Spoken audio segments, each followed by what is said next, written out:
movie script. That is Test cricket at its finest. Live from Trent Bridge, the second Test, England versus New Zealand on SEN Test Cricket. Good morning and welcome to SENZ Test Cricket. It's day 3 of the second Test between England and New Zealand, live from Nottingham, with thanks to Resene, New Zealand's most trusted paint brand and chemist warehouse. Is Daryl Mitchell becoming one of the world's most lovable cricketers? After a second thoroughly watchable century on the trot, posting 190 of the massive 553 mark that posted by New Zealand, the Dazzler is winning fans by the hour. Likewise, Tom Blundell, yesterday completing his third Test ton after a second monster stand with Mitchell. Their pair adding 236 to very much set this up for the Black Caps as we prepare for this third day here at Trent Bridge. A busy 26 overs before the close last night saw the home side reach 90 for 1. The day slightly soured for the visitors with a couple of missed chances in the cordon. Alex Lee's the main beneficiary. He starts again on 34. Down the other end is Ollie Pope. No one is truly sold on his position as a Test number 3. And for every lovely drive before stumps last night, there was a shot that led to the conclusion that he's not quite there yet. However, he's 51 to the good, having twice cleared the rope en route to that milestone. It'll be the Surrey man who Southey and Bolt and Jameson and Henry will be paying closest attention to this morning. I'm Adam Collins, and alongside me to begin our conversation today, as always, is beloved former Kiwi captain Jeremy Coney. Good morning, Jeremy. Beloved. That's what I believe. That's wild, isn't it? Hello, how are you? I've got Daniel Norcross with us as well. Oh, but not beloved? He's beloved in his own way. Yes, he's not the former Kiwi captain that led them to victory here in 1986, though, is he? I don't think so. No, that's you. I'm a trainee national treasure. You're a national treasure. Jeremy, it's swirly again. It's a repeat of days 1 and 2 in terms of the conditions. Not as strong. Not as strong? The wind today. You look over to those trees and they're enjoying, I think, a bit of a respite this morning, wouldn't you say? Well, that wasn't my if they could talk, they would say, that's better. Yeah, I'd say they're sort of 4 pints in rather than 8, which is where they were the other day. That's sort of how they're looking. That's where I was the other day. It's likely to be a factor as it was on days 1 and 2. I mentioned in the intro there that there were a couple of catches that went down in the cordon. I know that frustrates you, Jeremy. You're a slips catching expert. You did the job for years for New Zealand, and does the degree of difficulty catching in the slips go up when it is a bit breezy, or is that not a factor? Only because it tugs you and plucks at your clothing all the time for 6.5 hours. So towards the end of the day, you could perhaps make a mild excuse if you could, and you lose your balance and that sort of thing a bit, and so you're having to work to re-engage in the whole thing, and your concentration goes. So you have to concentrate on concentrating. But that aside, I think those are no excuses for the New Zealand drops yesterday. First one, I thought, just a sense, and it's happened to me too in the past, that the ball, if you stand too deep, the ball gets to a point where you've expected it to come and it hasn't arrived and you're waiting for it, and you just don't match the hands up with the line of the ball. The ball almost starts to drop slightly as gravity starts to do its job. So that was the thing I felt about the first catch for Mitchell. Yep. And the second catch was not his catch. It was actually the keeper's. So Blundell just didn't move across. That gap between keeper and first slip is really set by the keeper. Get away from me, get out. You're too close to me, you're in my wings, Move across, and he should naturally do that, especially to a left armour. There was something a bit technically odd as well about Blundell on that occasion. The legs. His right leg was really firmly braced, and it didn't look like he had any means of moving to the right. It was almost as if he was sort of heading to his left. So I don't know. I mean, a lot of keepers aren't quite as nimble as they used to be. You look at the older keepers like Knott and Russell, and then to a degree, folks, they tend to move side to side. Blundell's a little bit in the Dhoni mould in that he kind of plants himself, and I don't know whether he's leaning really. Yeah, well, I mean, legs are your shock absorbers as a keeper. So they've always got to have some give and some spring in them. That's what you do with your ankles and your knees. So they shouldn't be straight. Neither leg should be straight. For a start, if a catch goes to your left or to your right, you've got to have power to drive off one leg and go in a certain direction, whether it's left or right. So they've got to be bent in a way so that they can push and drive your body in the other direction. So That's a mistake. That's a keeping mistake. And one thing we know about England, Daniel, is they will provide chances for the cordon across the course of a Test playing day. Ollie Pope has been a candidate for that over his journey in Test cricket so far. He's been playing Test cricket for 4 years. It's not like he arrived 5 minutes ago. He's had a number of opportunities. You've watched a lot of him at Surrey, where he tends to dominate at the Oval. What a great chance for him. He's reached 50, a bit frenetic at times, but 51 not out starting today. The ball has been changed by New Zealand, so they'll get a bit of movement early on, we assume, based on the evidence of last night. But for all the doubters out there, and I think there are many in our commentary box, this is the best possible chance for him. It's a very, very good chance for him. I still have issues. He's a number 5 for me at the moment, and it's perfectly reasonable for him to be a number 5. Ian Bell began at number 5. People grow into Test cricket, and Pope's not been allowed to do that. Pope's come into the England setup, and like an awful lot of batters, he's looked infinitely worse for having hung around the England setup. I don't think there's any real instruction. I don't think that the coaches are there to coach. I think they're there to facilitate, and that allows a young man like Pope, who's a very inquisitive man. He works incredibly hard on his game, but he's often trying to stop himself getting out the way he got out in the last innings, which is okay, but it means that you get into these strange places where he's standing outside off stump. Now, a couple of good signs for him yesterday are that he's not outside off stump. He's sort of more middle to middle and off occasionally. He was leaving a bit better. But he's still, like a lot of number 5 batters, drawn to balls outside his off stump that he wants to drive at. He's instinctively pulling balls, because most of the time in his first-class career, he's been facing a ball that's 25, 30 overs old. And he's kind of putting pressure. He's getting himself in. He's putting pressure on a tiring bowling attack. Well, when you're a number 3 and Zach Crawley's in your side, you're basically playing against the new ball every time. And I haven't yet seen that evidence of that. It's beautiful to watch when a ball comes out the middle of his bat, which it does frequently. It's beautiful to watch. He's got a great opportunity, but you know, even if he gets 100 today, it won't be the getting of the 100 that I'll be interested in. I'll be looking to see how he starts in the first hour, how much he's leaving, and how many sort of shots he doesn't need to play, he plays. Jeremy, New Zealand went in with 4 quicks here. They parted ways with Ajaz Patel for the short term and went all out quicks, as teams tend to do here at Trent Bridge. Your assessment of how they went last night and what they will need to do today to create 9 chances and finish England off as quickly as they can? As a general assessment, okay.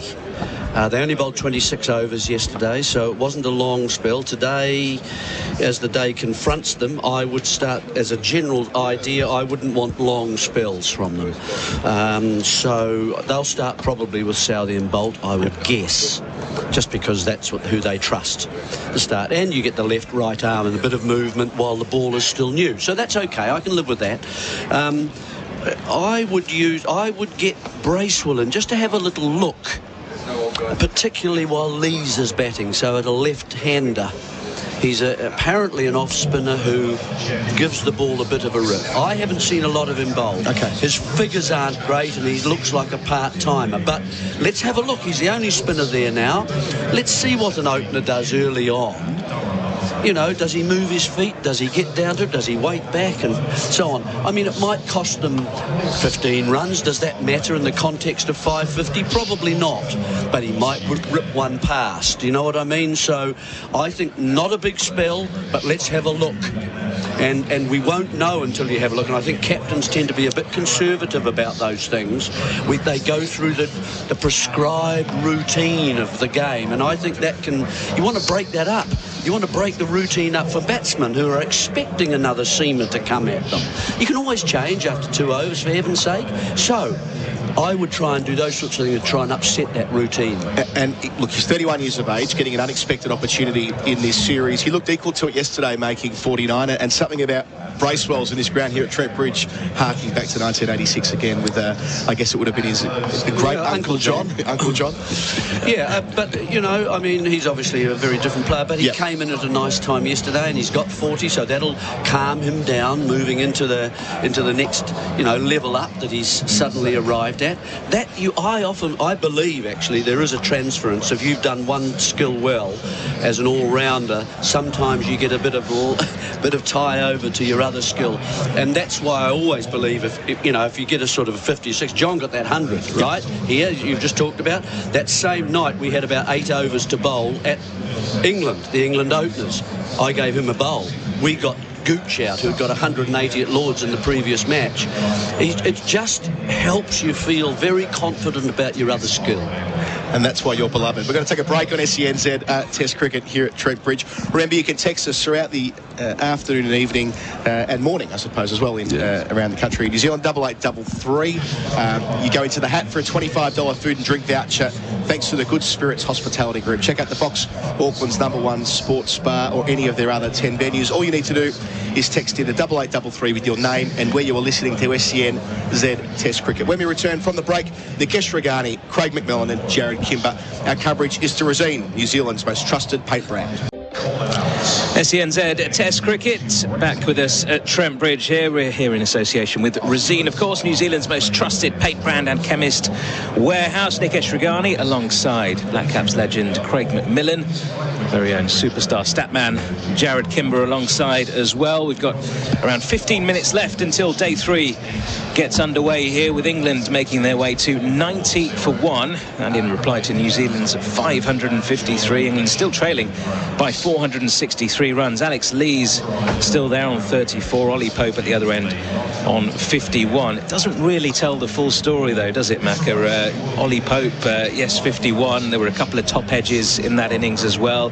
He got fed a few half volleys as well, so a few loose deliveries from New Zealand which he managed to put away, but a couple of nervy moments for him. Alex Lees was dropped early on at first slip by Daryl Mitchell, looked a bit sort of iffy outside that off stump in that channel on that sort of 5th stump line as well. So there were opportunities for New Zealand last night, weren't there? There were, but they were missed. They weren't taken. England could very easily be 80 for 3 and there'd be a different look to this game, but they made the most. New Zealand had opportunities, they made the most of them. Daryl Mitchell was dropped on 3 and 104 and went on to 190, so it's the sort of surface, it's flat. It is a batting day. This is a day that you get yourself in and you put a score on the board that keeps you in the side for the next 6 to 12 months. Ollie Pope, Alex Lees have the opportunity to do that. Both probably the 2 players in this England batting lineup that are most under pressure for their spot.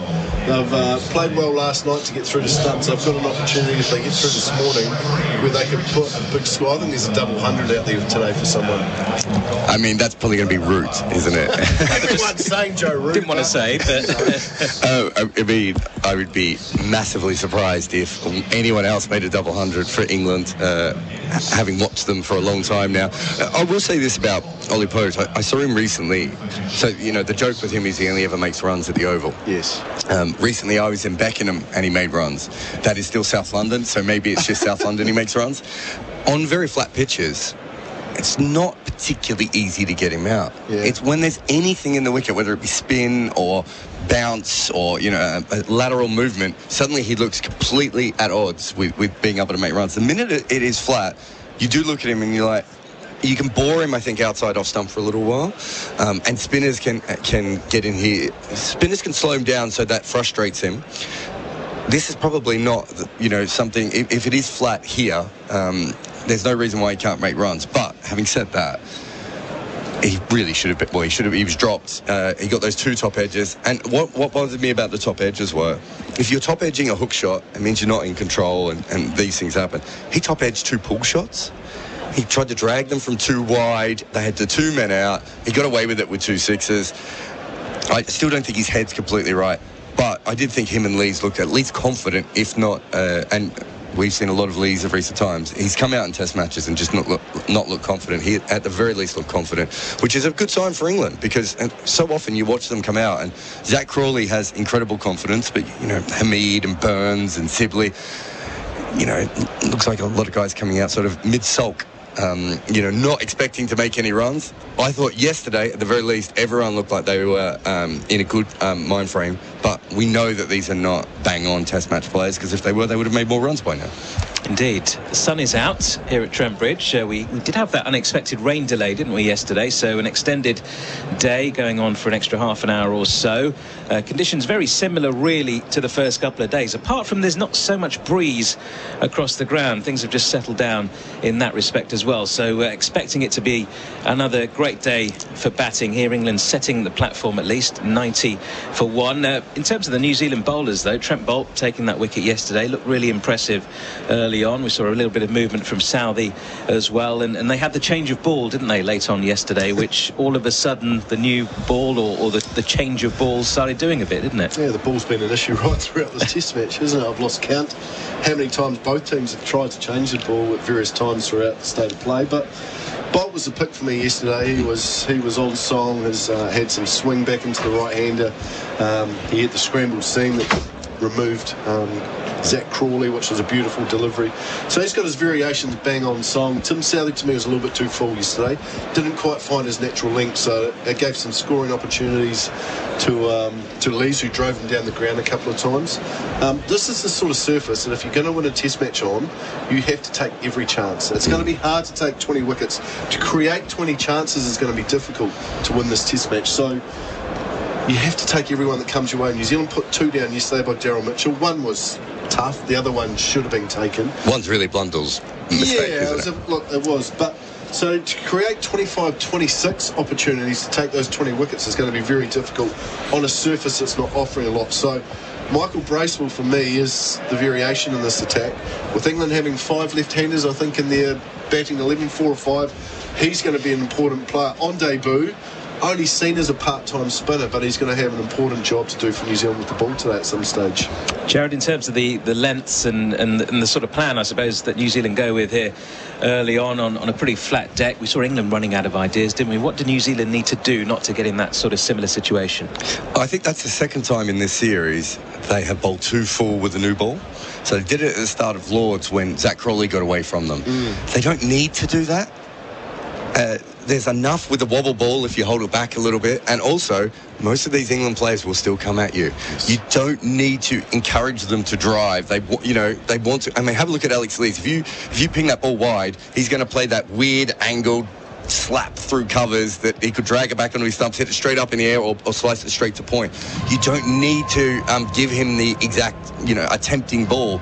And I think too often yesterday New Zealand went back to that. If they just bowl dry, England make mistakes, and I think that's something that New Zealand haven't done enough in this series so far. And that's a good point, Jared. Patience is key with the ball today, because it's not a surface like at Lords where you can bowl a team out for 140, 150. If you bowl really well, you're bowling them out for 250 today, and then you'll still have a big lead and you'll be ahead of the game. It's not going to be a pitch where you're rock and roll aside.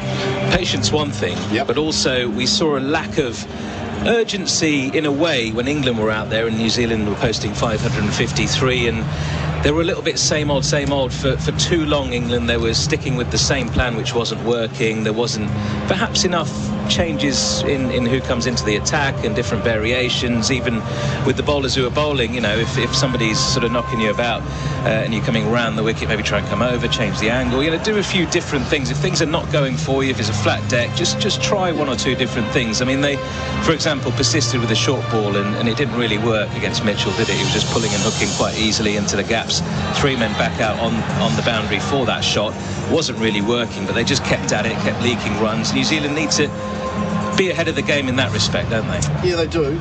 The short ball did work against Southey and Jameson, so it did work against that New Zealand lower order. And I think it's a good plan against guys who aren't as equipped, like Daryl Mitchell's a top order player, so he should be able to deal with the short ball, and he played it well. New Zealand, I think they can have shorter spells. I don't think they need the normal 5-6 over spells. It might be 2 over, 3 over. But I really would like to see Michael Bracewell into the attack within the first hour and a half today, just to see, not the token 1 over before a break. I'd like to see him actually have 2 or 3. I really would have loved to see him bowl 2 overs last night, just to get a feel. He's on debut, so he's still nervous. Talked to him quickly at the nets today, and he's really looking forward to having the bowl today. He knows that he's going to have a role to do. Thought New Zealand could have just given Tom Latham, just given him 2 overs last night, just to get involved in the game. But he will certainly get a bowl today, and New Zealand have to be on song because this is a flat pitch. Mackie, you look like you're feeling good today. You've got your strut back, you've got your flat cap on today, which you left in the hotel yesterday. I thought you had a flat cap permanently attached to your head at all times, but it wasn't to be yesterday. Weren't quite yourself. Bad mistake. I mean, it's probably a bit of a superstition, a luck thing as well. It's a habit, isn't it? You're feeling good about New Zealand. You're going to roll over England now. I don't know how I left the room without it on, so because I sleep in it, so I don't know how it came off during the night, but it's back on today. So. Yeah, bit of a Peaky Blinders kind of esque look. No blades in the peak there. Thank you very much for your thoughts, Macca, and to Jared as well. So we've got just over 6 minutes left until play gets underway. The crowd nicely building up here in the sunshine at Trent Bridge. We're going to take a short break here, and we will be back ahead of the first delivery with Adam Collins and Jeremy Coney on the call. SENZ Test Cricket live at Trent Bridge ahead of the third day. Jerusalem has been played. The players are on the field. Tim Southey has the ball in his hand. And England will resume at 90 for 1. Some 463 runs in arrears. Lee's resuming on 34 to face the first ball of the day. Our coverage is for Rosine, the paint the professionals use. I'm Adam Collins, and with me for the first ball is Jeremy Coney. The sun's out, and we're just waiting for umpire Goff to call the players to attention. A couple of run-throughs and all the rest of it. Pope down the other end on 51. Southey, none for 21 from his 7 yesterday. But they bowled quite full with the new ball, Jeremy, yesterday. New Zealand do. They feel that they therefore increase the chance of claiming wickets. That gives the ball, particularly the opening bowlers, because they are swing bowlers, they give the ball a chance to do that. The longer it's in the air, the longer it's got the chance to swing. So, yep. Now, Southey found the edge of Alex Lee's bat last night, and it was put down. After that, he was a loose-ish start from Lees, but then he started to look a bit more solid throughout. So let's see if Southey, in these first 3 overs, 4 overs, I wouldn't give him a long spell unless he's picking up wickets. I'd whip him off, and I'd try and bring in another bowler and use other bowlers today and just keep things moving and changing out there. Change your field, change your bowlers, change your lengths, try things. The players have been waiting for 2 minutes, but it's yet to hit 11 o'clock, so umpire Goff's not letting them start. Now he does. Play is called. Day 3 begins. Southey on the way. Round the wicket for Lee's full, inside part of the bat, back towards the right-hander. I suppose the big difference bowling at this ground especially is that Anderson and Broad, the two most productive bowlers here of all time, they play here routinely. None of the New Zealand quicks have, owing to the fact that it's been since 2008 since the test has been played here, and Southey did take the field on that tour at Lords, but not here at Nottingham. So this isn't a ground they are familiar with. They've barely even played one-day cricket here, only a couple of times since 08. Southey delivers here, and leaves over the top on length, over the top of the off stump. Gee, that's not a bad leave, is it? Yeah. I mean, that's as you say, over the top of the off stump. Second ball, that's trusting the pitch, isn't it, early on? You'd be looking to play that. Certainly, Pope would have played it. Nice movement. So, genuine swing. Yeah, I mean, seamers want to hit the pitch a bit more, like Henry. Swing bowlers kind of take the pitch out of play a little bit because they want the ball in the air, and so he's looking to bring Lees forward as much as he can. 3 men in the cordon. Southey delivers, and driving his Lees, square drive for 4. Hammering that out to the new stands. England's first runs of the day, 94 for 1, Lees up to 38. Yeah, a good start for Lees. I don't mind that as a bowler or as a captain. It's an angled bat drive, and it brings the outside edge into play. It was just a little bit full. If it had bounced a bit more, maybe it had reached the edge. So don't mind that too much, but a good start for Lees. He'll feel happy with it. Daniel made the point. Everyone's happy. In the pre-game, that 553 yesterday for New Zealand. A record-breaking score, by the way. New Zealand's biggest ever score in this country. Southey on the approach, bowls here. Lees leaving alone a fraction wider of the off stump. But there is naturally a higher scoring rate here because there's the shorter boundary. Like 553, England won't be necessarily daunted by that. No. They'll think that if they can bat all day today, they'll be well beyond, say, well, they might up his around 450 or thereabouts, and that will change the dynamic. They won't be making 250 in the day. It's not that kind of ground. 640 runs in the first 2 days. Yeah, 320 a day. We can expect that would be 410 to 440 at the end of the day. Yep. That's going to happen. Can they bat through? That's a big question. Catching cover instead of third slip. Bouncer. Lots of movement after it passed the helmet of Lees. It required Blundell to dive away to his right. Blundell is not moving well, is he? That was a very late movement. Now, I don't know whether he's got a problem. He's looking at his hand as if it's giving him pain at the moment. He didn't move to that catch yesterday at all. It's his movement, not his hands so much, his movement, and those at the feet and the knees have got to be more bent. He's got to be more springy. Southey to finish up to the crease. Bowls here to Lees, who leaves alone again outside the off stump.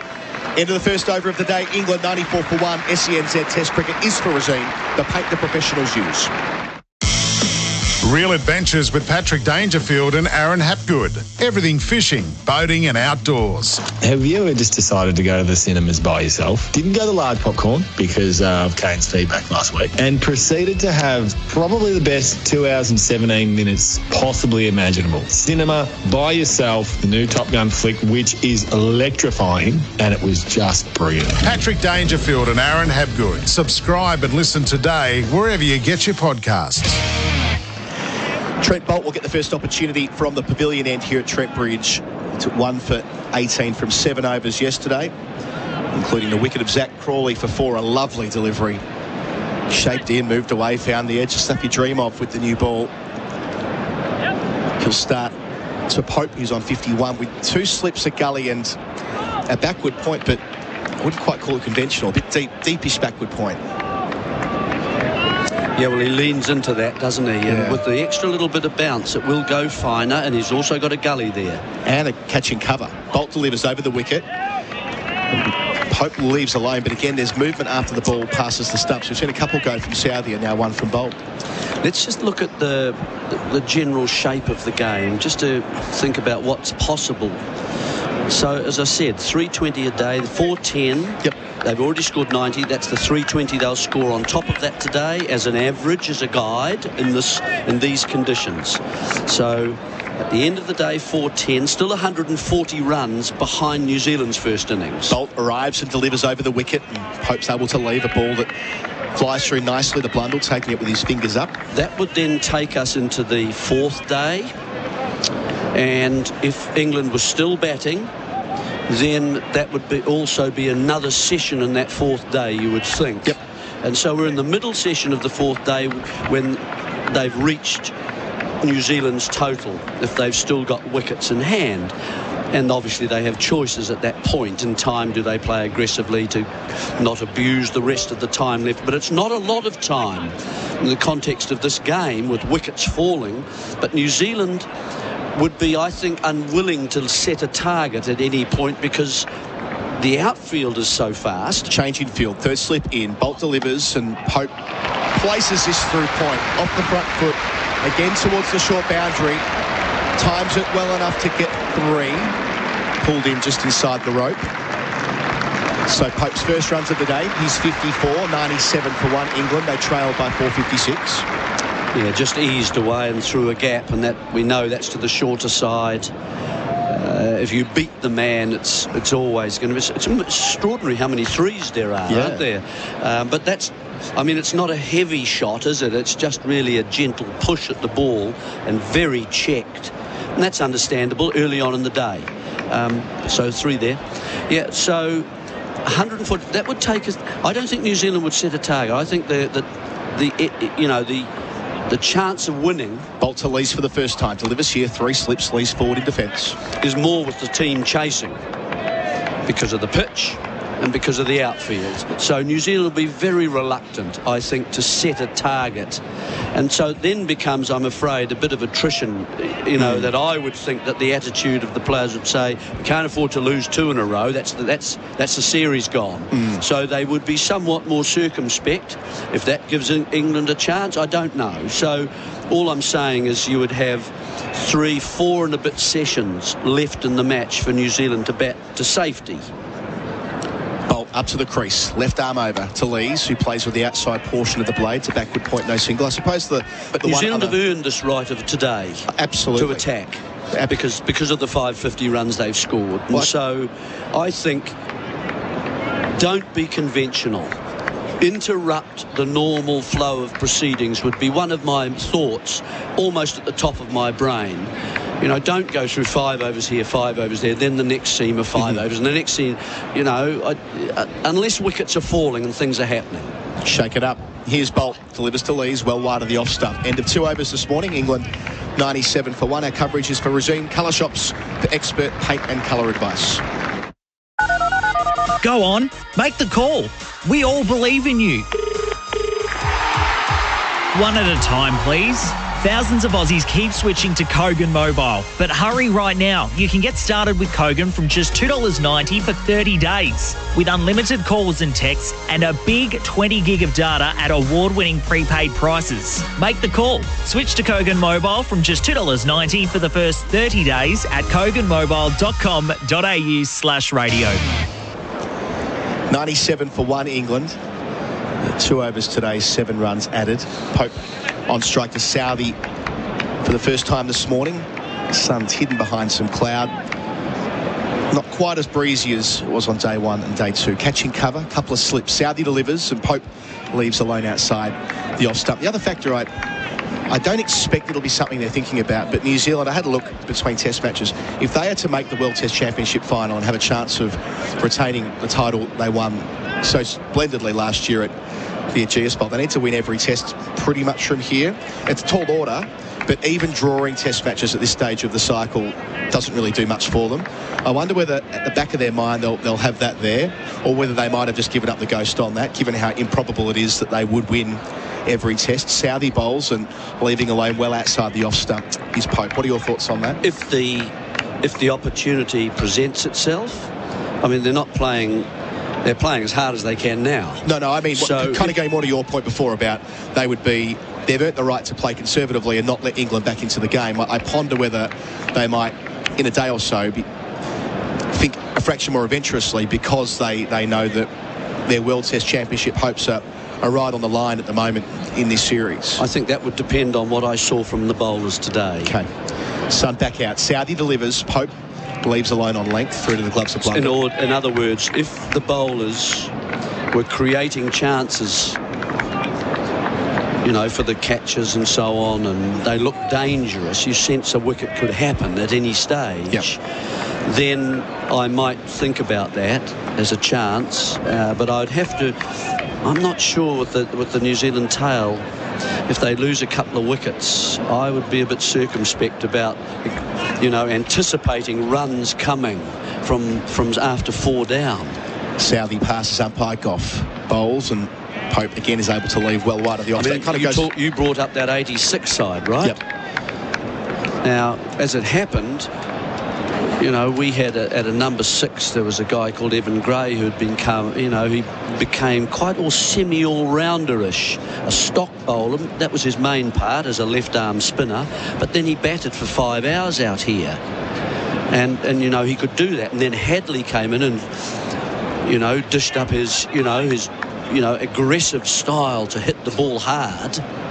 Southey delivers to Pope, who again is able to leave in that channel outside the off stump. He got 60, and then in came Bracewell, whose batting had improved. He got an 80 against Australia at Sydney, and his bowling became more attacking. He became a semi-all-rounder. He happened to get 100 in here. And then Smith didn't get any, but then in came Sterling, who got 30. So we went from 150 or 160 to 410. Now, I don't think this team has that quality through 6, 7, 8, 9. I just don't think they have it yet. In fact, I know they haven't. To finish up to Pope. Can he make him play? He does, off the middle stump. That's the one that comes back, the wobble seam. Well bowled and well negotiated by Pope. He retains the strike out to mid-wicket. He's 55, England 98 for 1. We'll take a break for Razine, the paint the professionals use. Hi, it's Adam Liao. Australian Made Week kicks off on the 6th of June. And it's time to celebrate and support our local makers and growers all around the country. Buying authentic Aussie products with the Australian Made logo helps boost our economy, supports local business, and creates jobs right across Australia. So, look for the famous green and gold logo and buy something genuinely Aussie this Australian Made Week. Because Australian Made makes Australia. Adam Collins with Jeremy Coney on SENZ Test Cricket. Trent Bolt will have 3 slips now for Pope. Extra man in the cordon, over the wicket. Pope plays him from the hip out towards mid-wicket, no run. Another point you made last night when we were having our team dinner. Nikesh Regani took us out to Leicester last night. Good, wasn't it? Exploring the Midlands. Where did we go last night, Nikesh? What was it called? Clouds we went to. It was delightful, wasn't it? Well, it was a lovely curry anyway. I didn't remember the name either, but fantastic taste. A point you were making was that in the 3rd innings, this game could speed up very quickly. And they'll be mindful of that. that suddenly the game moves to the side fielding in the third innings. Bolt bowls and edging on the bounce to second slip. Softer hands there from Pope, but nice movement from Bolt. Yeah, just that angle again shows that Pope isn't quite certain of that off stump, is he? He was lucky he was playing it defensively. He wasn't sort of pushing hard at the ball. And that's the one, rhythmically, the one benefit of bowling first, a benefit of bowling first, is that you get to bowl third. So you have your own destiny in your hands as the team bowling in the third innings. If they can bowl out New Zealand in a session and a half, they'll still be in the game regardless of what happens today. They'll still have something to chase. Past the outside edge this time. That was loose from Pope. He's been very disciplined this morning, leaving Southey alone, but he's had a couple of prods at Bolts. He has. It's just that angle, and Bolt. There's a changed ball yesterday, and it did start to swing. That's just the one that goes straight across the right-hander. The one that swings comes back and looks for the pad, the front pad. And then, of course, if it is moving, then that delivery, which is straight, becomes more potent. Bolt into his work. That's a better leave there from Ollie Pope. From almost exactly the same spot on the pitch from the previous ball. We've got to look at our Chemist Warehouse replay screen. There was no footwork to speak of from Pope, and that's the criticism of him, isn't it? That he looks wonderful in full flow, but he's drawn into, not too dissimilar to Crawley, really. He's drawn into playing well away from his body. Yeah, that's right. Well, he's a middle-order player. Again, we come back to the differentiation between two types of batsmen. One who looks for line first and therefore misses out on some drives because he finds it's very full. Cloudy again. Bolt delivers on the hip. Pope places it to mid-wicket, no single. But he's looking first, do I have to hit this ball? Do I have to leave it? And those are opener and top order players. When you get down into number 4, 5, 6, those players are looking to hit the ball first and looking for length. Can I drive this? Can I punch it off the back foot? Can I cut it? Those are the questions that are first and uppermost in their mind. So they end up playing deliveries that they might not have to. Bolt charging to the crease to finish here. Back of the length. That carries through nicely to the gloves of Blundell after Pope shoulders arms. England 98 for 1. Our coverage for Razine, the paint the professionals use. $100 just for switching your internet provider? Mate. Switch your internet to Mate and enter the promo code MATE100 on sign up to get $100 credit on your account once connected. You heard right. Get $100 credit just for switching and connecting internet with Mate.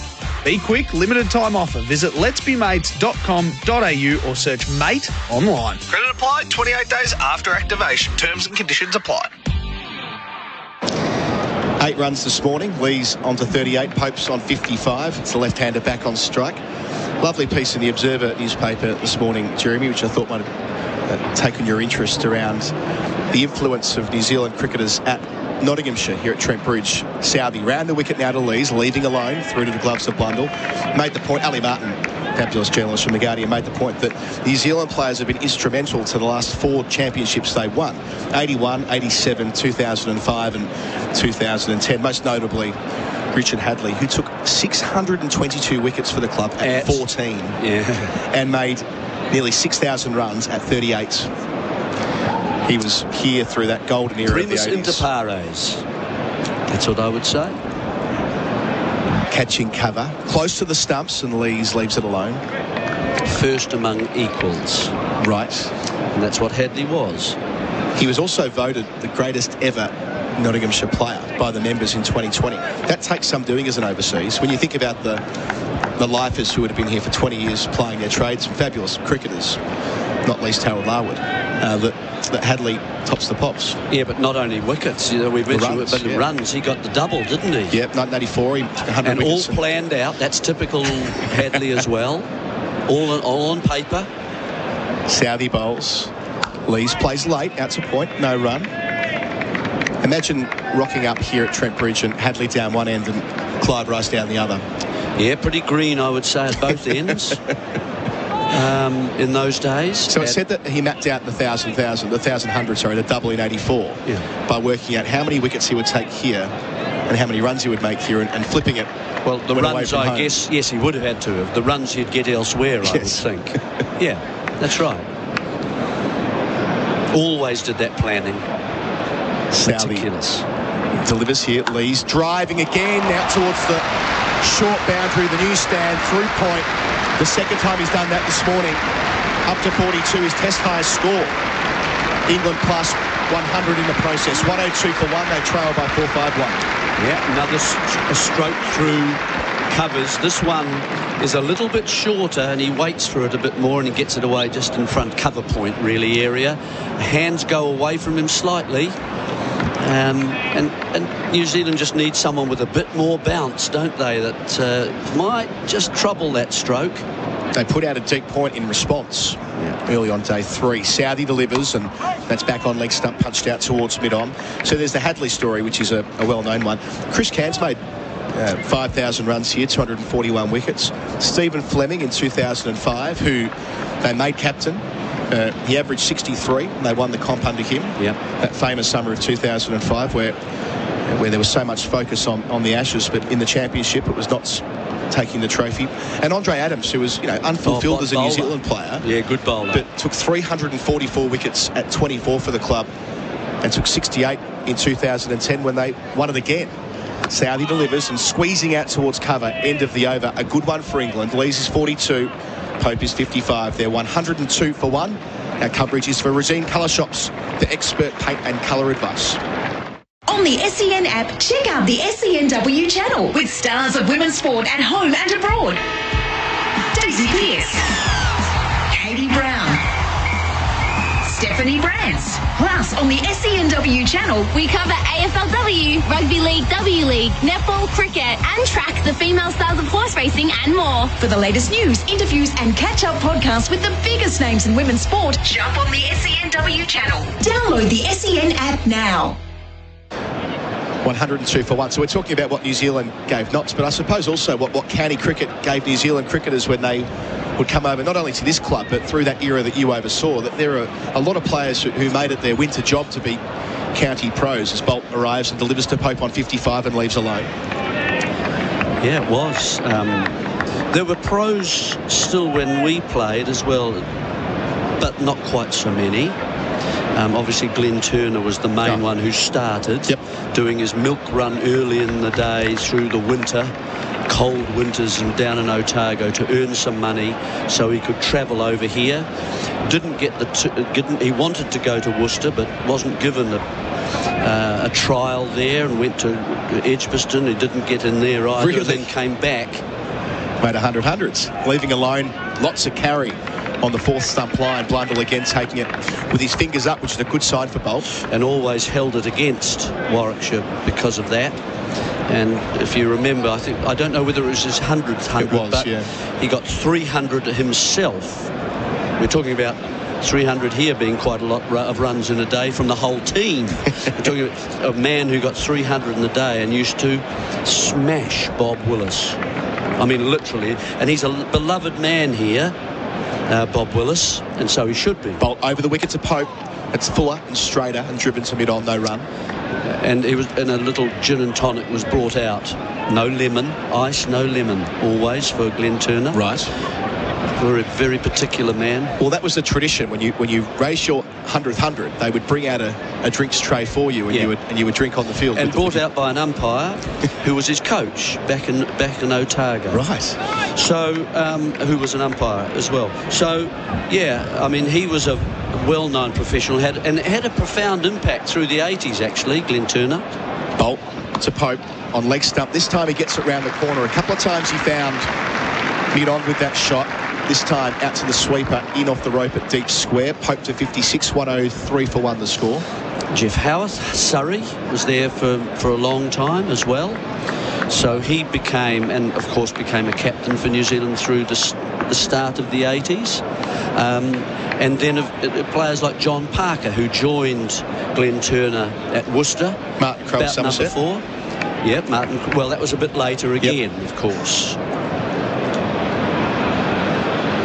Bolt bowls down the leg side, doesn't catch up with it, Lees, ends up in the gloves of Blundell. So they had an important part to play in the New Zealand setups through the 70s and 80s. Right.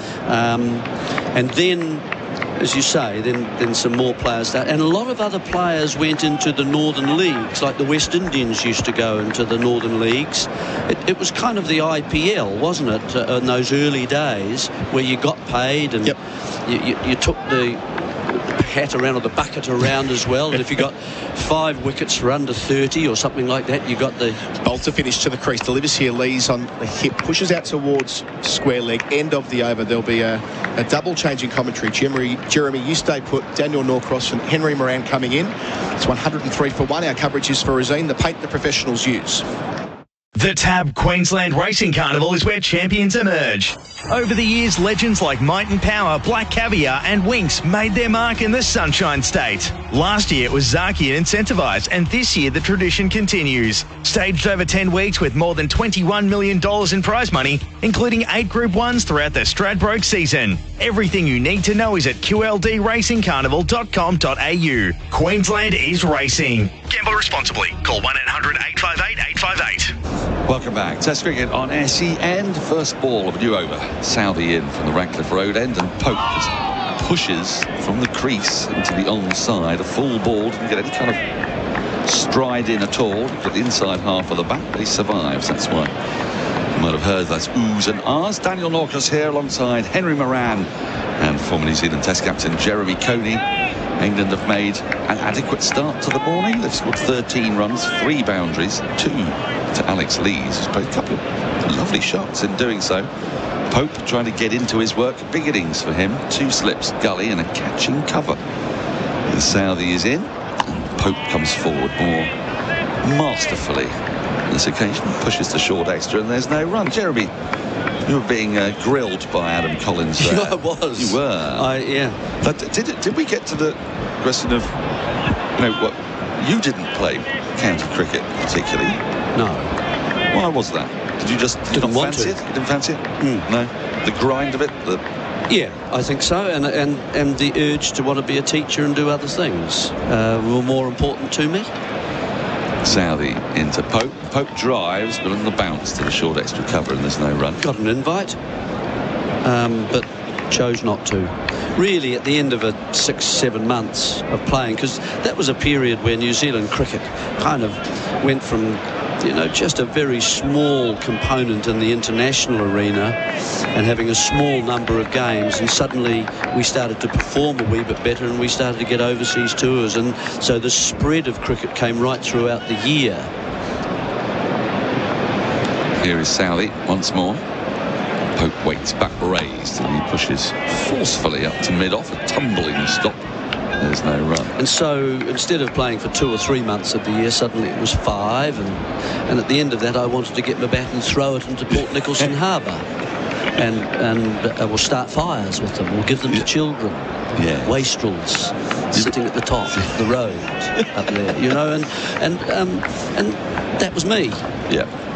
You didn't want the sort of monomania of 12 months of cricket. Paddles loved it. It was great for those players.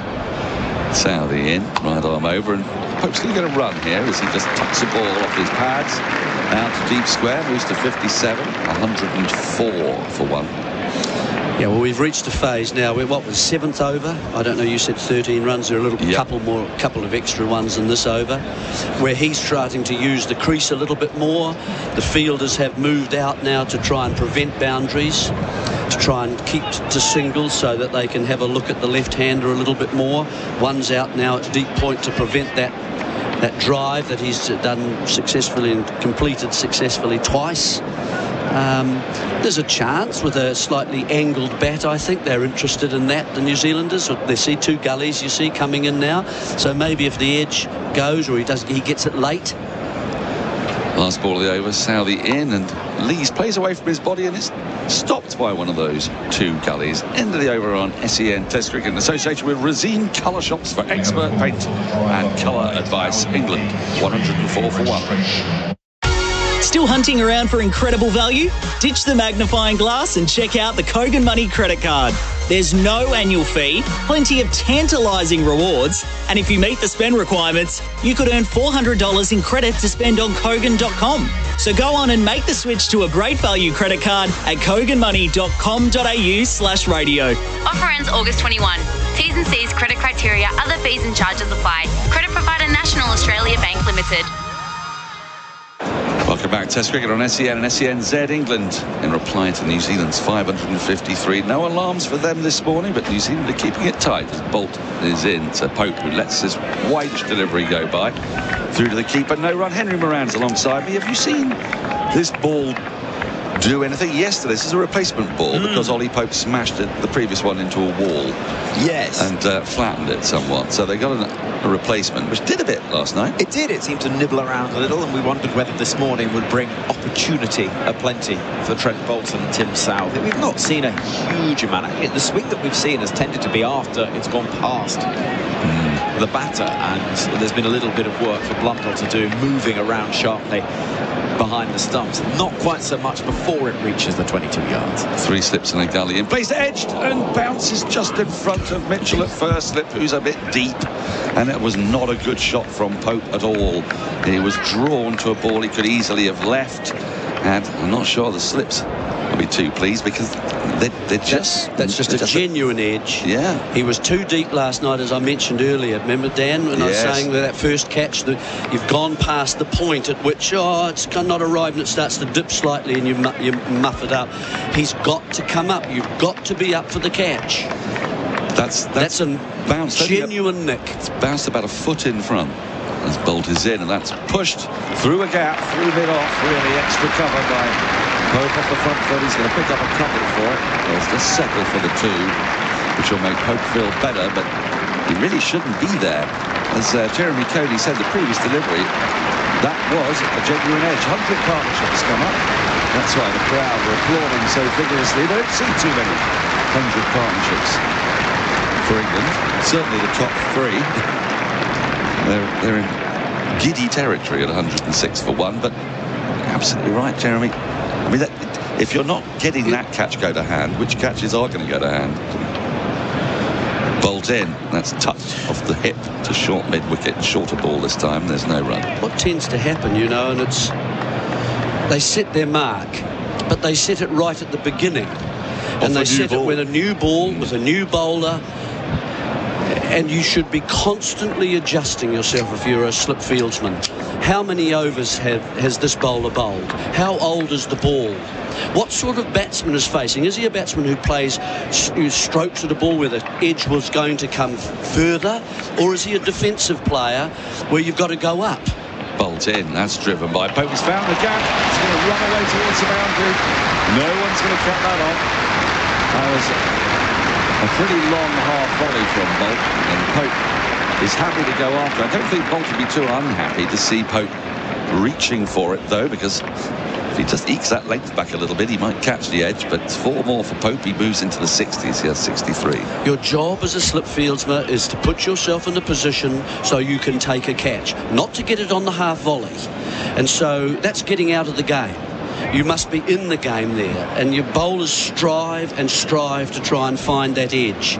You cannot languish back. It's better to be closer than it is to be deep.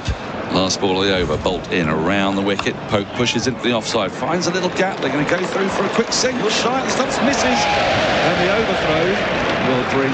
Well, it won't actually, because Lees has just overshot. So Pope gets a single off the last ball. England on Nelson, 111 for 1. On the SEN app, check out the SENW channel with stars of women's sport at home and abroad. Daisy Pearce, Katie Brown, Stephanie Brands. Plus, on the SENW channel, we cover AFLW, Rugby League, W League, netball, cricket, and track the female stars of horse racing and more. For the latest news, interviews, and catch-up podcasts with the biggest names in women's sport, jump on the SENW channel. Download the SEN app now. Welcome back. Test cricket on SEN and SENZ in association with Resine, the paint that professionals use.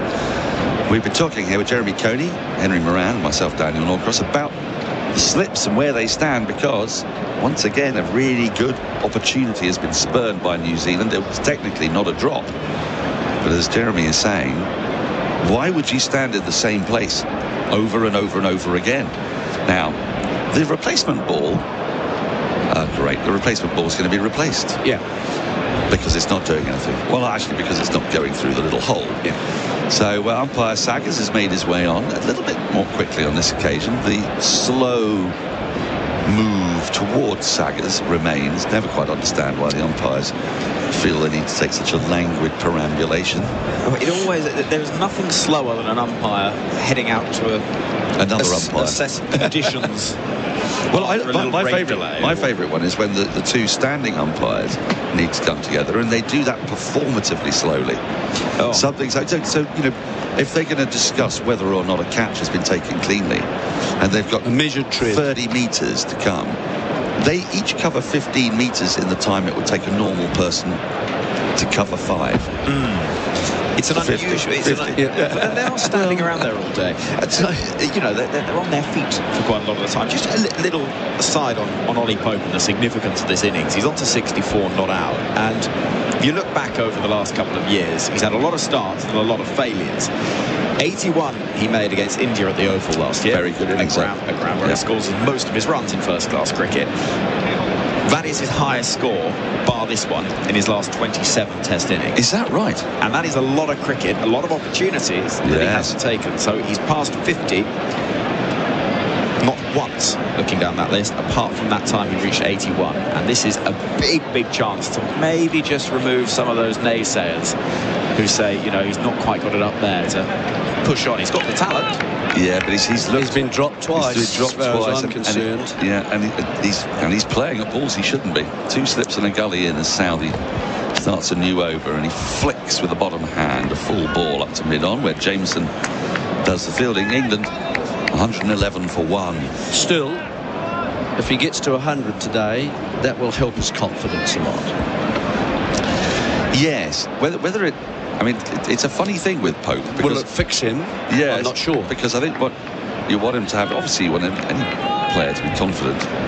But I just want to see the evidence that he knows what to leave. If you're going to bat at number 3, you need to know what to leave, don't you? 6 out of the last 10 innings have been single-figure scores. Right.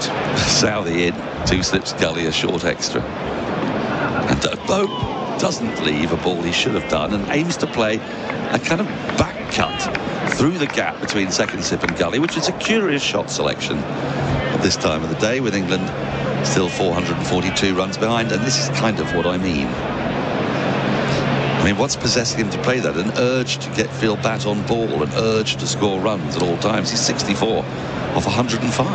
Because it's wide enough, and he's still a middle order player. Yes. Can't forget that. Here is Southee, right arm over the wicket, and Pope flicks this away. Fine, down to fine leg. It's genuine fine leg on that side of the boundary, because it's the part that's cut off rather strangely when they created a new stand. So it's a kind of odd shape at Trent Bridge, and England have got past Nelson. They're 112 for 1.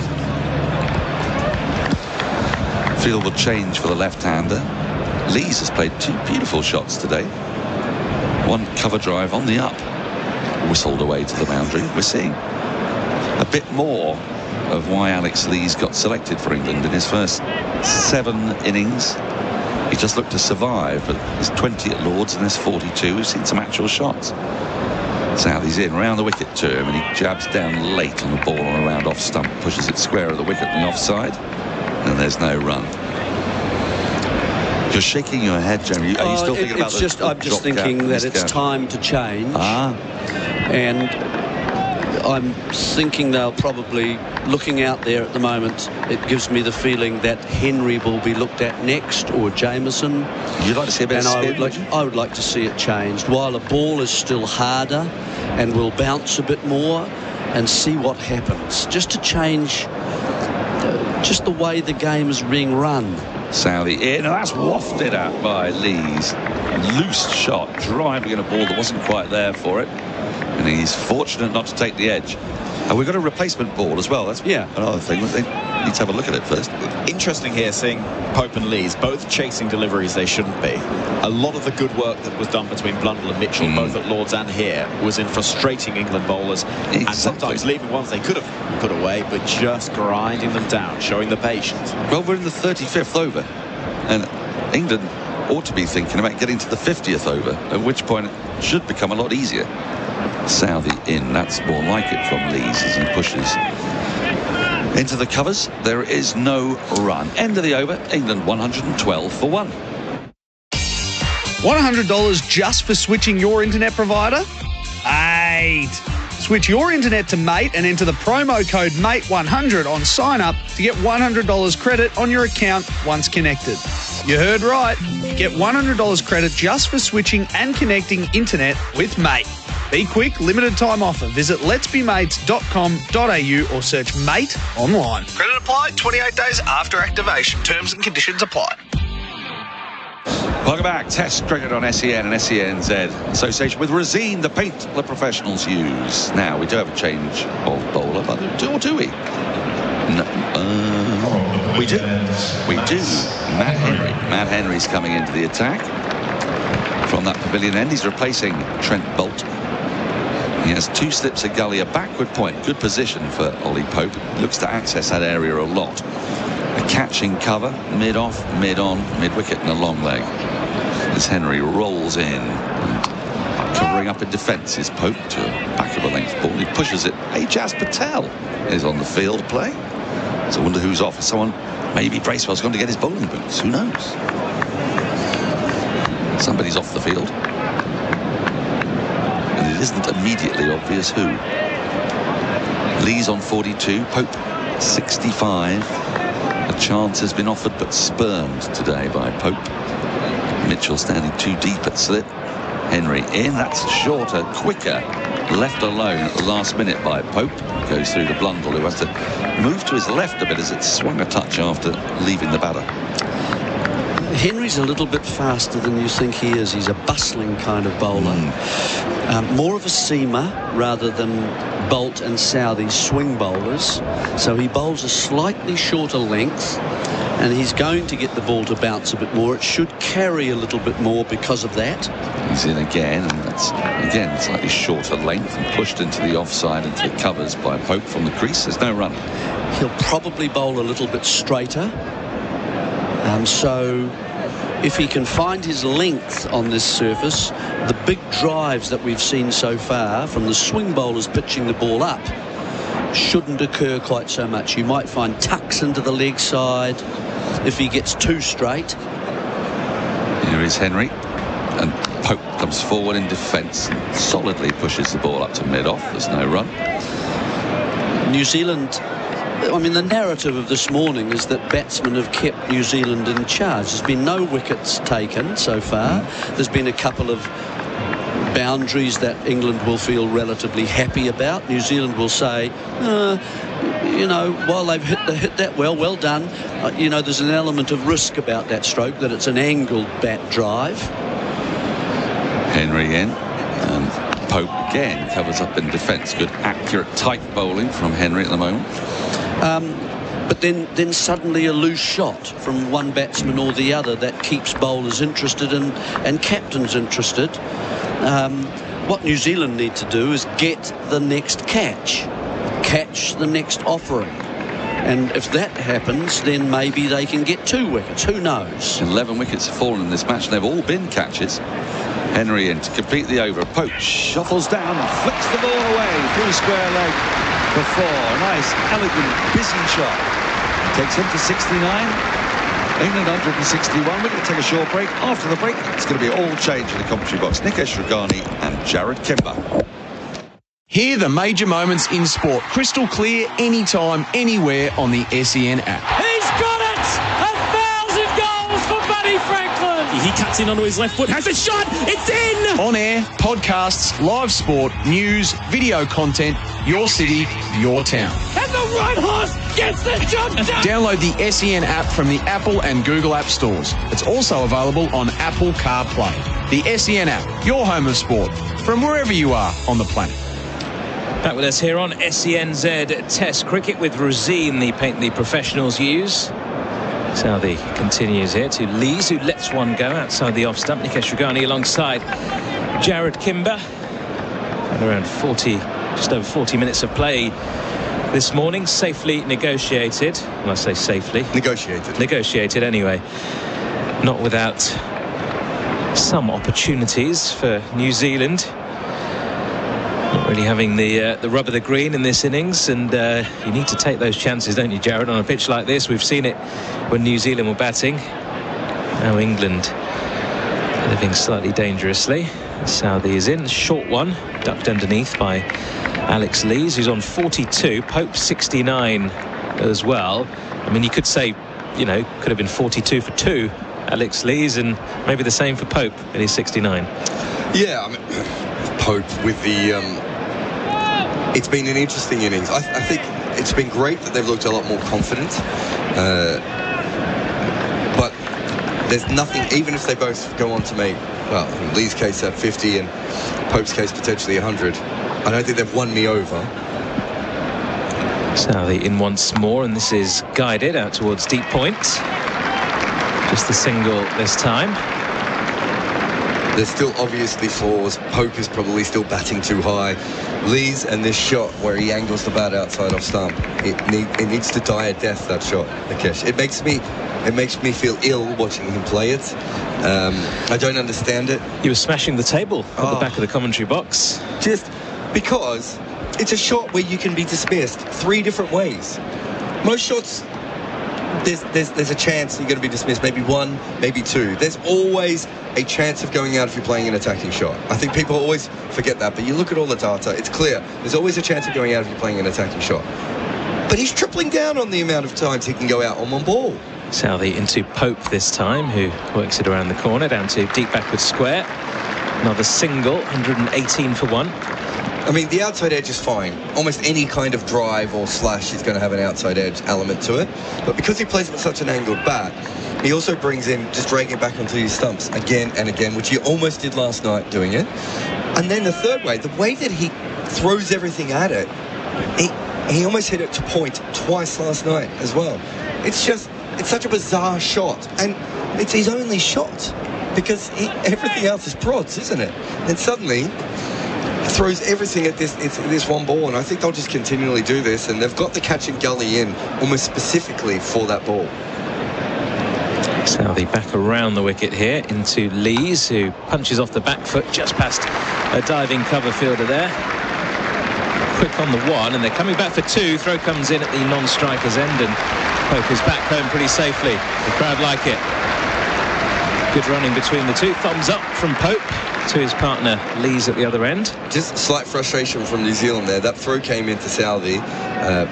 Pope was well in at non-striker's end, and Southee smashed the stumps down with his hands in a very dramatic way, a very Jeremy Coney-like flourish to let everyone know that he's not happy, that there's been 2 2s to start this over. And he comes again, Southee to Lees, who drives edges and through a vacant slip cordon, just wide of that second slip. Would have been comfortable for a 3rd or 4th slip, but when you're 124 for 1, those slips get taken out, placed in different positions. End of the over. England 124 for 1. Download the SEN app from the Apple and Google app stores. Then get set for all your big moments in sports. Ash on the forehand cross, scores, he's done it. Ash Barty. Jalawala Chul for 3. He's striking them pure. Listen to any SEN show from around Australia and New Zealand. Gary Light and Tim Watson. This is Trackside. Tim Gossage. Bears and Izzy for breakfast. Bensley. Plus, it's now available on Apple CarPlay. The SEN app, your home of sport, from wherever you are on the planet. SENZ Test Cricket with Resine Colour Shops for expert paint and colour advice. Henry to continue from the far end, the pavilion end, just defended off the back foot by Pope this time to mid-on, and there is no run. Nikesh Ragani alongside Jared Kimber here. This partnership, Jared, 118 runs. Yep. Not been without chance, though, as we saw off that previous ball from Tim Southee to Alex Lees, just edging one through where a 3rd or 4th slip would have been. Tell me about the bat angle, Nikesh. Was it angled again? It was indeed. Seen a few of those. Henry in again to Pope, who it's the thickish inside edge out towards deep square leg, gets himself another single. One thing I would say is because he's played so well, they had the deep point out. And because they had the deep point out, they didn't have the 3rd slip in. So he's earned that, Alex Lees, by being a little bit more proactive. So that's a bonus for him. He did that. But again, just dangling this angled bat outside the off stump. Eventually, he's just going to find a fielder. It's just such a bad way of playing that shot. Really disappointing to watch someone continually do that when he doesn't need to do that. It doesn't need to be the way he drives on the offside or scores on the offside. Henry remaining over the wicket here to Alex Lee. Still 2 slips in place. Bit of gully as well. In comes Henry, and Lees punches this to short cover, no run. The other thing I'd say is at the end of that boundary, Tim Southey and Alex Lees had quite a few words. Alex Lees was laughing. Tim Southey less laughing. He was trying to pretend he was having some banter, but you could see the pain in his eyes. Yeah, a few pleasantries exchanged. Probably weren't discussing where they're going for dinner or drinks this evening. Henry continues here to Lees, who prods into the leg side, no run.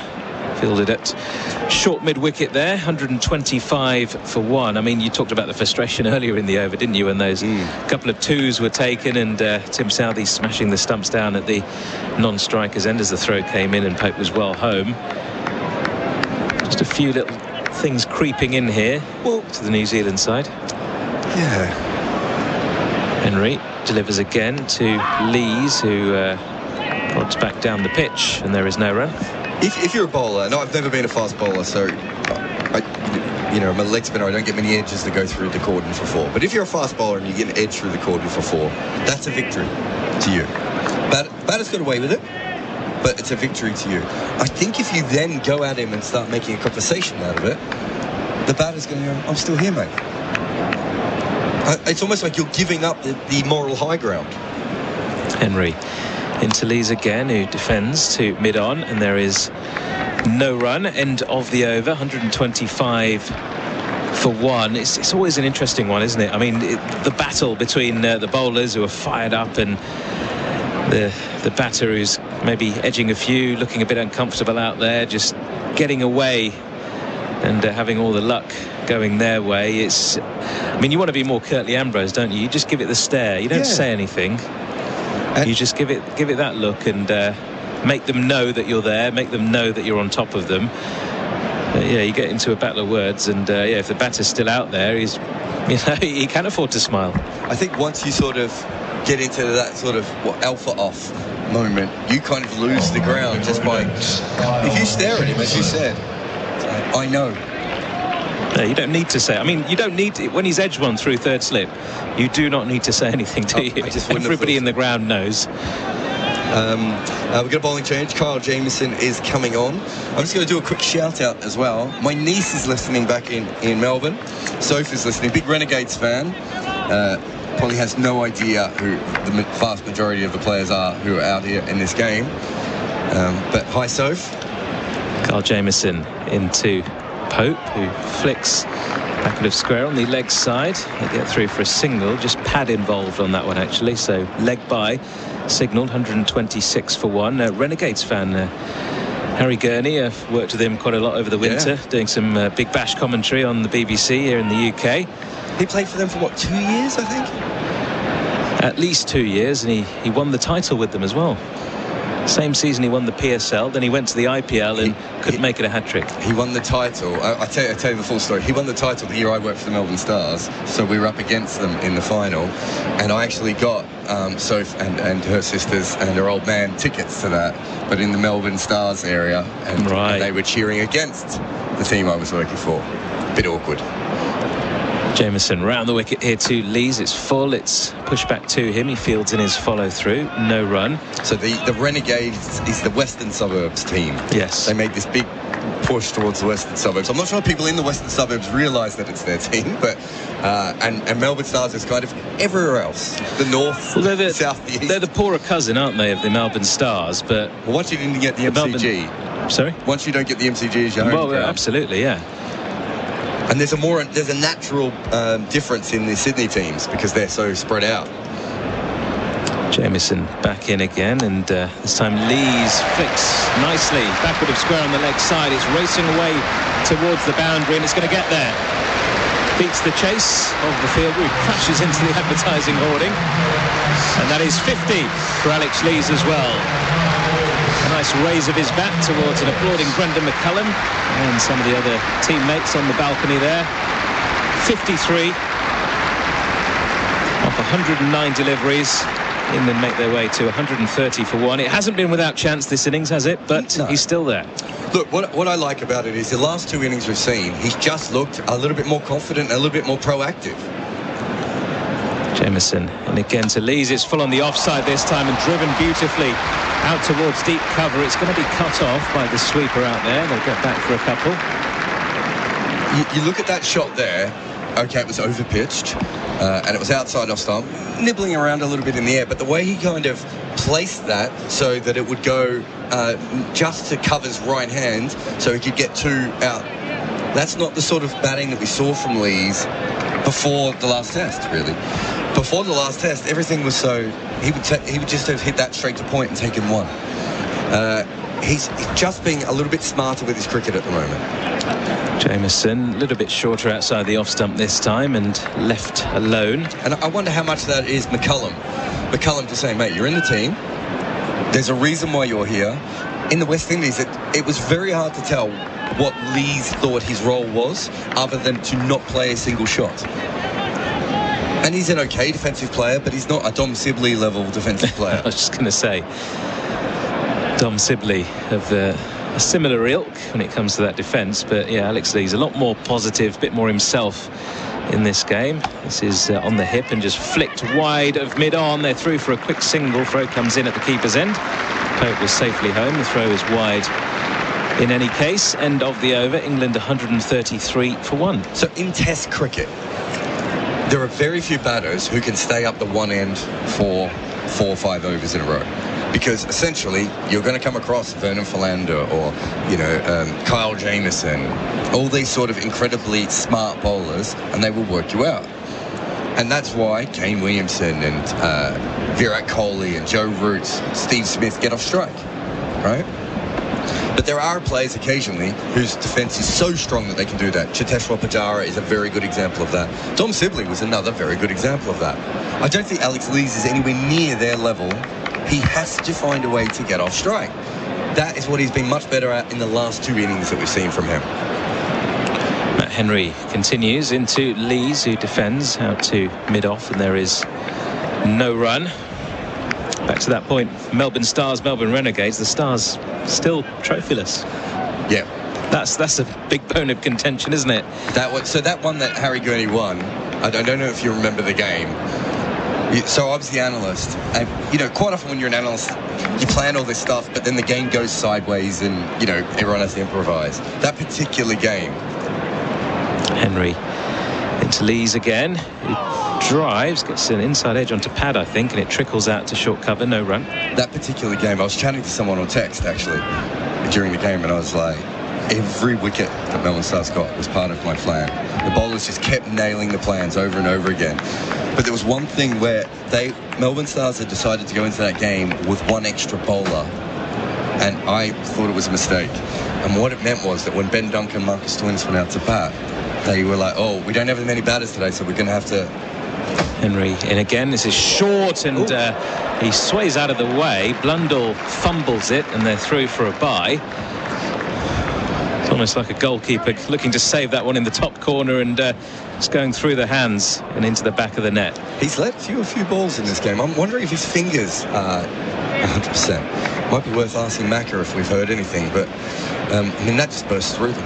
Yeah, so they batted a little bit slower, and then they had that epic collapse, and of course then they had no batters, and they had the big collapse because they batted behind the rate of what was a small total. It was so sad. Henry into Pope this time. It's on the hip. It's flicked out towards deep square leg. Get through for a single. 135 for one. You don't sound bitter at all about it. Do you know what is annoying? Is I probably won't ever work for another Big Bash team. And I had the chance of taking the team from last to first, of which I would have got T-shirts printed up. You would have got to pose with the trophy as well. It was the sort of thing that, I would have told the people at Starbucks that was my name. Big Bash winning Jared Kimber. Henry in again to Lees, who works this down towards fine leg, and that's gone very fine and all the way to the boundary right in front of us for 4. Just straying in his line there, Henry. And Lees, he's been out there for enough time now, 116 deliveries, not going to miss out on scoring opportunities like that in this mood. He moves on to 60. England 139 for 1. That was a bad ball. He's decided to bowl over the wicket to Lees. I think the general consensus among the Kiwis is to bowl around the wicket. That was a scrambled seam delivery, pitched about a foot outside leg stump. Maybe would have hit leg. It's a very poor ball. It's a free hit. Henry still quite straight, and this time defended back down the pitch. And there is no run into the over. 139 for 1. Lees on 60. Pope 72. I think if he's going to bowl that ball, it has to be on the leg stump line, or close enough that at least Lees thinks it's on the leg stump line. That was an error, that one. That last one was a lot closer, where Lees has to play that straight because he's not sure if it's on the line or not. I think what he's trying to do is square him up. I think he's trying to come off with that angle, get one of the wobble ball seams to take it, to go towards the slips, either perhaps bowl him, but probably more likely get an edge through to the cordon. It's a fine plan, but not when you're bowling a foot and a half outside leg stump. It's a terrible idea. And to be fair, I would say that that's probably Lee's biggest strength, middle and leg stump. So if you're not going to get that ball to nip across and you're not putting it in the right area, it's going to give some runs. Also like Dom Sibley as well. On that leg stump line, that was one of the few shots he had. Dom Sibley wasn't playing cover drives like Alex Lees, though, was he? I'm not sure Dom Sibley's ever played one when he's not been 150 not out.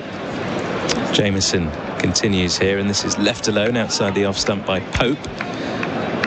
Still a couple of slips in place, that gully fielder as well.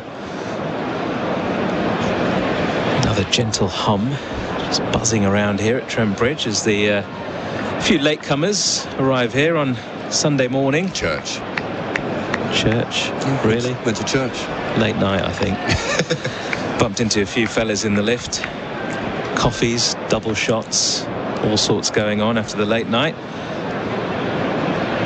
Here comes Jamieson once more. It's very full on the legs and flicked out towards long leg by Pope. Just the single out to the fielder there.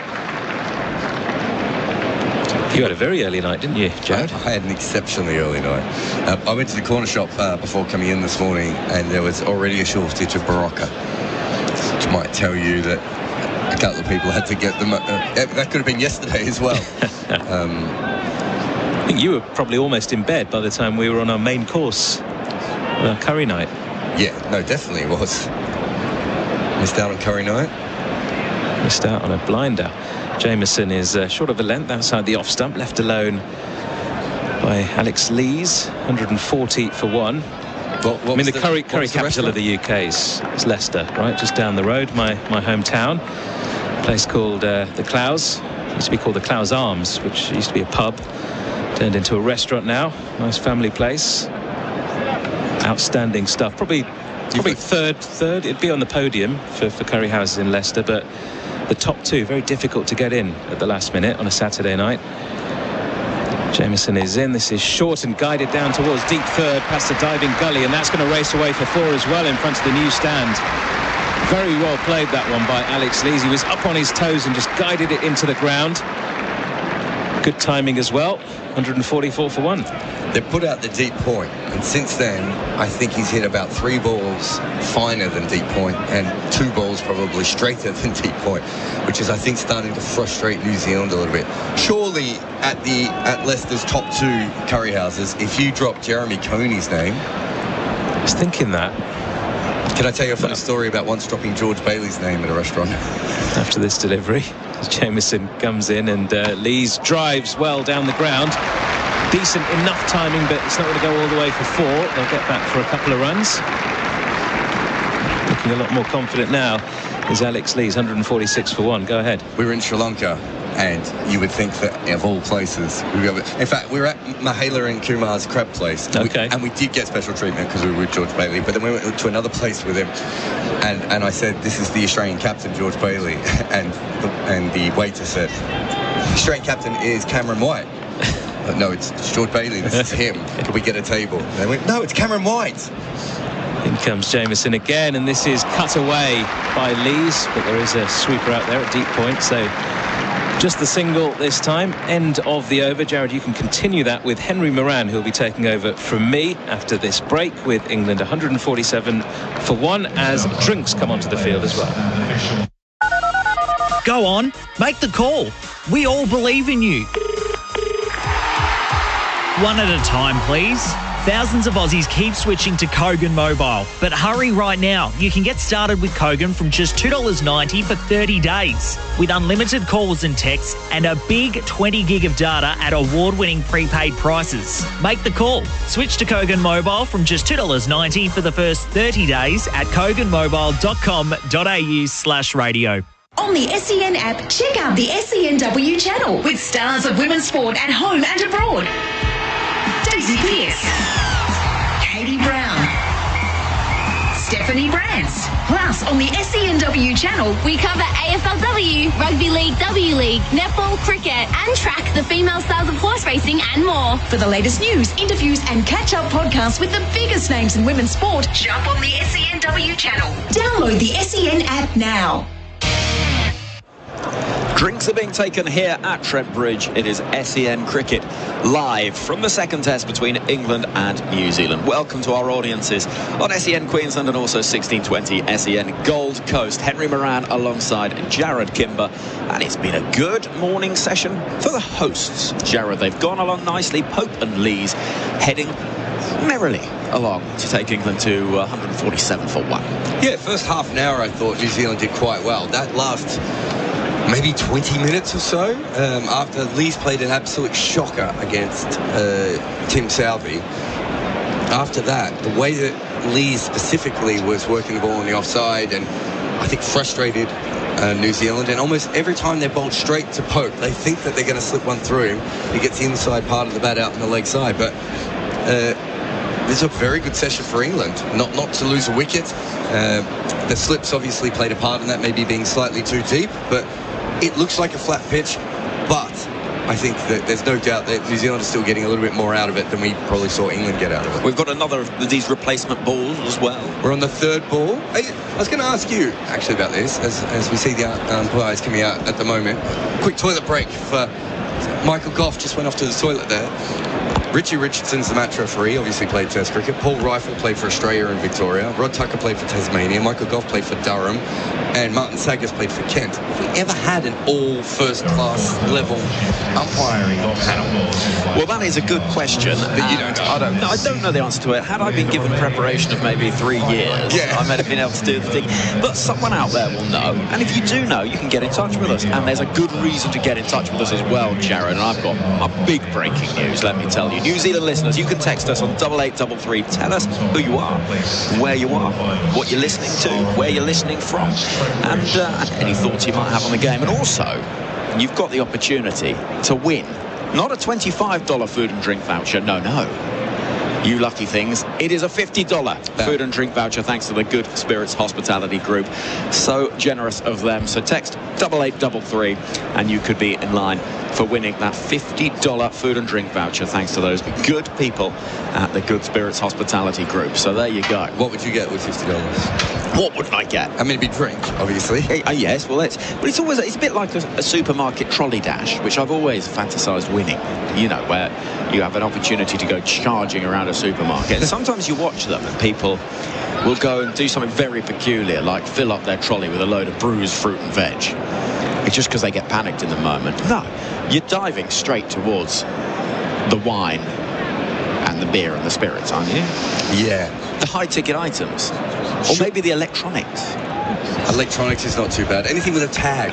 Anything with a tag. Anything you can't take through one of those auto machines because you have to wait for the person to come over and say you're over 25. Yes. Which happened to you the other day. Well, it did. More in a moment, because we've got the start of a new over. Matt Henry is coming in to bowl to Alex Lees on 67. 2 slips and a gully weight, left alone outside the off stump. You always know a little bit about the part of town you're living in this neck of the woods in England, because I remember when I moved into a more studenty part of where I grew up, and suddenly they had those electronic tags on the steaks in the supermarket. And you realise that, and then maybe that is the moment. It's no longer just the DVDs. Not the flat iron, but a sirloin. Yeah.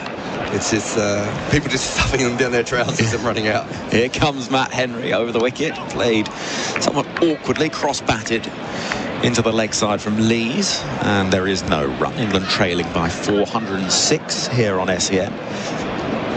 It's just keeping them interested the whole time. And I saw him play a little bit. He played for Yorkshire. Who did he play for before Yorkshire?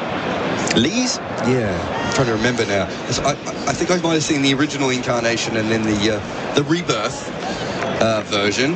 He just always keeps bowlers interested with this constant angled bat. Henry in, running in for the far end. That's a nice straight bat driven out towards mid-off.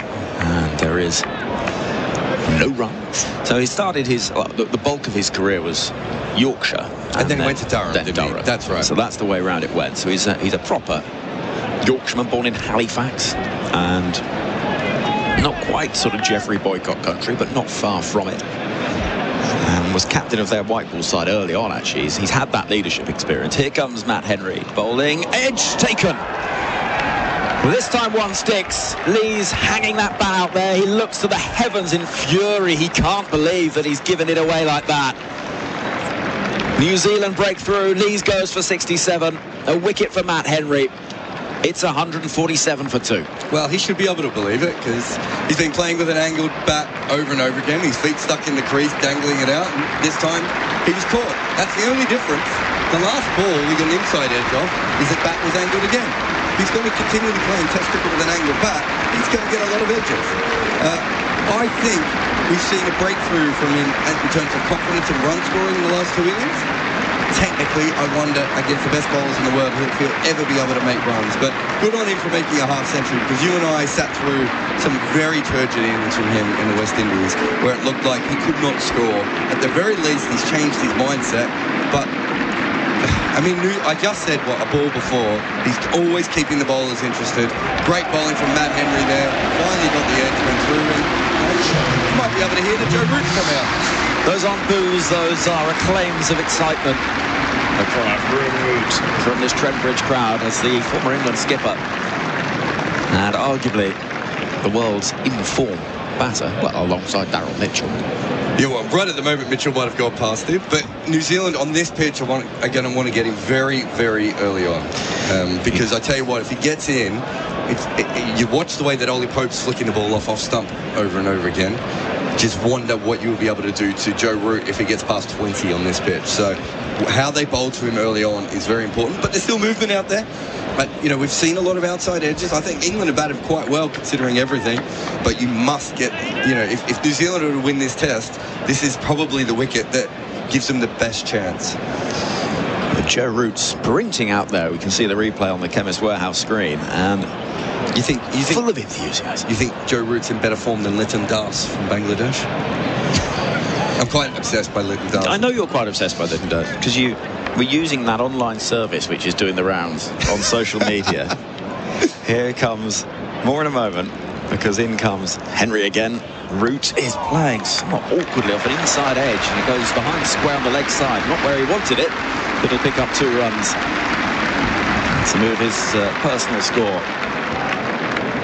off 0 and England to 149 for 2. There's an online service where you can type in any combination of words and it'll come up with a composite image using sort of all the resources of the internet. So you could search, say, Jeremy Coney on the Titanic, say.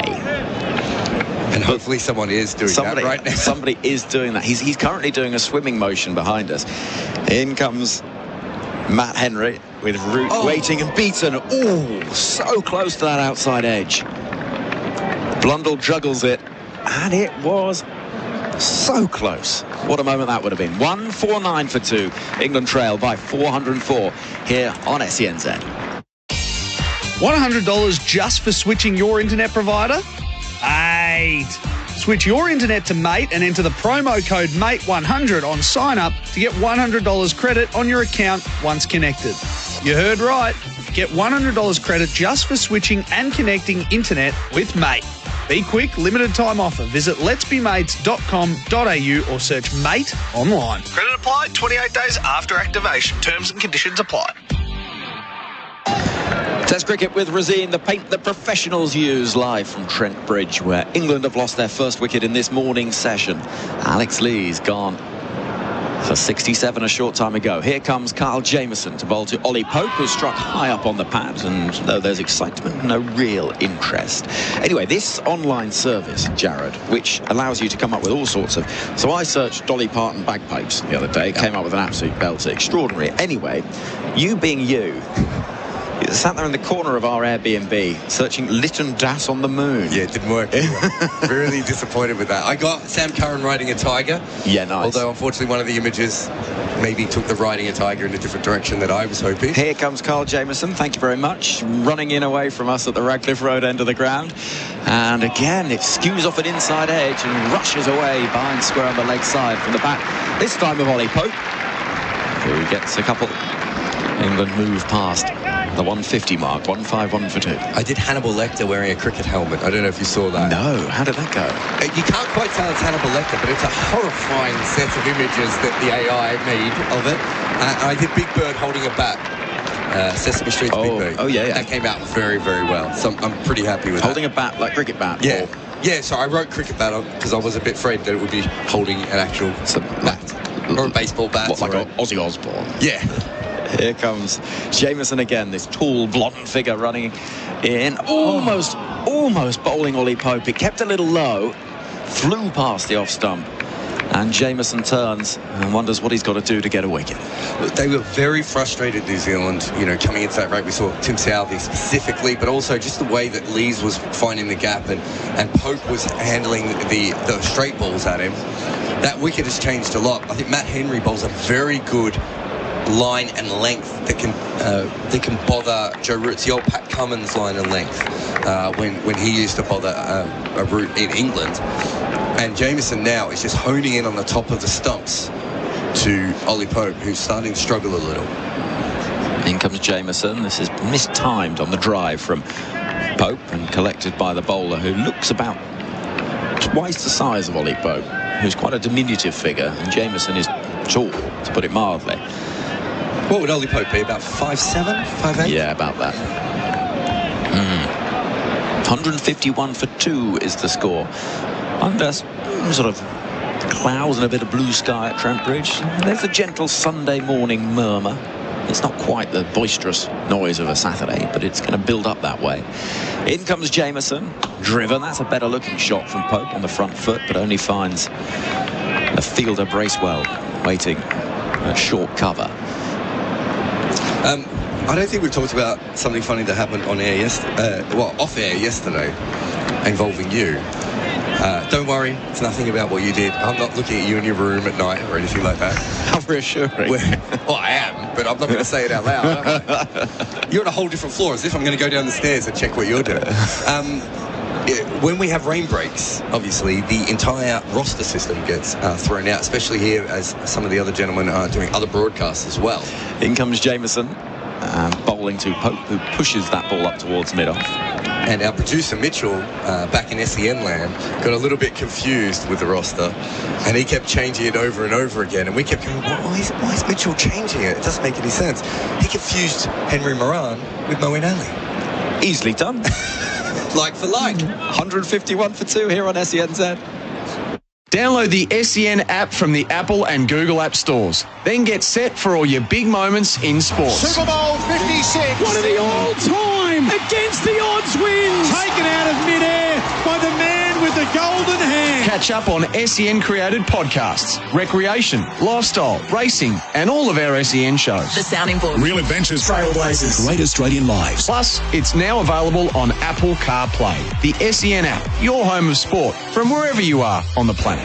Matt Henry with the ball in hand, in the sunshine now, beating down on Trent Bridge, running into bowl to Joe Root, who plays forward, and it dribbles into the onside. Yeah, so there's a mad panic when the rain happens. You've got producers all around coming up with their new rotors, and they're being fired off in all different directions. And of course, Moran and Moeen obviously looked a bit similar to Mitchell, and he assumed you were commentating on BBC, and that you also had a couple of 100 Test wickets.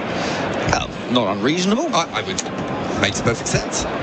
Here comes Matt Henry, and Root Rollet flails at that without much conviction, just hanging that bat out there, and it goes through to Blundell. Not convincing from the former England skipper. I always think when you're discussing the number of Test wickets in a commentary box, you should always put the asterisk of yet, so far. I haven't got 200 Test wickets yet. I always like to do it as a total. So to say, in this commentary team we have, with the contribution of, here comes Matt Henry, defended by an advancing Joe Root. I'm trying to think, what would, I think Jeremy Coney got about 30 Test wickets, is that right? And Macca, I would have thought, would have got 60 or 70, of which 98% of them would have been with a bouncer. Jeremy got 27. Geez, there's something wrong with me that I know that. Craig McMillan got 28. Oh, I would have thought he had more than that. Driven gloriously. Down the ground it goes, up towards that scoreboard. The cry of Root again. As England's talisman picks up a first boundary with a punch down the ground. Out through long off. 155 for 2. That ball's an error. He's overpitched it, obviously. But the reason it's really an error there is because in 4 or 5 balls, we've seen Joe Root get an inside edge, be beaten on the outside, and then beaten slashing at one outside off stump, allowing him essentially a throwdown ball. Root beaten, and again Blundell puts it down. Now, I think there's something up with Blundell here, because he's dropped a number of regulation takes behind the stumps. England run through for a couple of byes, and he's now looking in quite some discomfort, the New Zealand keeper, who scored 100 yesterday. So Nikesh and I mentioned before that one went through his hands. I'm now pretty sure he's keeping with a broken finger. He has dropped and fumbled so many balls. We'll see if Amaka or Jeremy can get an exact answer. We might even talk to Willie Nichols and see if there's anything. But I just believe he's got a broken finger. The way he's keeping, because the balls are bursting through the centre of his hand sometimes, not particularly that one. And he can barely put his glove back in. It might be the middle finger on the... I know. It's his right hand. Yeah. First and foremost, it's a beauty of a ball, not far from the outside edge. It's hit the top of the finger, and it's not so much one of those that, sometimes happen if the ball dips late. More in just a moment. Here comes Henry, and this is defended by Root into the ground. But it's one of those that comes about through a timidity and a bit of a fear because there's pain going on. You're not quite committing to the catch. Anyway, that is one to keep an eye on, certainly. 157 for 2 is the score, and we'll have a change in the commentary box with Adam Collins taking up the reins in just a moment. Stay in pole position this week with radio's #1 motorsport show, The Driver's Seat with Matt McKeldin and Stephen Johnson, covering everything from Formula 1 to V8 supercars. We spoke to TCR driver Josh Buchan and asked him how he's getting on with his new teammate Nathan Morecambe. He lives on like 25 acres or something and has no phone service, so even if I want to call him at like 2 a.m. before a race and try and rev him up, I can't actually even speak to him. That's this week on The Driver's Seat. Jameson to the crease, fresh over. Bowles here to Pope, pushes out towards mid-on, no run. Adam Collins back on the call. I've got Daniel Norcross with me. Craig McMillan will be joining us in a moment, replacing Jared Kimber. Yes, that conversation that's bubbling along in the background of all the commentary boxes, trying to work out whether Tom Blundell's digits are all okay, because he looks like he is in some discomfort. Hello, Macca. Morning, men. Have you heard anything about Tom Blundell's hands? Are they okay? Wicket-keeper's hands ever okay? That's a very good point. Here's Jameson to the crease. Away from us, 2 slips in the gully, and Pope on the pull. At the deep backward square, there'll be 1. Satisfied with that. He's up to 76. He started today on 51. So 158 for 2 is the score. England trailing by 395. They've got a lot of options, don't they, New Zealand? So they've got Conway, they've got Latham, they've got Bracewell. But, I mean, they won't want to use him because they'll want him to bowl with it. Cam Fletcher's the reserve keeper in the New Zealand squad. Right. So he's the second best keeper in the country. Well, they have got another keeper in the 11. Got a couple other keepers. They have. Latham and I know Bracewell's there to bowl, but Bracewell did keep at domestic level. No, not anymore. No. Conway's done it in T20s for New Zealand in recent times, but spoiled for choice, like England. 3 slips now. Jameson delivers, and Root comes forward, defends out towards point as he does so routinely. He's on 6, doesn't add to it. What's going on here, though? Root's playing some rather un-Root-like shots. We've had 3 different balls. We're already into the 45th over. Well, I don't know what's going wrong with the balls, but New Zealand, same in New Zealand, I think that we're getting the balls changed constantly in search of getting the ball to move. This one started to do. Why did they change the ball? It was really working, wasn't it? And now this one's done nothing. Absolutely, especially the first 4 or 5 overs this morning.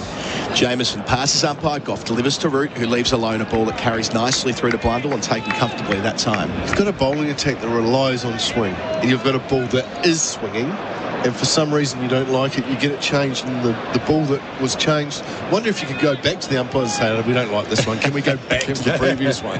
That was actually a little bit better than the one you'd given us. But I will say it's been a good spell from Matt Henry to Joe Root. Straight away, the first 20 balls to Joe Root, crucial. That's when you've got to dismiss him, and Henry's been on song. Jameson approaches and bowls, and Root plays from the crease, wants one to cover, gets through, good running. Pope to the danger end. I'm not sure how happy Pope was with that call. It's like a little bit surprised and somewhat flustered. To his credit, though, once the decision was made, he was on the bike. Root 7, 159 for 2. You do what Joe Root says in his batting lineup. If he says run, you run. Ollie Pope's moving along nicely, isn't he?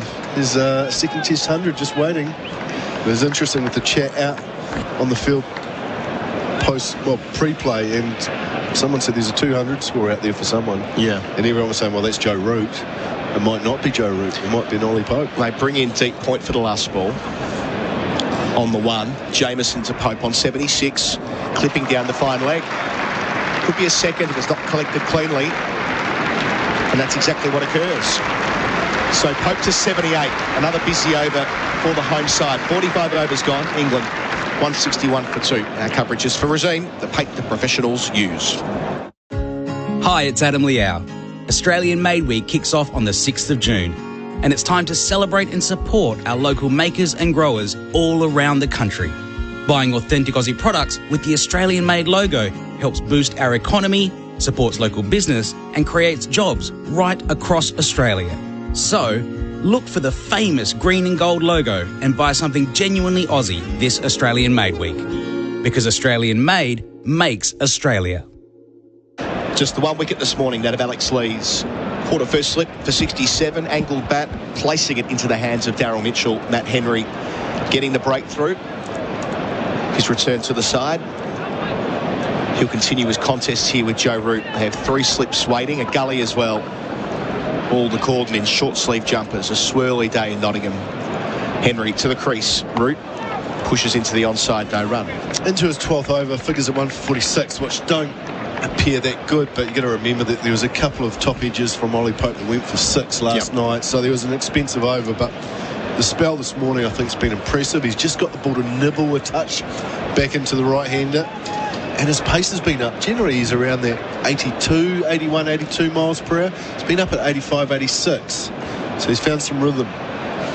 Henry delivering close to the umpire and through to the gloves of Blundell it goes. Also seeing just a little bit of uneven bounce as well. There was a couple that went through really low from Jameson, which you don't want if he's bowling from 6 foot 8. I just wonder if there's maybe just some deterioration in the pitch. It's a 3rd day pitch. Well, there are some marks, but they're from where they've replaced the turf where the bowlers land. Yes. I've often wondered, Broad gets so frustrated at Trent Bridge about the footholes.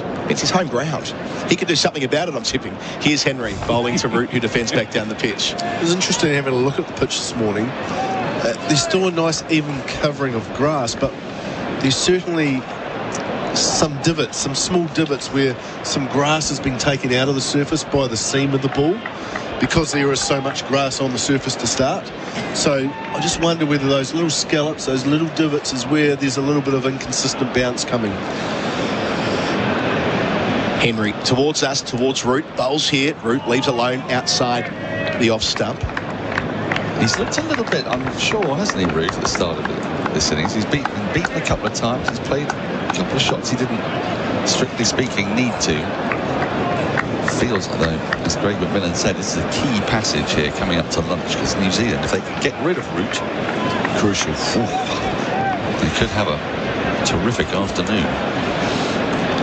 And that frustration for Les after getting in a second time, give it away. Henry bowls and Root drives, but straight to cover.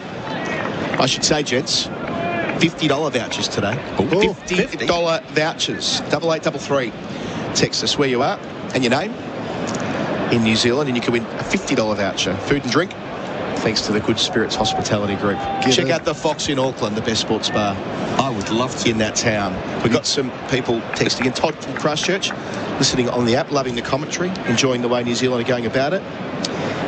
We've got Glenn in Lower Hutt in bed. Good to have you with us. Root pulling this last ball of the over with real authority. And the roar of Roots goes around Trent Bridge. 46 overs gone. Root into double digits. The home side 165 for 2. $100 just for switching your internet provider? Mate. Switch your internet to Mate and enter the promo code MATE100 on sign up to get $100 credit on your account once connected. You heard right. Get $100 credit just for switching and connecting internet with Mate. Be quick, limited time offer. Visit letsbemates.com.au or search Mate online. Credit applied 28 days after activation. Terms and conditions apply. Got a great look at that pull shot from Joe Root on the Chemist Warehouse replay screen. How about the swivel, Macca? Oh, so good. He's on. He's on again, I think. Here's Jameson. 2 slips. Bowls to Pope, who defends. I mentioned the text in the previous over before Jeremy runs off to the other place. One in here from Lewis. I wish Jeremy Coney was my grandpa. Well, I mean, it could probably be arranged. You can do stuff like that these days, can't you? Ring to grandpa. Phil in Dunedin. All the texts coming in now. Thanks one and all. We'll pull a couple of names out of the hat through the afternoon. $50 vouchers. Thanks to the Good Spirits Hospitality Group. 8833 in New Zealand. 0433 98 11 16 in Australia. Jameson, wider of the crease, bowls here, defending. Is Pope out towards cover, no single. So that for a change, come on, get the off spinner. Give it to Michael Bracewell. Let's see him go. What frustrates you is when they bring the offie on for 1 over. You don't like that? It's so token. It is just like, what can you do in 1 over? You know, it's hard for any bowler to get any rhythm at all. 1 over's not going to do it. And yet it's been happening for time immemorial. It's really bizarre, isn't it? Should be outlawed from the game. Bowler should say, no thanks, I'll wait till after the break. Can have a decent go. Mitchell and Southey in the slips. Jameson bowls and driving with a nice straight blade. Is Pope out to extra cover, no single. That texter is talking about Jeremy Coney. I have the great good pleasure of having Jeremy as a house guest a lot of the time that he's in England. And I came back one night. I was working on a West Indies-Pakistan game. And I got in exhausted around about midnight into my kitchen to find Jeremy and my wife dancing to an ABBA medley in the kitchen. Was one of the more remarkable sights. He came into the commentary box the next morning as Jameson arrives and bowls and playing into the onside is Pope no. He goes, yes, well, Adam, got back to the Norcrosses last night and there was Catherine playing some ABBA and we went dancing for hours. They really did. Are you all right there, Jeremy? Oh, yes. I did money. I've been doing some research for him this morning. He's doing a presentation tonight about great characters in cricket. He is, yes. On another podcast. He goes, can you give me an Australian? What about Doug Walters? So I've been his researcher at the back of the box. So you've done all the work. Yeah, you'll find. Very happy to do so. Adam's got a lot. Jameson delivers and leaving a lane outside the off-stump is Pope. He was doing a Surrey game, Surrey-Sussex. And he fired about 3 hours worth of questions at me. But Finn Hudson-Prentice. I've never heard of this boy. and I can tell you, chapter and verse. He was on commentary with me for that game. He rocked up as though he knew every last bit about Finn Hudson-Prentice and his brief career at Derbyshire before moving back to Sussex. And he took your research and presented it as his own. Well, why wouldn't he? Why wouldn't he, indeed? It's still research. Last ball here from Jameson. Delivers to Pope, who pushes out to mid-on. End of the over. Our coverage is for Razine. The paint the professionals use. 47 gone. England 165 for 2. Real adventures with Patrick Dangerfield and Aaron Hapgood. Everything fishing, boating and outdoors. Have you ever just decided to go to the cinemas by yourself? Didn't go to large popcorn because of Kane's feedback last week, and proceeded to have probably the best 2 hours and 17 minutes possibly imaginable. Cinema by yourself, the new Top Gun flick, which is electrifying, and it was just brilliant. Patrick Dangerfield and Aaron Hapgood. Subscribe and listen today wherever you get your podcasts. If you want to win a trip to the Gold Coast 500 Supercars race, well, thanks to Willamette Travel, you can play Quizzy Dag every morning at 6:40am on Izzy and Kempy for breakfast. Call 0800 150 811, answer 5 questions correctly, and you're in the draw. That's not bad, is it? I might do that tomorrow, Daniel. Yeah, Quizzy Dag. That is one of the better puns I've heard.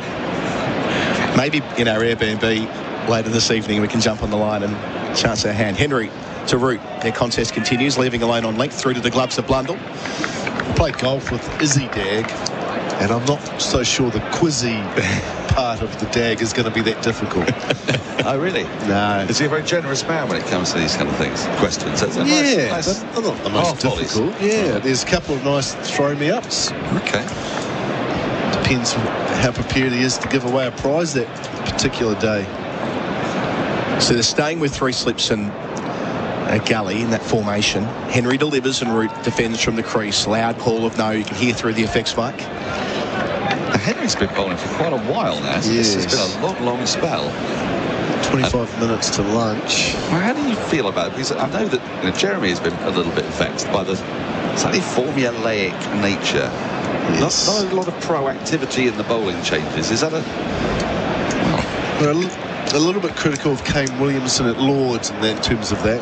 I expected a bit different here. Henry arrives and bowls to Root, who again is able to leave outside the off stump, but the real noteworthy point of that delivery is Blundell hits the deck. Ball hits his gloves and he's straight down on the turf. I haven't got word through back yet from... Oh, I have. My apologies. Okay, so the New Zealand camp are going to get back to us with further information. Sorry, just getting through the text here. He had a bad right index finger historically. Yes. So they'll be taking a look at that maybe at the lunch break. Here on the Chemist Warehouse replay, he's taking that with fingers pointing up. So Henry again to the crease and bowls to Root, who steers through the cordon. How often have we said that through the years? That is such a productive area for the former England captain. He moves to 15 with his second boundary, and the home side are 169 for 2, a deficit of 384. The reason I point out that he took it fingers pointing up was because it was actually around about waist height. And I'm trying to think, if you've got a sore index finger, you don't. If you're taking your fingers pointing down, maybe he's protecting it more easily with fingers pointing up. But he got hit when he was batting. That was the original problem, and then obviously that one swung and when he was keeping as well. But he doesn't look 100, does he? But no. It's an issue that keepers have to deal with. Bent fingers, broken fingers. To the crease, to Root, who pushes out to back to point, no run. Yes, I mean, you'll have seen many a wicket-keeper in your day. I think Bob Taylor is the one whose fingers were most alarmed me. I saw him in later life, and they were just pointing in completely opposite directions. Yes. Yours look okay. Oh, you got a little bit. Oh yeah. Okay. Got a couple that. Yeah. But that's all. Chris Gale busted that one. I was fielding at short cover in the Test match. Last ball, Henry to Root, who defends again from the crease out behind point. End of the over, 169 for 2 the score. Our coverage for Razine, the paint the professionals use. $100 just for switching your internet provider? Mate. Switch your internet to Mate and enter the promo code MATE100 on sign up to get $100 credit on your account once connected. You heard right. Get $100 credit just for switching and connecting internet with Mate. Be quick, limited time offer. Visit letsbemates.com.au or search Mate online. Credit applied 28 days after activation. Terms and conditions apply. I missed a bit on the text from Lewis, who wants Jeremy to be his granddad. He also wants to sit on his knee, which is a bit bold. It's quite a bony knee. And one in here from another message here from, now where is it? It was Steph, who's listening to us. Here it is. Steph Pearce doing yoga and listening to cricket in Darfield, Canterbury. Hello, Steph. No Darfield well. Southey back into the attack. Wide outside the off stump to start to Pope, but it did swing prodigiously into the gloves of Blundell. Late night yoga. I mean, what is it? It's coming up to midnight. Is it out there? Yeah. I should imagine. It's just to sort of calm you into nice repose. It's cold. It is cold back in Christchurch at the moment. The weather's been a bit icy the last few days. It is winter. You are allowed That is to have winter. cold. Yeah, of course. Absolutely. Can't just leave that to us. I'm not sure you'd be doing yoga at midnight. Just trying to stay warm. Maybe it's big time yoga. Two in the cordon. Southey. Bowls here to Pope, who pushes down to mid-on. No run. He's just been slowed down a bit, Pope, in the last couple of overs. Yeah, he's stuck at that end, isn't he? Interesting. Yeah. New Zealand and Tom Latham gone back to Tim Southey. So still no spin.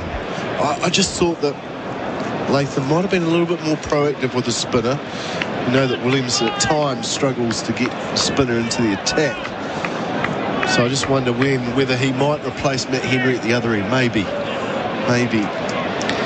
22 away from a ton, Pope. Facing up to Southey. And playing him out to the sweeper at deep backward point. But the oohs and ahs are on account of the fact that he came forward and it found the very outside part of the blade, but with soft hands. He gets a single. 79 for Pope, 170 for 2 for England. I don't mind that at all. He's played that late and his bat and pad are close enough together. It's when he's reaching for the ball a little bit I don't like. He's given a chance that should probably have been taken already. Mitchell, he didn't technically drop it because it bounced in front of him, but he probably should have been another yard or two further forward. And he's just battling with himself a little bit at the moment. It's almost like you can hear him saying, I've got to be a proper number 3. And then the fact that he's actually a number 5 comes out every now and then.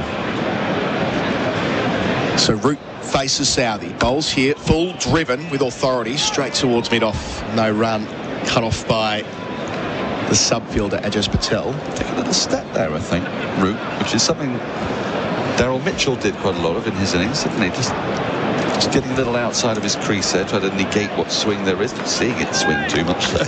And also, I guess, the lack of pace from Southey, it means that he feels comfortable doing that. Still got to use the short ball, got to use the bouncer at times just to push the batter back in the crease. Sun back through the clouds. Southey delivers, beating Joe Root outside the off stump. That was close. That was the quintessential Tim Southey outswinger. With the best ball he's bowled all morning, that one. That one did move. We'll get a look at it again on the Chemist Warehouse replay screen here on the reverse angle. Nice proud seam. Pitching about the 4th stump line. Root had to come and meet the ball. Couldn't let it go on that length. No, that was a good delivery. He's basically just sort of covered his stumps there, hasn't he? So played the original line. Southey, last ball of his over, and Root clips him through mid-wicket. They'll get just one. Root will retain the strike. It's 171 for 2 at the end of 49 overs. England trailed by 382 with Root on 16 and Pope on 79. We're going to have a change in commentary. Macca, you're going to stay put after a few further words from you. Daniel and I are going to jump out, and Nikesh Regani is going to replace us. Yeah, well, New Zealand toiling hard at the moment in the field. Just the one reward so far in this first session on day 3. The bowling has been a little bit of a mixture. There's not a lot of help on the surface there. One has swung. But New Zealand really need to try and get Joe Root. He's the key. He is the class player in this England lineup. If they can get rid of him before this lunchtime break, which is about 20 minutes away, then it will put that England middle order under some pressure. Interesting, the bowling change. Matt Henry has finished his spell, and we thought that maybe Tom Latham and New Zealand might go to some spin. They haven't. They've gone back to Trent Bolt, who bowled a very tidy first spell at the start of the day. So just the 4 seamers used: Southey, Bolt, Henry, Jameson. The other 4 that Tom Latham is just rotating through in this first session. Yeah, afternoon, Macca.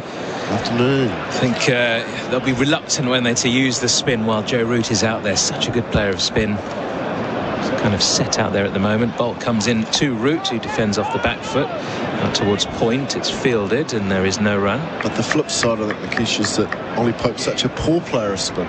Very true. So, you know, you can bowl to Root, give him one, give the spinner some protection because he is so good. And you want to bowl as much as you can at Ollie Pope. Well, there is still 18 minutes left until the lunch interval, so you may well see a bit of spin before that break. You would have thought so anyway. No harm in giving him an over or 2. With Bolt coming on now, Southey just starting the previous over, I think they'll go through to lunch. In comes Bolt to Root again, who thinks about a cut and then leaves it alone. It's straight through to Blundell.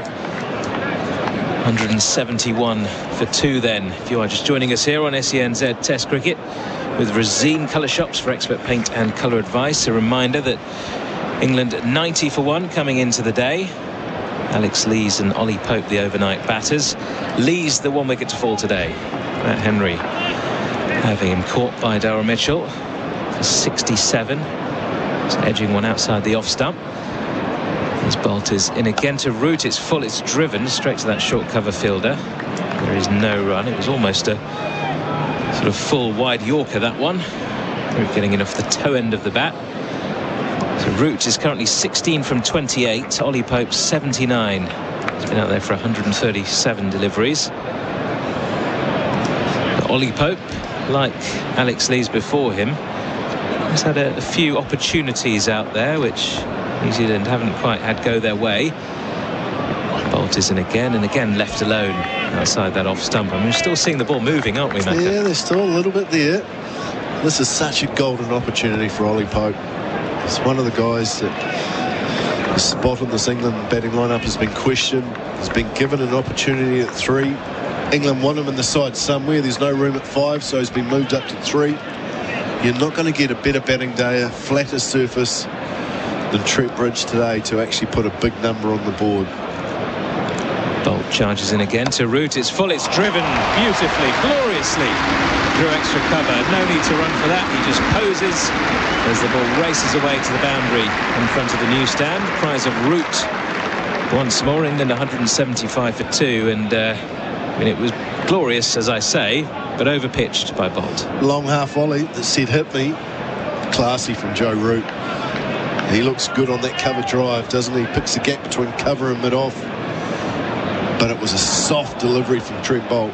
Bolt is again in a similar area, a bit wider this time, and hits straight to short cover by Root. And that is the end of the over. New Zealand still searching for that 3rd wicket. England making their way to 175 for 2.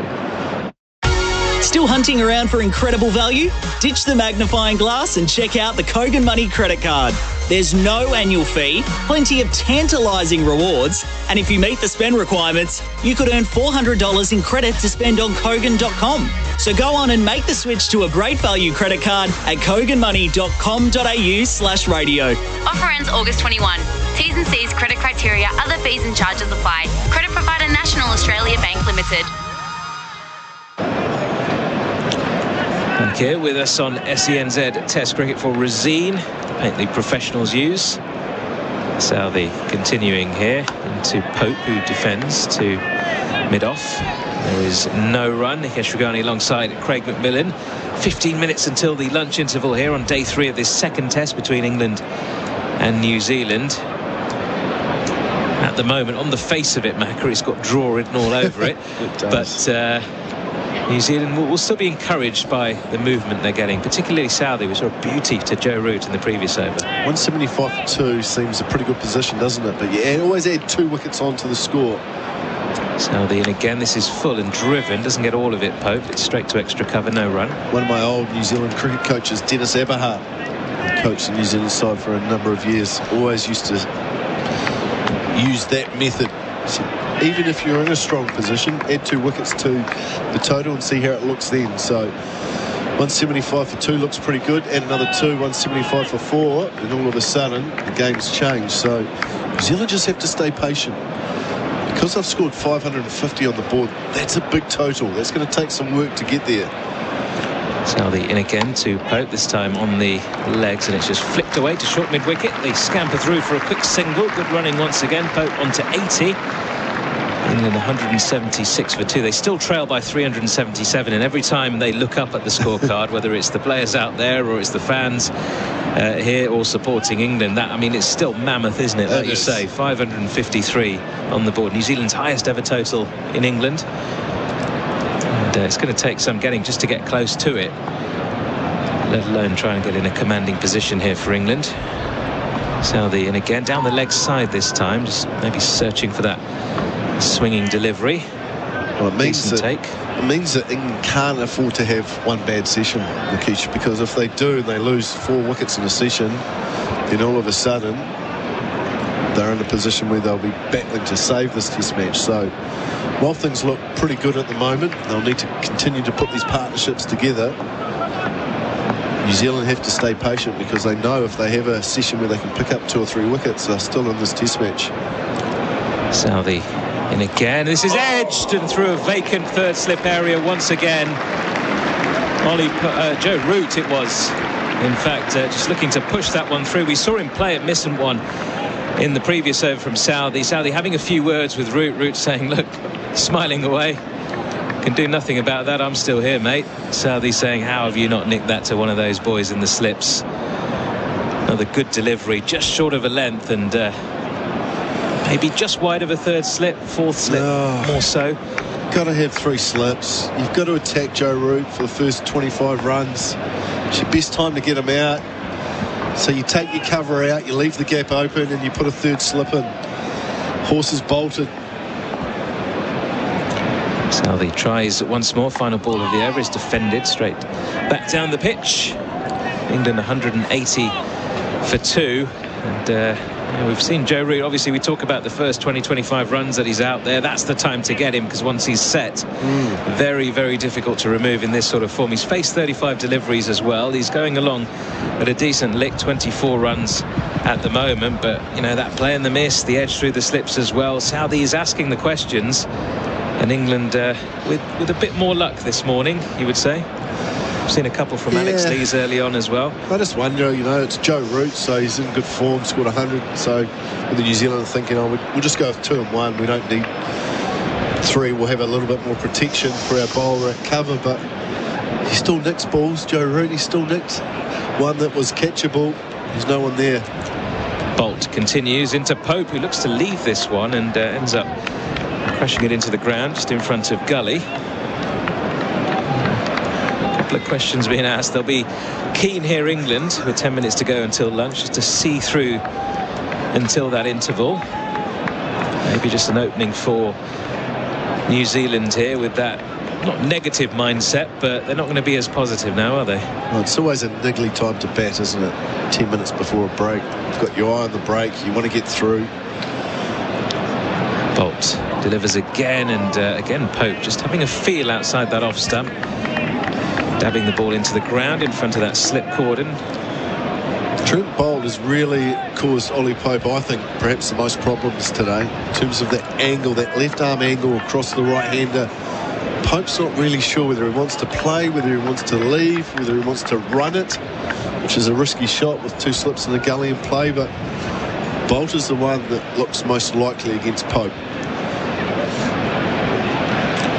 He's got 4 balls left in this over. The sun shining brightly once again here at Trent Bridge. Just a gentle breeze today across the ground as Bolt charges in, delivers, and this is on the hip and just worked out towards short mid-wicket. No run. Interesting that New Zealand haven't used the short ball against Ollie Pope this morning. We saw a couple of top edges from Pope yesterday on the pull shot that weren't controlled. Both went for 6, but weren't overly controlled, you'd have to say. I thought New Zealand might have tried that again today. They haven't so far. Maybe with Bolt and the angle as well, because he was looking to drag those pull shots, wasn't he, from just outside the off stump. In comes Bolt again. This is full. It's pushed down towards mid-off, and a bit of a fumble there. Allows them through for the single. 181 for 2. There's the captain, Tom Latham. Fielding's been a little bit sloppy, you have to say, so far. It's sort of mirrored England's fielding performance in many ways, with a couple of catches down. Just some misfields that you don't expect from this New Zealand side.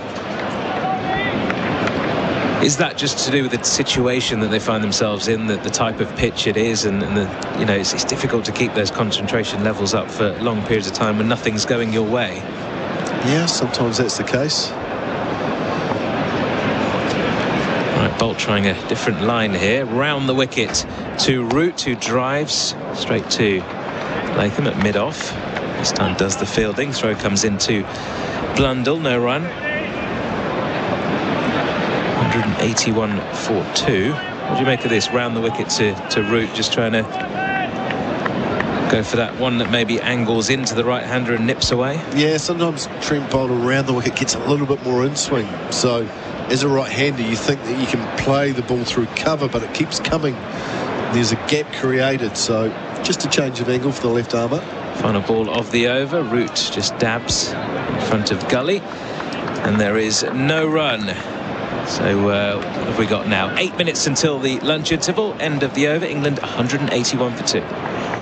On the SEN app, check out the SENW channel with stars of women's sport at home and abroad.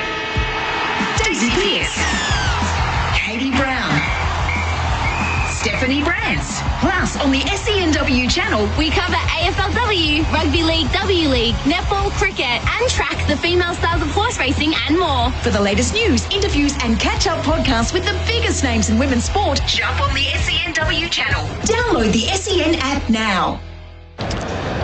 SENZ Test Cricket with Resine Colour Shops for expert paint and colour advice. Southey continues in here to Pope, who again dabs. I mean, we've seen a few of those, haven't we? Those dabs outside the off stump, those defensive shots which they're just playing into the ground and they're sort of bouncing away. So that slip cordon, just a little bit more tentative here, England, as they look to get through to the lunch interval. Yeah, it's a bit of a nothing shot, really, isn't it? It's not like he's really trying to score from it or defend, so there's a little bit of danger in that.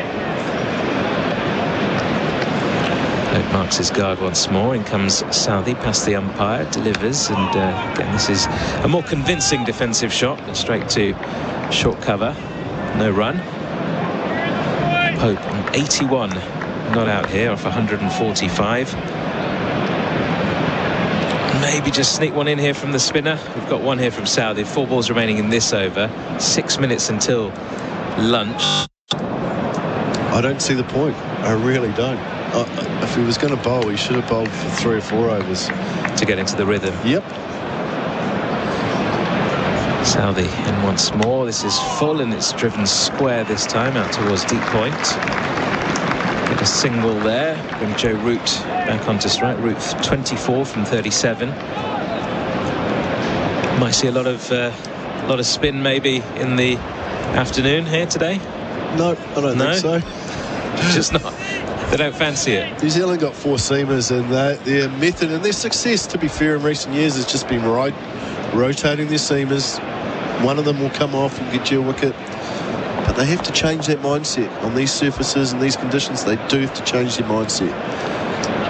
Southey into Root this time, who clips away through mid-wicket. It's not going to get all the way to the boundary for 4.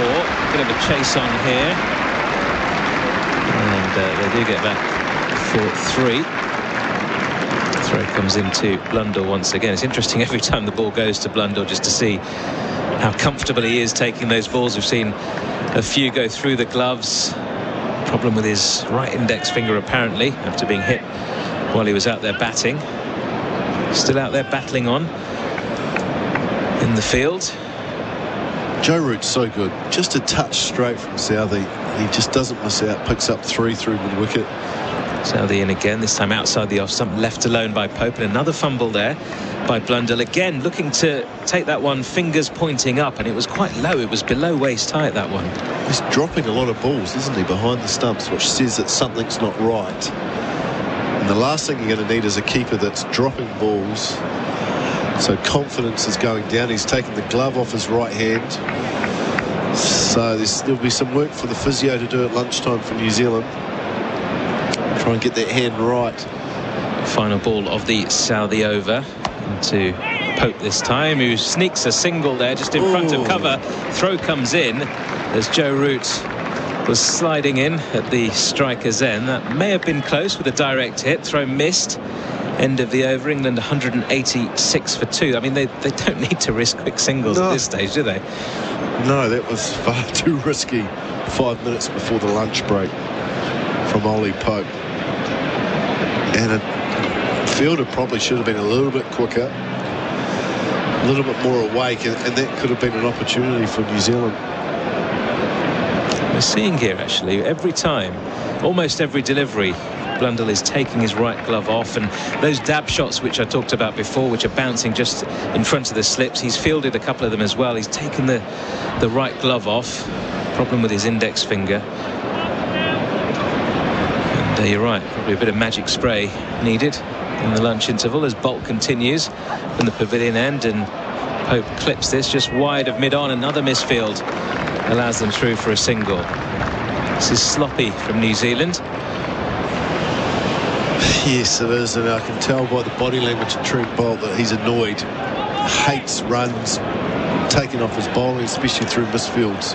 It's not just the runs, is it? It's the fact that you want the same guy on strike. You've got your plan. You're trying to set somebody up, and if they're rotating strike, it becomes all that more difficult. And he comes round the wicket this time to Root, who guides just in front of that gully fielder. No run. That's exactly right. You've got a plan that sometimes can take 2 or 3 overs. The last thing you want is that player being let off by a misfield by one of your fielders and get down to the non-strikers end. Bolt's trying to get through this over quickly, isn't he, to get one more in. Get one more. There's 2 minutes left until lunch. In comes Bolt. This is edged and dropped at second slip. It was a difficult chance, but it was Joe Root, and he gets 4 down to a very sort of fine deep third region. Oh, another moment there for New Zealand where they could have had England's main man. He survives. Trent Bolt not impressed. Tough one. It's gone quick. It's hit Southey's hands really hard. It's not even really a half chance. I mean, Southey's so good. Too close to cut. That was the thing. The angle around is too close to cut. Southey got a hand to it. It's gone down. Bolt into Root again, who leaves alone this time outside the off stump, and Bolt runs back to his mark here. He's got a couple of deliveries remaining in this over. The clock ticks over to 12:59 local time. Is he going to get through? That 1 over of spin, that's what they're after here, aren't they, New Zealand? Will it be the spinner, or will it go to Tim Southey? The good thing that Joe Root, he went hard, Root, really hard. Bolt in again, and Root clips to short mid-wicket. So it went quickly to Southey, who's pretty athletic, isn't he? Quite tall. No, he did well to get to that. He is tall as well. Got a good chunk of his fingers, though, didn't it? It just went too quickly. Yeah. It almost hit his hands.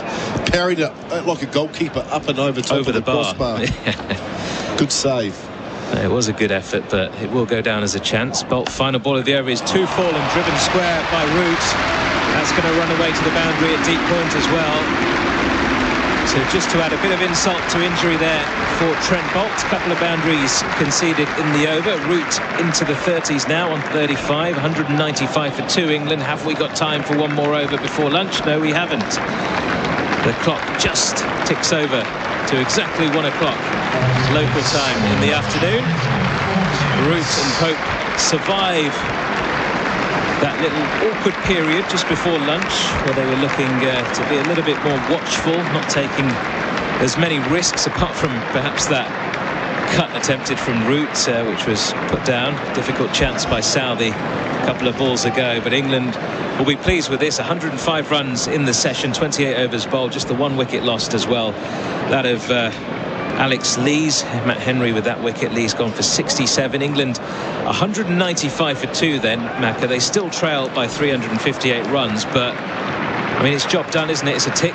Yep. Baz McCullum and Ben Stokes up there in the dressing room. That's exactly what England would have talked about wanting at lunch.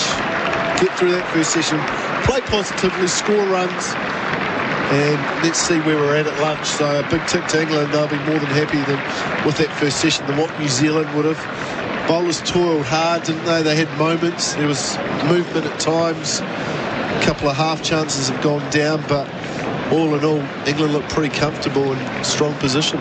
I suppose the one encouragement that New Zealand's bowlers can take, which England's probably, England were completely off the boil in that first innings where New Zealand posted 553. There were long periods in that innings where nothing was happening out there. Things are still happening, chances are still being created, the ball is still just doing enough. Yes. The bowlers are getting it in the right spot. They've just not had that little bit of extra luck, and they will at least take a lot of encouragement from that. Yeah, they need to, don't they? Because the second session could be very similar. So I hope we can see some spin in the second session. We have to. He's got the 4 seamers that Tom Latham has rotated through, but let's have a look and see if Bracewell's a chance of getting a wicket if there's any turn. But yeah, tough session for New Zealand, good one for England.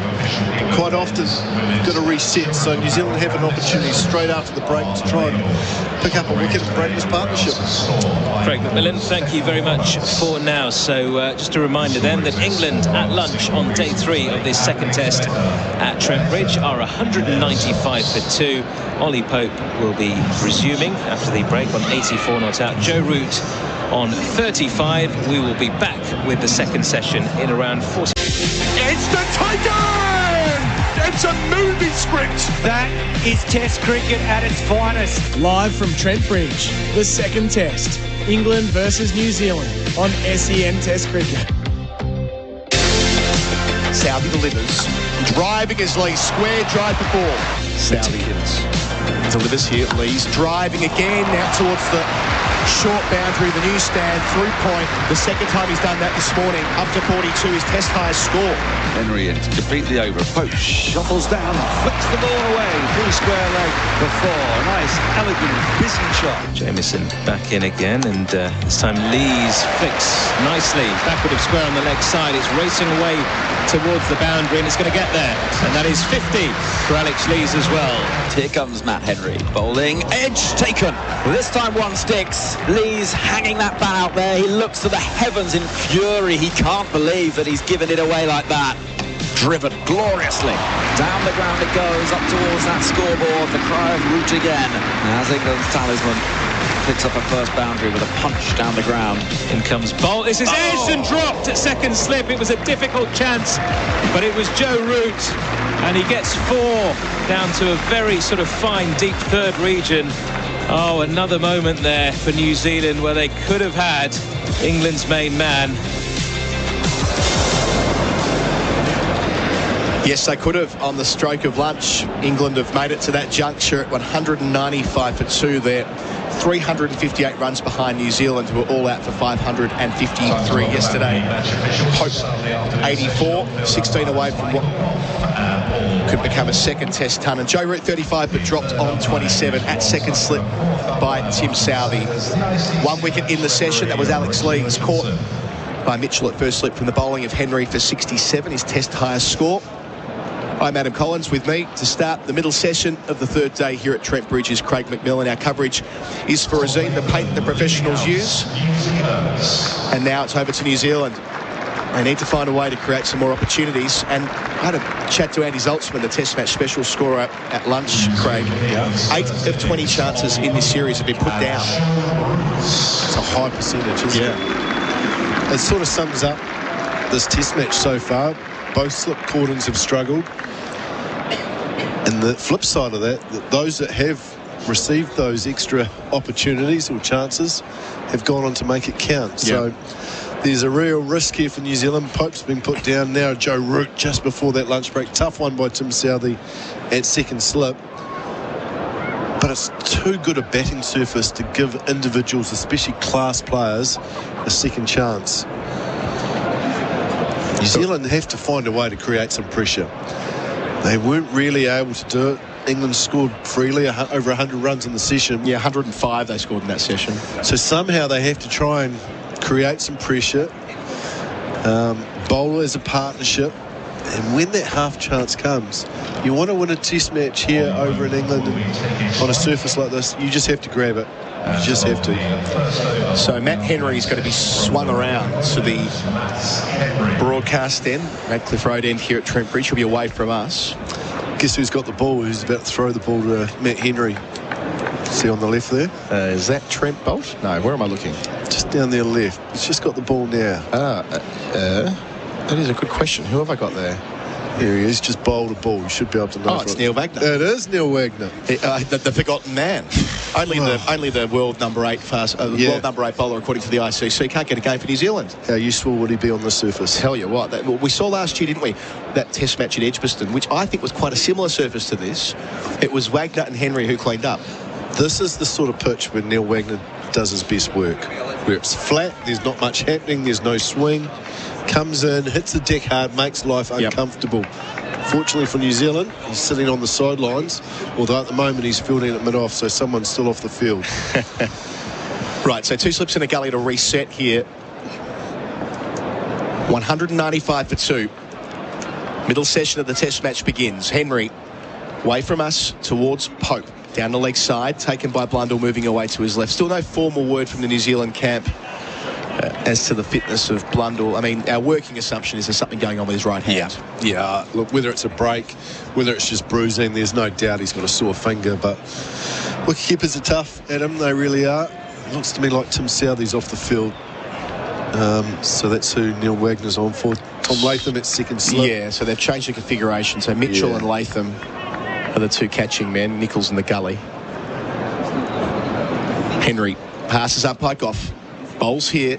And Pope tries to drive, but miscues it. And Henry dives away to his left in his follow through. No single. He was just quiet towards the end of that first session, wasn't he, Ollie Pope? The last 25, 30 minutes, there wasn't a lot of runs scored. Got most of his runs in the first hour, didn't he, of the session? A couple of lovely cover drives, but New Zealand have just been able to bowl nice and tightly and just quieten Ollie Pope down. There'll be some nerves there, far away from a second test match 100. Yeah, and he's never done it at home either. His 1 century in South Africa. Facing Henry here, and Pope gets the first run of the session, placing it just towards cover point and overthrows. No. 4 of them out towards the new stand. Who's the offending man? That's the question. Matt Henry is distraught. Bracewell with the throw. Bracewell with the throw, and Pope with that moves to 89. 5 scores. Oh, it's a real bonus. You love it as a batter when you're just looking to pinch a quick single and you end up with 4 overthrows. It's a horrible throw. There was someone backing up, but Michael Bracewell off balance. Didn't quite get it right, so Devon Conway was no chance of stopping that. And that's a nice way for England to start. First over. Yeah, Devon Conway wasn't in the frame of the ball as the man notionally backing up. No, he was off balance, wasn't he? Michael Bracewell having to move to his left and throw off balance, but it was 5 metres wide of the stumps of where he was aiming. And the broader applause you heard around the ground was because England have brought up to 200. 200 for 2. We haven't said that too often around the England team in the last few years. Wasn't what we were expecting after New Zealand piled on 553 either. So Root on strike here. Henry to him, driving the first ball he's faced to the session towards mid-on. No single. I can't believe how similar both these innings have been from a bowling point of view, a batting point of view, and also a fielding point of view. They've almost replicated one another in terms of how both sides have gone about it. New Zealand have been sloppy in the field, put down a couple of chances, some misfields. I think they've probably bowled a bit better than England if I was putting a critical eye over things. So Wagner gives the ball to Henry, who sets off. Beneath us here, bowls to Joe Root, who leaves the ball close to his off stump, but able to on the basis of length. But that's only maybe a fraction in terms of opinion. And when the opposition are 200 for 2, you might question that. So a partnership that's worth 53. If England bat all the way through today, they'll be comfortably into the 400s, and that will make things interesting as how the second half of the game plays out. Henry, last ball of his over, driving again. He's Root, beating mid-off. That's a beautiful shot. Root moves to 39. A busy over to start for England after the interval. They're 204 for 2. Our coverage is for Rosine, the paint the professionals use. Craig McMillan, that last ball was right where Root wanted it, in the slot. Nice weight transfer. Easy peasy. Long half volley again from New Zealand. Henry deciding to float one up there. Too good a player to miss out on that. And that's been the disappointing thing for New Zealand. Number of good balls, but they haven't been able to finish overs off. It's not going to miss out on that. Nice straight drive down the ground for 4. First over after lunch has gone for 9 or 10. So Jeremy Coney said at the start of play today, but his plan A would be shake it up all day. Don't let England settle. Don't let them get into a rhythm. And we're yet to see spin, and they probably don't have that partnership breaking option. Even Daryl Mitchell, who only got 1 delivery at Lord's last week, we've seen him be quite an effective bowler at domestic level, and has taken test wickets as well. It sort of feels a bit samey right now, doesn't it? It does, totally agree. Really does. So Trent Bolt away from the pavilion to Pope, who clips through mid-wicket and moves into the 90s. At least a couple. Nicely timed. Gets a boundary up to 93, Ollie Pope. That's his 9th 4 to go with a couple of sixes. He's 708 from a first ton in England, 208 for 2. They're racing along after the break. Nice warm-up delivery from Trent Bolt after lunch, and it got what it deserved. It got dispatched. Nice soft ball that Ollie Pope just leant into. Timing was good, picked the gap at mid-wicket. Neil Wagner, the man that had to chase it, he'll be so annoyed, so frustrated that he's doing fielding and he's not able to bowl. His hunger to play is high. Well, you can imagine. I mean, he would have thought series in England, got a great record over here, that he'd be one of the first players picked. And I get that the depth is there for New Zealand. It's competitive tension, and there's no doubt that they've been able to deploy that group and rotate that group really well over the last couple of years, but not to play at all. Over the wicket, Bolt to Pope, off his hip, gets a single to long leg, moves to 94, 210 for 2 the score. I mean, we've talked a lot about it, and we won't labour the point, but he is a point of difference. The way he bowls, his bowling style, the way he gets his wickets is quite a difference, and adds that X factor to this New Zealand attack. So, yeah, I mean, it's one of those things that in hindsight might reflect back on at the end of this test match and say that perhaps the New Zealand coach, captain, got it wrong. But it's something to chat about perhaps on another day. Overcast afternoon. Bolt to the crease, and Root drives down the ground again. Just for 1 and comes back for 2. Didn't get all of it. But into the 40s he goes. 211 for 2 the score. The deficit 342. It's a horrible start by New Zealand after the lunch break. Yeah, well, they've already conceded 16 runs in the space of 9 balls. Trent Bolt, walking back to his mark, just kicks the ground, so he's frustrated. He's not happy with his start, but there's no reason at all. Bowlers come out 5 minutes before the start, warm up, bowl. You should be on it from ball 1. That's 16 easy runs that England have been able to score because New Zealand haven't been tuned in. It's not good enough. Change of angle. Around the wicket here. Bowling to Root. Left alone outside the off stump. I mentioned a partnership breaker, a golden arm. They could do with someone like you, run in and bowl a few bounces at pace. We were checking this out before, weren't we, that you actually took 1 more wicket than Jeremy Coney at Test level. Oh, that's good. Nice to have one over Jerry. I'm not sure he would have got too many wickets from bounces, though. His would have just been little seamers that just nibbled on a green top at the Basin Reserve, probably. I expect so. Would have been telling us earlier that one of his Test wickets was Greg Matthews caught and bowled. Bolt round the wicket, leaving alone again his route through to the gloves of Blundell. I think your philosophy was just going and bowl bounces, right? Yeah, I'm just trying to think. My 2 favourite Test wickets of that lot were probably Jack Cullis, LBW at Eden Park, on a flat drop-on wicket that just nipped back and hit him in front, and Steve Waugh nicking off after hitting at the Gabba, after hitting him on the shoulder, bouncing him a couple of times and having a bit of verbal, and then he sparred at one and caught behind, caught Perori. My favourite 2, those. Lovely stuff. Bolt to finish the over, leaving alone his route again. Back of a length delivery into the gloves of Blundell. 56 overs gone on SENZ Test cricket for Rosine, the paint the professionals use, and the home side are 211 for 2. On the SEN app, check out the SENW channel with stars of women's sport at home and abroad. Daisy Pearce, Katie Brown, Stephanie Brands. Plus, on the SENW channel, We cover AFLW, Rugby League, W League, netball, cricket, and track the female stars of horse racing and more. For the latest news, interviews, and catch-up podcasts with the biggest names in women's sport, jump on the SENW channel. Download the SEN app now. New Zealand need to make something happen here. Matt Henry, good before lunch. Bowling here at Pope on 94. Gets to the crease and Pope lunges well forward and defends. A loud call of no. Yeah, there's something there. Is the magic of the partnership breaker. You know, Dougie Walters, always well known for that. And every side needs one, don't they? Times get a bit tough and partnerships develop. You need someone who's a little bit unorthodox you can throw the ball to and something happen. And often they can be a bit quicker than you think too. So thinking about your bowling, even though you weren't a front liner, you'd be bowling as quickly as your front liners were, according to the speed guns. Henry arrives and bowls, and driving hard straight to cover is Pope. Nice stop, no run. And the same was the case for Australia. You'd have Steve Waugh and Greg Blewett, who would come on and bowl in the 130s. I mean, just because you're a part-timer doesn't mean you can't hurl it down. Sometimes your concentration just lapses a little bit from a batting point of view, doesn't it? You've got through the hard stuff. You've got through McGrath, Gillespie, Lee, Warne.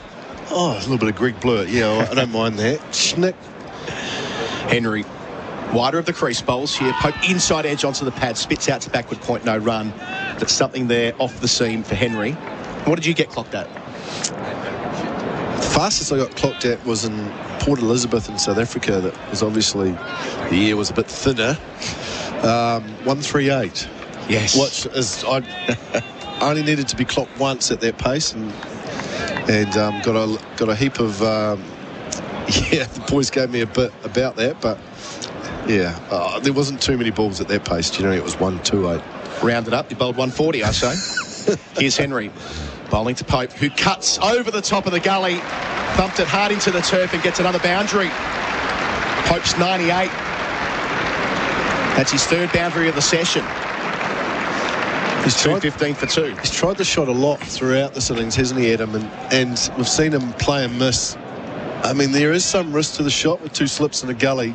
It's almost like a one-day shot. It's a late dab, but this time he got over top of it, bounced it into the ground and bounced over top of gully, raced away for 4. 1 shot away. 2 away for a ton. Henry bowls, and dabbing into the offside is Pope. Could be 2 there. There will be 2 there. Ollie Pope records his 2nd Test century, his first at home, and he is elated.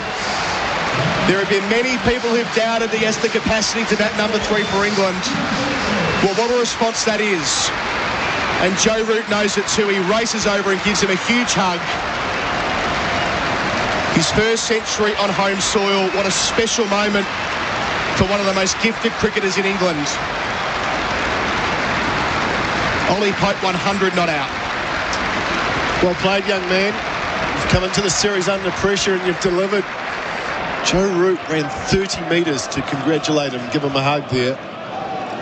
Stays on strike. Henry delivers here and leaving alone outside the off stump. 217 for 2 at the end of the 57th over. Our coverage is for Razine, the paint the professionals use. Stay in pole position this week with radio's #1 motorsport show, The Driver's Seat with Matt McKeldin and Stephen Johnson, covering everything from Formula 1 to V8 supercars. We spoke to TCR driver Josh Buchan and asked him how he's getting on with his new teammate Nathan Morecambe. He lives on like 25 acres or something and has no phone service. So even if I want to call him at like 2 a.m. before a race and try and rev him up, I can't actually even speak to him. That's this week on The Driver's Seat. Great response on the Chemist Warehouse replay screen on the balcony. Ben Stokes, the captain, Marcus Trescothick, the batting coach. Yep. I mean, clearly a popular kid in the team. I say kid, he's been around 4 years now, but he feels like a kid still.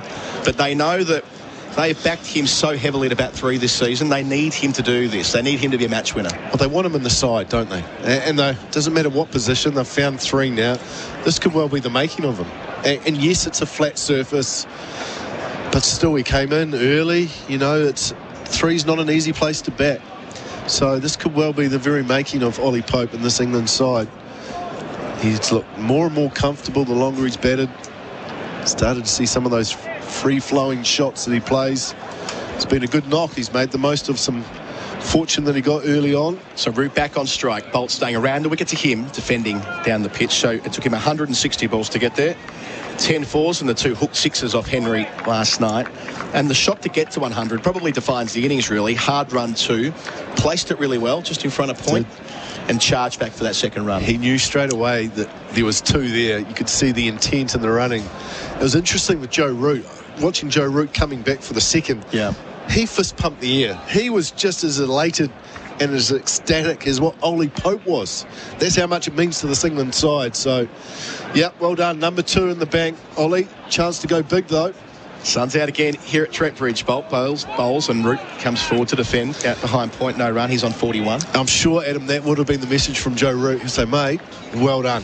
Terrific knock. You got a chance to do something really special here. Yeah, and the other part of that, I mean, body language as it is, Root jumped from one side of the pitch to the other, did the long jump over the top. He wanted to get to him as quickly as possible to be part of the moment, the former captain. Now just one slip. Not a great sign for New Zealand, this. Slip in a gully. Bolt round the wicket, and Root's able to leave alone on the basis of the length.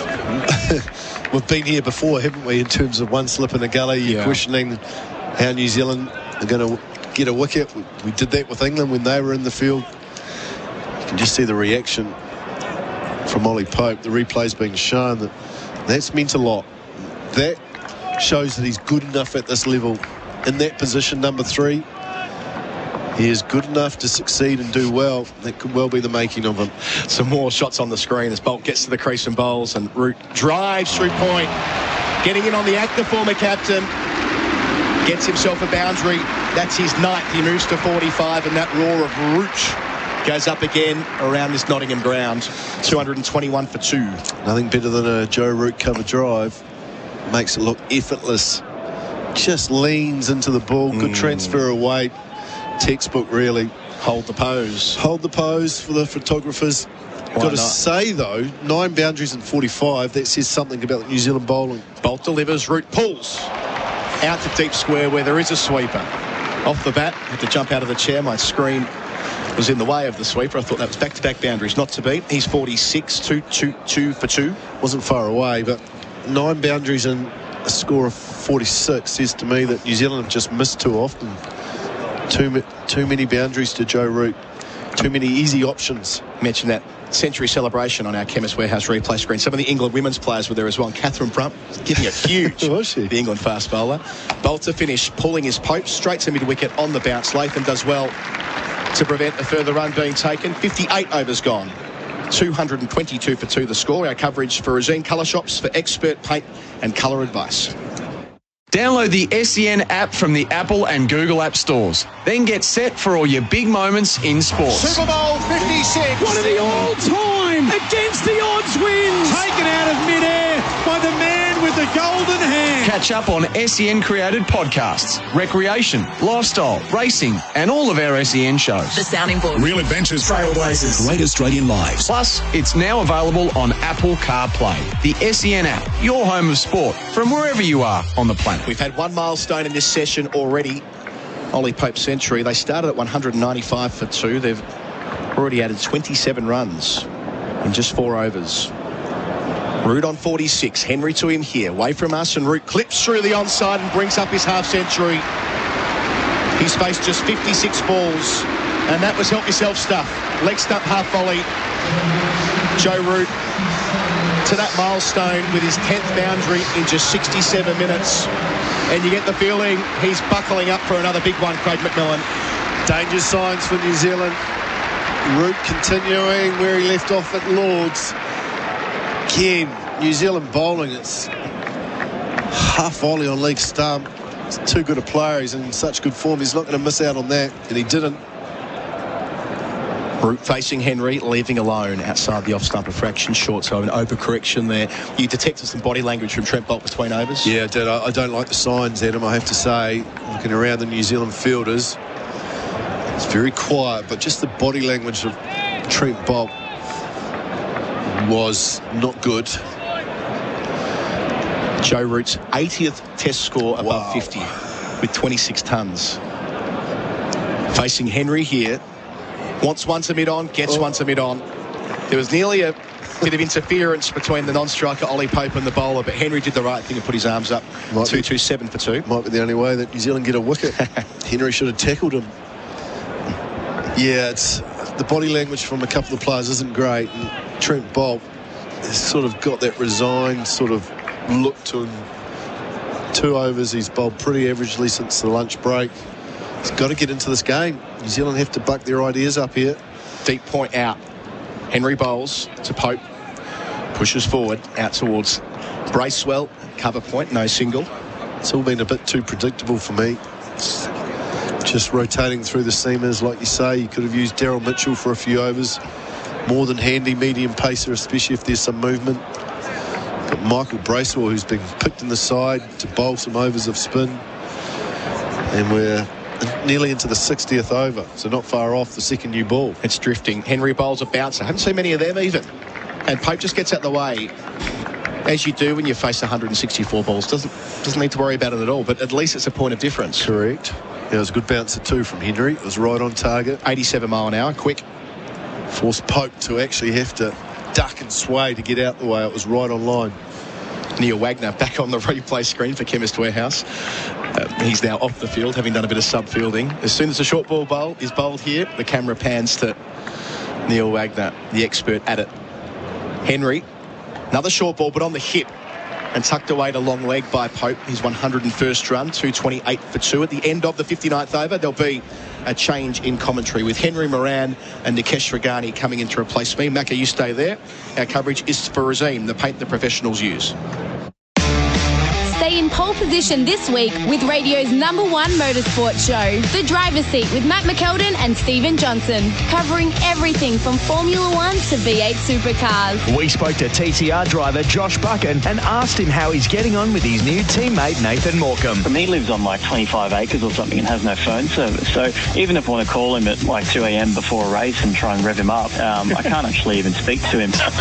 That's this week on The Driver's Seat. SENZ Test Cricket for Razine Colour Shops for expert paint and colour advice. Nikesh Regani, Craig McMillan and Henry Moran here on the call.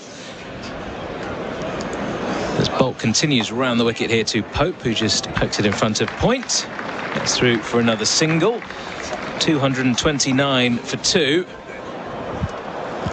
And all of a sudden, Macca, it's a different game here, isn't it, to what we saw just before lunch?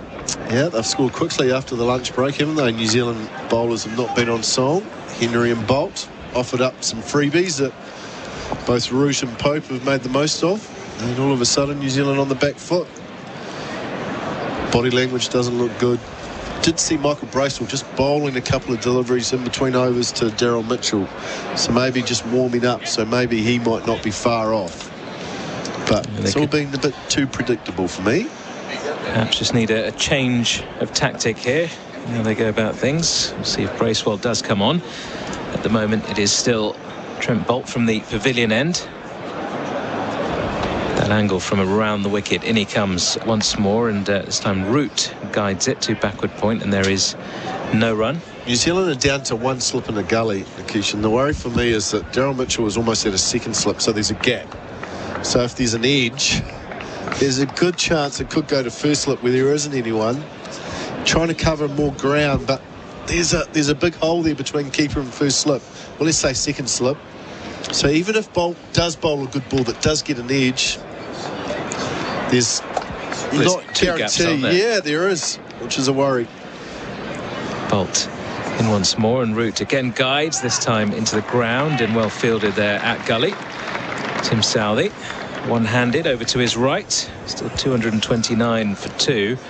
That's what happens, though, isn't it, when teams start scoring quickly? The field starts to spread a bit, but they still, I suppose they're hedging their bets in that region, aren't they? They've seen it do a bit. We've seen some edges today.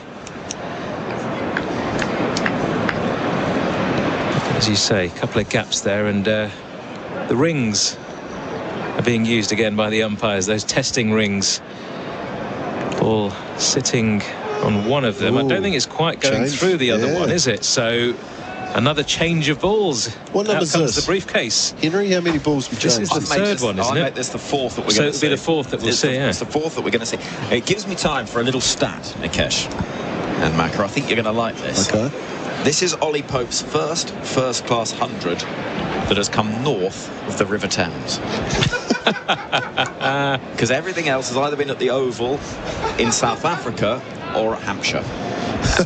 And bearing in mind, that rules out any hundreds at Old Trafford, at Durham, at Leeds, here. I mean, it's not quite north of the River Trent, is it? We're sort of just underneath it, aren't we? Ooh. Are we underneath? Because as you go north of it, you go into the city, don't you?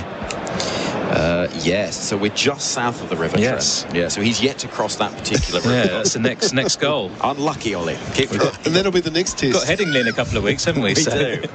We could smash that River Trent one as well. Interesting stats. I mean, we talked about his record away from the Oval, didn't we, as well, in the last year or two in particular. You know, it's not bad, but it's not outstanding. It's pretty Bradman-esque when you look at the stats. He averages over 100 at the Oval, or certainly did as of September last year. Slightly less now, but yeah, still sort of 80s, I think it is. And everywhere else it was early 20s. Well, but he's played with a little bit of luck, but he's played well. Yeah, you make your own luck, I believe. So, you know, there's times when you don't get a lot of luck in this game. It can be a brutal game at times, so fair play to him. Yeah, New Zealand gave him a second chance. He's made the most of it, but now he's got the chance to actually really go big. He really does. He's in. He's comfortable, confident. Pitcher's doing nothing. Bowlers are tired. Let's see what this change of ball does. In comes Bolt. It's a short delivery immediately to Root, who just ducks underneath it quite comfortably in the end. A few words exchanged between Bolt and Root. They're all smiles, though. Well, Bolt should be having words with himself the way he started after lunch. Hasn't been at his best, you have to say. It's pretty good in the first session, but it's been a poor start in the second session that put England on top. I suppose that's not the way to test this change of ball as well, with that short delivery, but in he comes again. This is Fuller and defended again to backward point by Root. No run. Interesting with the second sort of ball that they had in this innings. It was doing a little bit this morning, wasn't it? There was perhaps no real reason to change and get that third new ball. That was probably a genuine, it's gone out of shape. Look, you know, we don't really want to change it, but we're going to have to, because it doesn't quite feel right. This fourth change of ball, as Bolt comes in once again and Root defends into the offside. We're yet to see any movement from it at the moment. That is the end of the over. England 229 for 2. Stay in pole position this week with radio's #1 motorsport show, The Driver's Seat with Matt McKeldin and Stephen Johnson, covering everything from Formula 1 to V8 supercars. We spoke to TTR driver Josh Buchan and asked him how he's getting on with his new teammate Nathan Morecambe. He lives on like 25 acres or something and has no phone service. So even if I want to call him at like 2 a.m. before a race and try and rev him up, I can't actually even speak to him. That's this week on The Driver's Seat. SENZ Test cricket for Resine, the paint the professionals use. Interesting stat that Daniel Norcross has just made me aware of as well, in defence of his Surrey man, Ollie Pope. This is Pope's 14th first-class match north of the Thames. I think he's trying to suggest there's not a big sample size. 14 is a reasonable number, isn't it? Yeah. For a top-order bat. Well, it's 28 innings. Potentially. A lot against quite a lot of Division 2 bowling. Matt Henry continues here, and this is left alone outside the off stump. I should say that the reason I'm arguing so firmly is Daniel and I have a long-term bet. My argument is that Ollie Pope will finish with a lower average in Test match cricket than Gary Ballance, who averaged 38. Okay. Dan thinks Pope will average higher. So between us, over the next decade, we're going to have a very childish back and forth. You got to hope that there's not too many Test matches at the Oval over that period of time. Well, I can deal with one a year. One a year would be good. Two wouldn't be good. Not so good. Henry, and again to Pope, who late cuts this one nicely backward of point. Whoa. That's going to race away as well. There was a deep point out there on the boundary. It was only 10 or 15 yards to his left, but brilliant timing there from Pope, just leaning back and guiding it into the gap. He moves on to 106, England 233 for 2. Classy shot, wasn't it? Just leant back and rode with the ball, kept it along the ground the whole way behind point. Timing was so good that the man back on the boundary couldn't get across. He's got all the ability in the world, and the Ian Bell comparisons in terms of that elegance through the offside have been long stated. It's just whether he can convert the elegant 20s, 30s into scores that are going to win you a Test match. It's like the old football analogy, isn't it? You can do it at the Oval. Can you do it on a cold Tuesday evening in Nottingham? Well, he's doing it on a Sunday afternoon here in Nottingham at the moment. 109 and a pretty good lick, actually, striking it over 63. In comes Henry, and this is uppercut this time over the slip corner, and that's going to be 4 more. Or has that gone all the way? It's gone for 6. It's cleared the rope down there at deep third. Brilliant stuff from Ollie Pope. Bit of a white ball shot there. Yeah, it was. It was too wide from Henry. Pope's looking so good now, isn't he? He's not going to let that go through to the keeper. He said, I have a piece of that.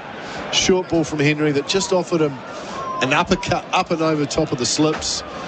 The timing was so good, it carried all the way. Really good shot. Very much a one-day, a T20 shot. Now, gee, this New Zealand field is chopping and changing every ball. Now there's a third. Third has gone back. Very fine as well. No slip and play. They're going to go short ball. 2 back on the pool. Well, they've got a sort of wideish leg slip as well, haven't they? Got to be short, doesn't it? No way. So. Front, no mid-off, mid-on. Yep, they've got a deep backwards square, almost a wideish fine leg there, as this is short, and Pope ducks underneath it. Quite predictable, that one. There's a deep mid-wicket out on the boundary as well. A wide deep third and a very fine deep third as well. We saw England go to this plan, didn't we, against Daryl Mitchell and Blundell for a while. This is the Neil Wagner plan. Unfortunately for New Zealand, it's not Neil Wagner bowling it. Absolutely. So we see another field change there. So the one of the short mid-wickets goes back almost sort of halfway to the boundary, in a catching position as well. Anything mistimed. In comes Henry once more. It's short, but not quite short enough to pull, but it's flicked off the hip into that gap there at deep backwards square. They'll get back through for a couple. Quite comfortable, that one, for Ollie Pope.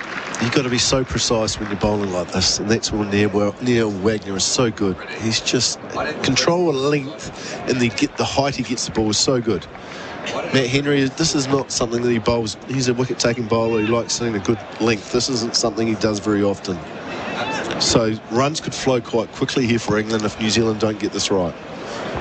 241 for 2 at the moment, as Henry comes in again, and this time Pope just ducks underneath another short delivery. End of the over. 241 for 2. Want to win the ultimate 2022 Toyota AFL Grand Final VIP experience? Thanks to Choices Flooring, you and a mate could be mixing with the stars at some of the biggest events of the footy season. Experience all the hype of Grand Final week firsthand, then be at the big match itself, the 2022 Toyota AFL Grand Final. Prize includes all tickets, 6 nights accommodation and return flights. Visit iCanWin.com.au and you could win thanks to Choices Flooring. AFL authorised GF promotion, GFAFL 22/07. SENZ Test Cricket for Resine Colour Shops for expert paint and colour advice. Change in bowling here is Carl Jamieson looks set to replace Trent Boult from the pavilion end. We've seen the short stuff used at the back end of that previous over from Matt Henry. Craig McMillan, just to expand on that then, no Neil Wagner in this side, of course, which would have been ideal if that was the plan. I mean, you were a bit of a fan of the odd bouncer now and again, weren't you? What is the ideal height you were talking about there, sort of between the chest and the head, somewhere around that region? Yeah, it is. Probably somewhere between waist and head, sort of that height that's hard to control and keep down. We saw Pope top edge a couple, didn't we? Which was sort of just about chest height yesterday. Jamieson in then, and Root pushes only as far as mid-off, no run. Throw comes into Blundell, who takes this one cleanly. Yeah, it's almost the problem for New Zealand is since the lunch break they've lost control in terms of the scoring. Too many boundaries. England have scored quickly. Scoring rate's up to 3.95, so England scoring quickly. No control at all in the field now for New Zealand.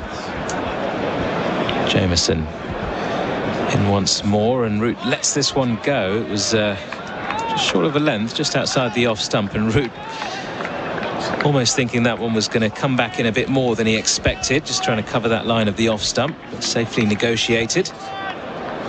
241 for 2, and yeah, that run rate, we saw New Zealand scoring at a similar rate, didn't we, throughout most of their innings. They were up at a bit more than this actually for large parts of it. But England returning here with almost like for like stuff really. 241 for 2. Jamieson asks the umpire, delivers once more. Root takes a shimmy down the track and cuts this one down towards deep backward point. Just a single though to the man out on the rope. Thinking about Joe Root, best way to get him out, bowling players New Zealand have had generally struggled against Colin de Grandhomme. So a lack of pace, wicket to wicket, a little bit of shape. The other bowlers he's played really well. So I'm just looking. Daryl Mitchell's that man. He's the closest guy to a Colin de Grandhomme, who just nibbles the ball, has a little bit of shape. So again, to me, why wouldn't you try him? Why wouldn't you have him bowling at Joe Root? See if you could knock him over. Jamieson into Pope this time, who late cuts, and as that dropped just short, it has, of Tim Southee there at Gully. Risky shot there from Ollie Pope. We've seen Joe Root do it so well on a number of occasions already in this innings and throughout the last couple of years, really. And Ollie Pope just trying a similar looking shot to the one that Root previously played, and almost into the hands there of Jamieson, just a few inches short. He survives though. 242 for 2. Wasn't far away, was it? Tim Southee got it on the half volley, really. So Ollie Pope just has to be careful with that sort of dab shot down to third. Jamieson in once more, and again a late cut attempted. This time it trickles away along the ground. A diving first slip, or sort of floating second slip, Daryl Mitchell there. Talking about Daryl Mitchell bowling to Joe Root, it's just the lack of pace, and to me it's worth a go. What have you got to lose?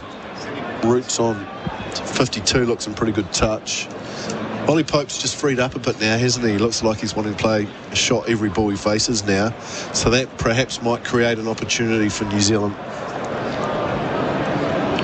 Final ball of this over from Jamieson. He's into Pope, who leaves alone outside the off stump. End of the over. England 242 for 2. Oh, a good mark to Wilson. He plays on at full pace and kicks a beauty to Thomas. Thomas gives off to Harris. Harris closes in on 50, but wait, he's tackled by Smith. Or is it Williams? Williams scrabbles for the ball, kicks it to a guy in blue, who kicks it to some other guy in blue. Now some tall bloke has the ball. He kicks it to an even taller bloke. Kick, handball, kick. Don't miss the best bits. You won't miss a moment if you drink Wise. Proudly brought to you by Drinkwise. SENZ Test Cricket for Resine, the paint the professionals use. Back here with the action at Trent Bridge. Another change in bowling here, and it's not Mitchell or Bracewell. Back to Tim Southee from the Ratcliffe Road end.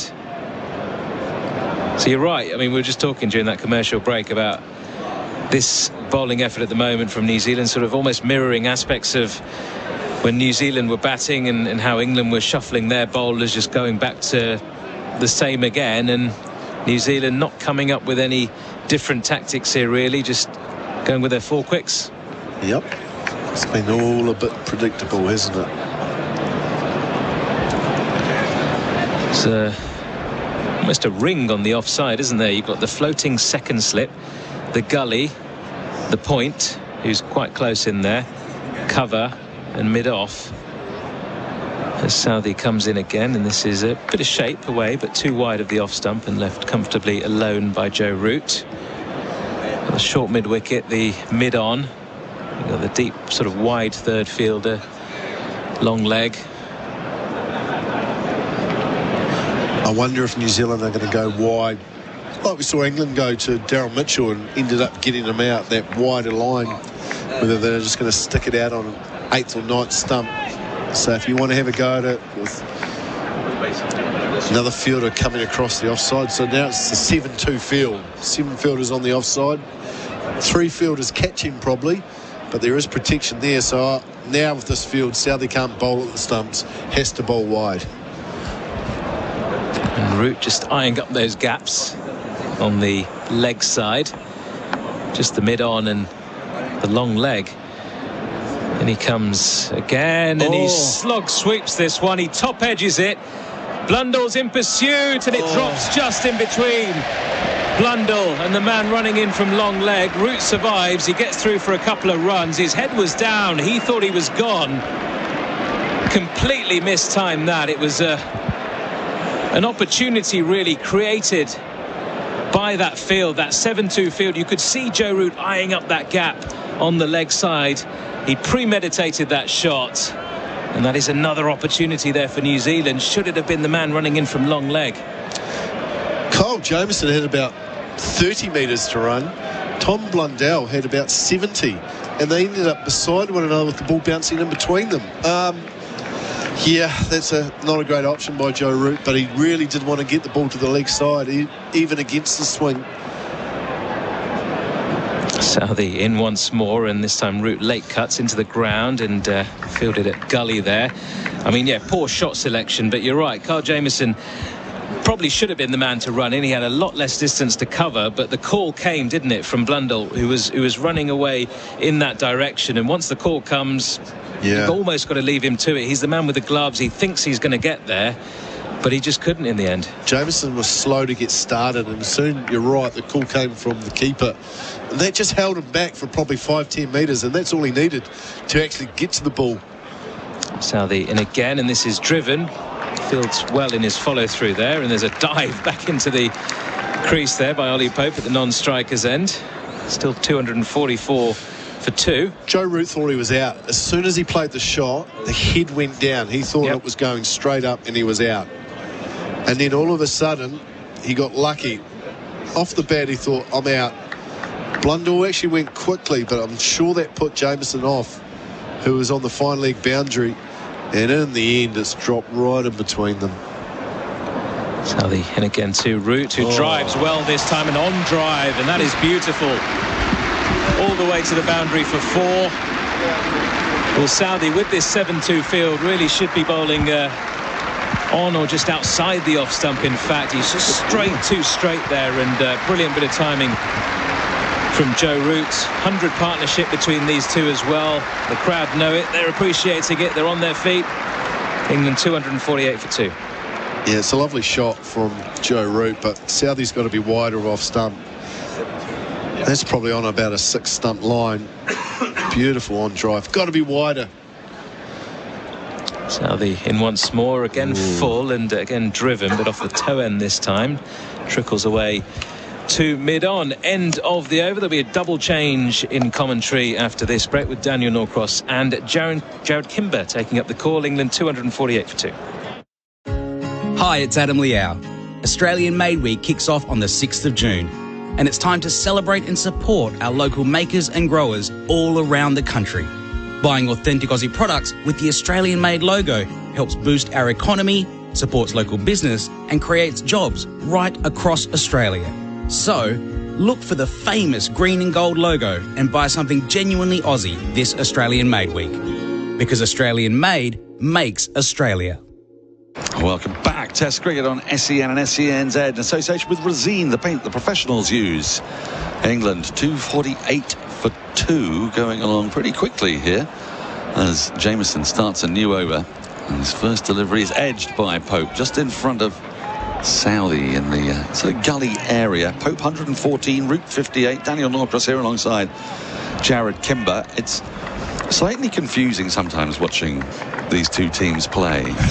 Yesterday, the day before, I guess it would be now, England, when they couldn't take wickets after the ball went soft, around about the 55-60 over mark, wasn't it really? They started to resort to unusual tactics. They did it with the first new ball and with the second new ball, as Jamieson is in, and Pope just comes forward, shuffling down the wicket, pushes back to the bowl, and there's no run. They would go with Anderson bowling it very wide of the off stump, and we had a period of stalemate, and Broad banging it in, and the Kiwi batsman going for it. Well, England here feeling frustrated because they're being bowled too dry up to a point and trying to manufacture shots, but they're 248 for 2. They're 305 behind. They've got 8 wickets in hand. This is a time they could afford to go at 1.5, 2 and over. There's no onus on them to go quickly in the game. Jamieson in. Pope drives nicely through the offside in front of square. It's running up to the boundary for another 4. A long, wide half volley floated up by Jamieson, and Pope moves to 118. The 250 is up. But look, England's batters are going pretty well here, but there seems to be a sort of frenetic urgency and a need to go quicker than I quite understand. Maybe it's my old grizzled eyes think, well, you can keep New Zealand in the field for 200 overs if you want, if you can do that. They're 1-0 up in the series, and yet there's Root trying to slog sweet balls from way outside off stump because he doesn't like the fact that it's a 7-2 field. Jamieson into Pope. And Pope dabs this into the ground, gully region, where Southey does the fielding. A Caesar throw. He's been angry all day, hasn't he? Well, fast bowlers are angry, aren't they? They should be angry. They have a tough job. No, I mean, you're right. I can understand what Root did towards the end of the over, where he's going, he's got a bowl wide of off stump. Yeah. I'm going to go outside off stump a little bit and try and flick to the leg side in a safe, organised manner. Yes, that made sense. Jameson in, and Pope dabs this into the onside. He went across his stumps and he's just dabbed it down a deep backward square. And get through for a single as Young does the fielding. 253 for 2, Pope to 119. I don't necessarily understand trying to slug sweep Tim Sally in a test match when you're 300 runs behind. I don't get that.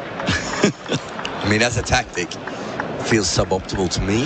Well, because they're still in danger. There's a second new ball available in 16 overs time. They're 300 runs behind. Now, that would be the only thing I would be interested in.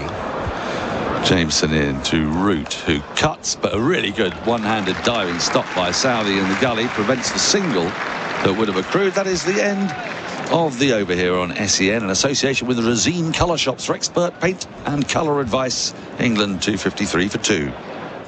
On the SEN app, check out the SENW channel with stars of women's sport at home and abroad.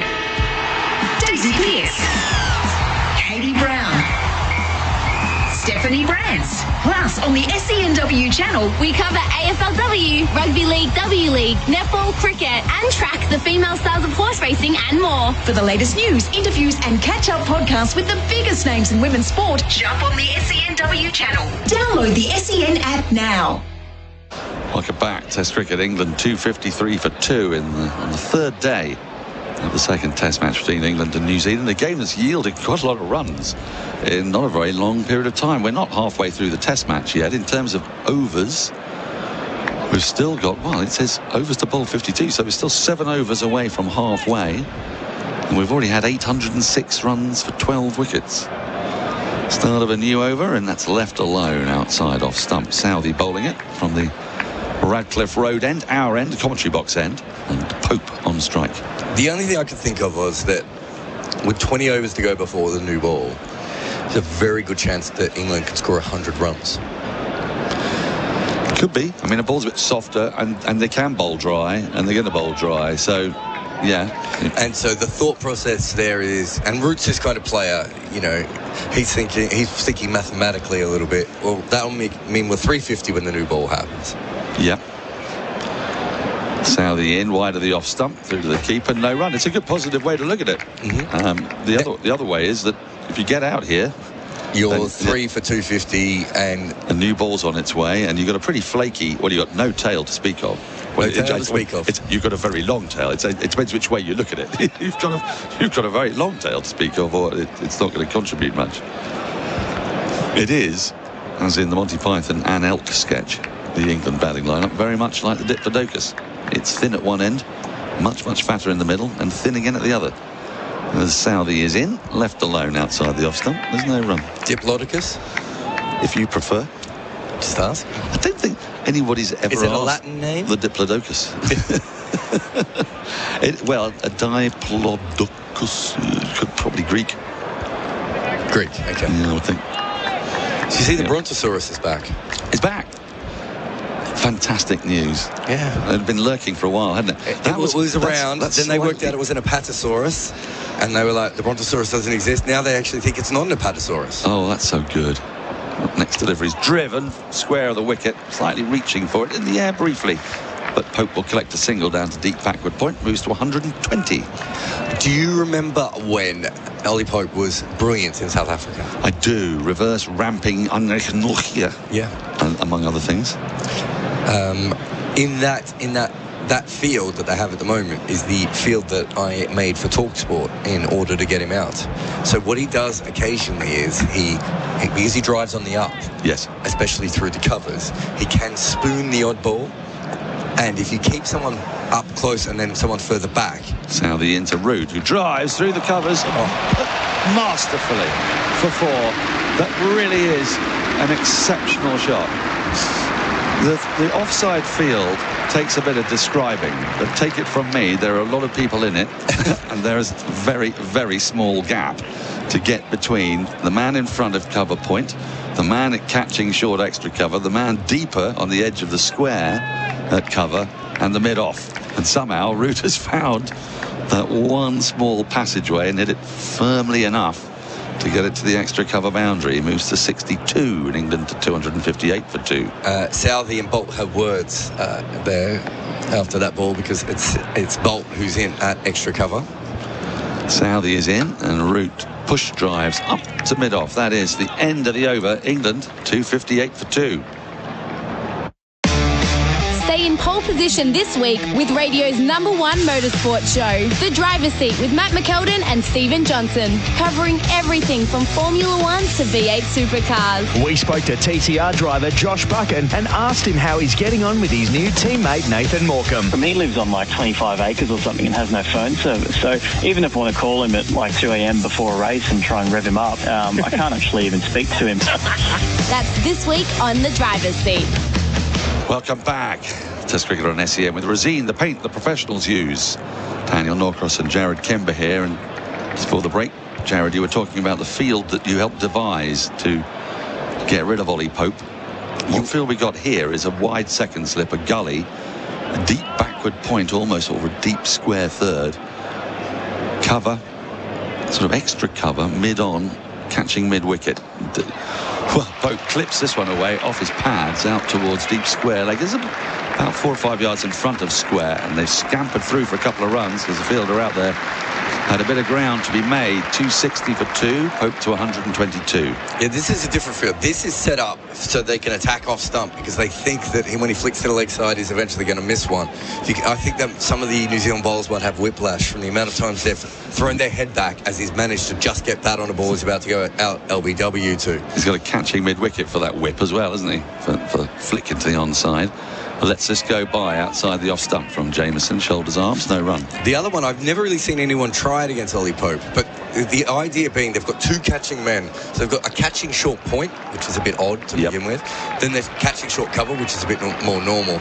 And then behind him, they have a backup, which is essentially almost like a mini sweeper, because you have 2 players close, he can't push into the offside and run, and he can be a little bit deeper, which means that if he is trying that big drive, unless he's Joe Root and his placement is perfect, he won't get a boundary there.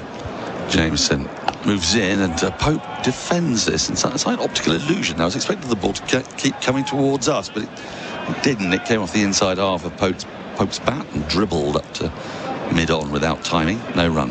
And it's just one part of his game where he will drive on the up, and he will give you chances in the slips, but also because he can drive in the air a little bit, I think you can dry him up, and I think that was the idea.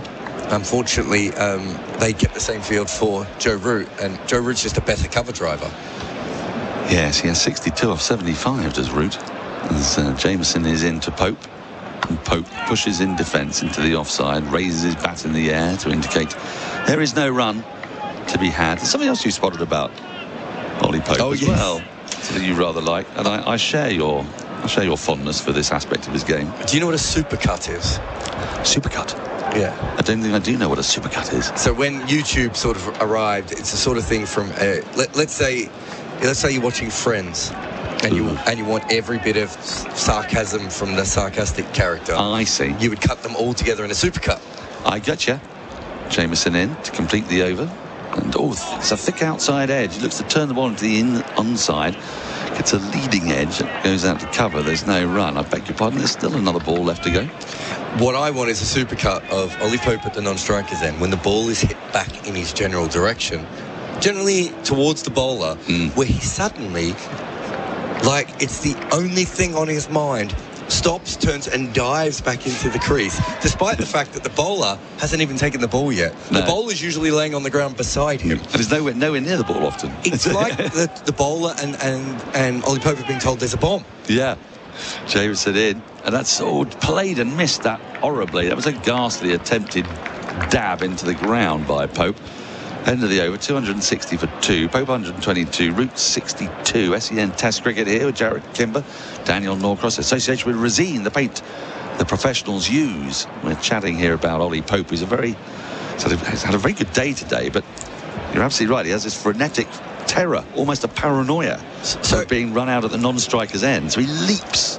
I don't think anyone other than you and I have really talked about it, but it's phenomenal how often you look up and he's sprawling on the floor. You've forgotten what's happened with the ball because it's such a non-entity ball, and he's just on the ground. It really does look so. Everyone else is standing around him, and he's just fully stretched out to get back in that crease. Southey runs away from us to start a new over. Pope defends backward of square on the offside into the gully region on the front foot. There's no run. I cannot think of another cricketer I've ever seen with this habit. Yeah. No. I've seen. There are cricketers who are good at getting back. I've seen cricketers do it, but not do it so regularly. I've seen cricketers do it when necessary, or when they think it might be necessary, not just all the time. Well, I don't mind it. Sort of suggests he's thinking. Yep. Southey is in, and Root has moved right across his off stump now, well outside the off stump, looking to access the onside. But Southey keeps it wider and wider, and all Root can do is jam it into the ground, and it plops up. I say first slip, it's a slight misnomer, really. If I told you he's second slip, that might imply there was a first slip, but there isn't. I mean, he's almost actually third slip. The way England's set up, he definitely is third slip because they're much too close together. But you've got a sizable gap between keeper and that second slip, and then what is probably a gully, really. Southey in, wide of the off stump, but Root finds space in the offside. There's a man just deeper at extra cover on the edge of the square, and Root is able to pick out the fielder but get the single as he plays it softly enough. 261 for 2. Yeah, what they've got is, this is a new fielding position in T20. I don't know if you've noticed this. I know you've covered a bit of the IPL. Generally what would happen is you'd have the offside sweeper, and the offside sweeper would be in front of point, you know, maybe not all the way to cover point, but in that sort of direction on the offside boundary. And what batters started doing is just slashing a little bit more and getting boundaries finer of that fielder. Southey in, and Pope lets it go by wide at the off stump. No run. And so we now have a new position, which is a deep backward point in the IPL, and that's the exact position we have here. And what they're doing is with this slip and this gully is they're saying, we're going to be hanging this ball outside off stump. If you want to run it down to this guy for any singles, you can. But if he gets even the slightest bit of outside edge, there is a chance that there will be a catch. Yeah. Yep. That's exactly what's happening here. We've got a catching point and a catching short extra as Pope tucks the ball into the onside, moving across his crease on the front foot, and gets a single for it as he pushes it to the right of mid-on. It makes it perilous, and both these batters, actually, Pope and Root, really love to access backward of square on the offside. They like to play late, they like to angle, very much like Kane Williamson in that respect, not in all He's probably respects. Slightly finer in where he plays. He is slightly finer, but the principle is there. It's, play late, wait for the ball, and access the areas behind the stumps, which are pretty well patrolled here at the moment. Last ball of the over from Southey, and Root cuts into the ground and down to that deep backward point position that we've been talking about. He will collect a single. Score advances to 263 for 2. Pope has 123. Root has 64. And I do believe that drinks are finally coming onto the field. So we're going to take a break. When we come back, Jared Kimber will still be here, but I will have departed and Henry Moran will have taken over. Go on, make the call. We all believe in you. One at a time, please. Thousands of Aussies keep switching to Kogan Mobile. But hurry right now. You can get started with Kogan from just $2.90 for 30 days. With unlimited calls and texts and a big 20 gig of data at award-winning prepaid prices. Make the call. Switch to Kogan Mobile from just $2.90 for the first 30 days at koganmobile.com.au/radio. Dabbing into the offside is Pope. Could be 2 there. There will be 2 there. Ollie Pope records his second Test century His first at home, and he is elated. There have been many people who've doubted he has the capacity to bat number 3 for England. Well, what a response that is. And indeed, what an effort from Ollie Pope, his second Test century. And he has England in a very healthy position at 263 for 2. It is a high-scoring Test match, and we seldom say that on these shores. It has been a period, I think, of limited monster totals. Yeah, and to be fair, outside of New Zealand and maybe some Test matches in Sri Lanka and Pakistan, kind of everywhere people have struggled to make runs. So we've got Norcross and Collins at the bottom of the back of the box, looking up if this is going to be the most runs ever in a 5-day Test match. Which is 1,746, I believe. Which was in Adelaide, which makes sense. That was West Indies in 1969, where all 4 innings were quicker than 4 runs and over. 7 sixes were only scored. Blimey. But they were obviously slapping a few 4s around in that game. And it was actually quite a close game. Australia needed 360 to win. They ended up on 9 for 339, scoring I think 4.1 runs and over in that last inning. So it sounds like the greatest draw of all time, really. Yeah. There were wickets, there were runs. It came down to the end. It could have gone either way. So at the moment, we're not saying it's going to happen, Henry. We're just keeping an eye on it. Well, yeah, and it's important with stats. Yeah. You see them coming on the horizon. You sort of... the iceberg of a stat is very much spotted from the lookout of the good ship SENZ Cricket. And if the players are out there in the middle enjoying a drink, they'll probably be wondering how much better that drink could be. And if they were getting $50 to spend towards it, what a thing that would be. You can do that if you text 8833 in New Zealand with our good friends at the Good Spirits Hospitality Group. $50 up for grabs. Check out the Fox, Auckland's #1 sports bar, or any of the other 10 venues. And we all know how good a night out in Auckland is. Hey, $50 is a good start as well. It's a very good start. Those players will be thinking, this is nice, this isotonic, but I tell you what would be even nicer, heading out towards the Fox. Forget the Fox Road stand. Yeah. All about the Fox. The drinks are being concluded. The ground staff are heading off the field. Umpires are having a little chat. And England are in a good position, 263 for 2. They've got the modern style sweeper here, not the witch style that Lords prefer. I know, because Lords is the only ground where it looks like a game of Quidditch could break out at any moment when the ground staff come on, because they take these, as you say, they are proper witches' brooms, aren't they? There's some great grounds in Sri Lanka where they have,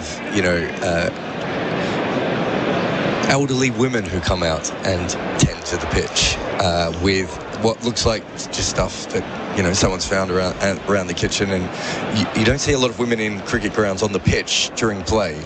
And these do look like they've been doing it for a long time. Pisara is one of the grounds that does it. So there are quirks around world cricket, but certainly Lords with their witch's broom is taking it to another step. And it's quite spectacular in Sri Lanka when you see that, because when the sweeping occurs, the dusty conditions, there's a sort of cloud that enshrouds these staff that are working hard. Pisara is an incredibly dusty ground. Pisara is one of the funniest. It shouldn't host international sport, and it's absolutely magnificent that it does. The road to get into the ground doesn't actually really support the buses. Well, infrastructure comes after the ground. Work on the first bit first. Here comes Jameson, and start the new over. Drinks are being consumed. Joe Root is defending. He's on 64. 2 away from the joyous moment of Route 66, which is always pleasing, because early in his career he wasn't number 66, and he took the right. I'm talking about his shirt number. Yeah, but were you in one-day cricket? In one-day cricket he wasn't. He was number 5, I think, for a long time. So he's decided on Route 66. He did the decent thing. Here comes Jameson, towering in from the far end of the ground.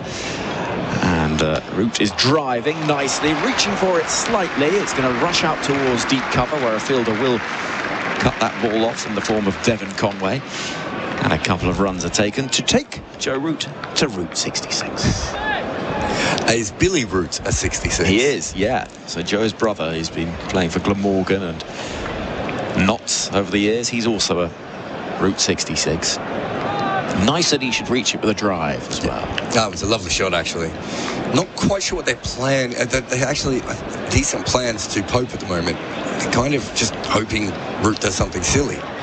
Here comes Jameson charging in. Root, well startled by that, runs it off the face of the bat, beats the dive with the fielder standing right about a sort of fourth slip area, and it is going to travel on down to the boundary below us. Not the most convincing 4 that he scored in this innings, but it is another onto his total, 269 for 2. Now let's talk a little about this slip cordon, if cordon it be, because it's an odd looking thing. We've got a sort of second slip and a fourth slip, and obviously the keeper. It's not that surprising we're seeing runs being scored because there's a huge gap between them all. No, so they've got it for that guide shot. Essentially what just happened is why they have this, because they know that they're not going to get edges to first and second. Root pulls that ball away in front of square, nicely timed, but there is a fielder in front of the Fox Road stand. 1 run will be taken. England 270 for 2. So the 2 guys are there almost for the guide shot. That last ball from Jameson was probably too good. I think Root was going to guide it and then ended up having to ride it because it was such a beautiful delivery. But that's the idea, is that if he's going to be guiding down to backward point where they have someone out on the rope, that he might just guide it directly into the hands of one of the players. It's kind of a one-day tactic, maybe from the late 90s.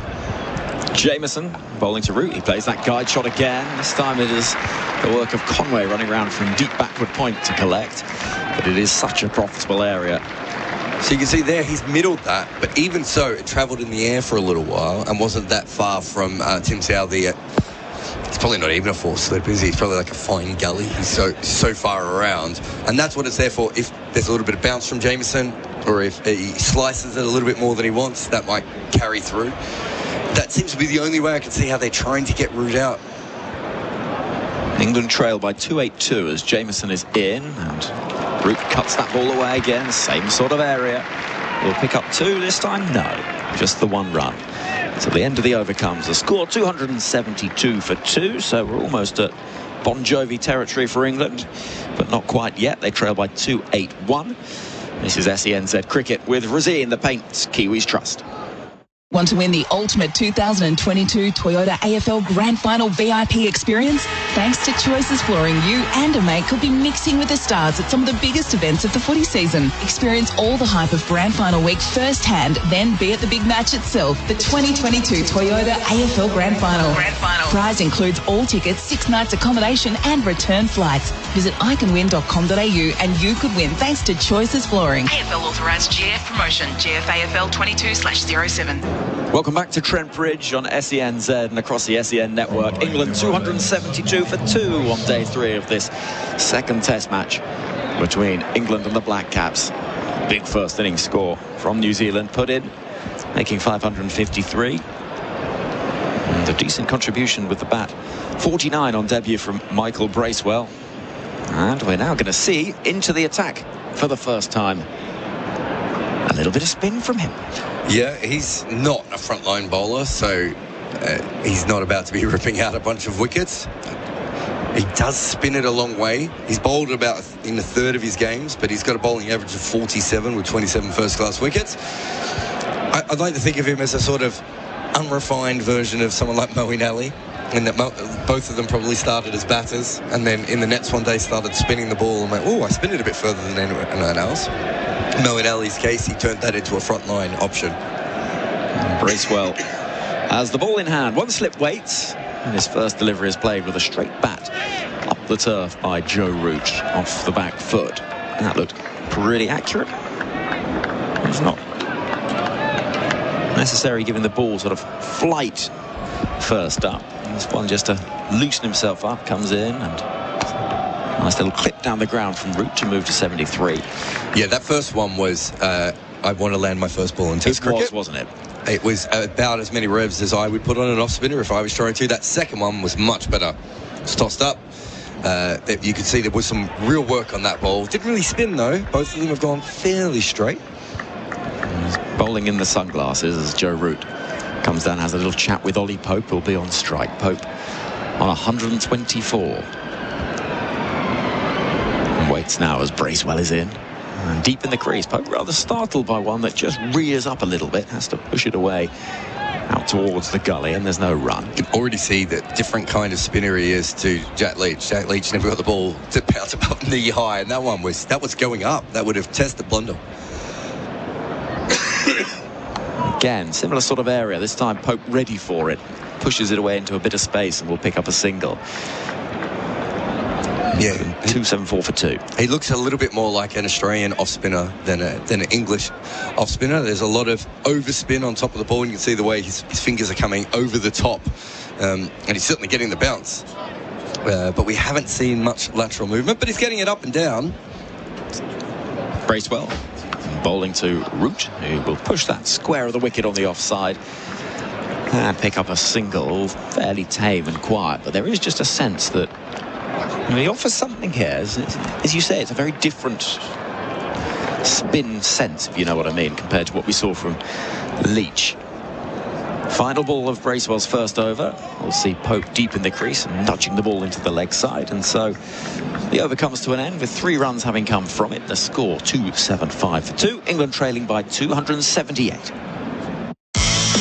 Real Adventures with Patrick Dangerfield and Aaron Hapgood. Everything fishing, boating and outdoors. Have you ever just decided to go to the cinemas by yourself? Didn't go to large popcorn because of Kane's feedback last week, and proceeded to have probably the best 2 hours and 17 minutes possibly imaginable. Cinema by yourself, the new Top Gun flick, which is electrifying, and it was just brilliant. Patrick Dangerfield and Aaron Hapgood. Subscribe and listen today wherever you get your podcasts. 2-7-5 for 2, the score at Trent Bridge, with much less wind today. It feels a lot warmer and more summery than the first couple of days of this test match. Henry Moran alongside Jared Kimber as we watch Carl Jamieson at the far end of the ground preparing to bowl to Joe Root.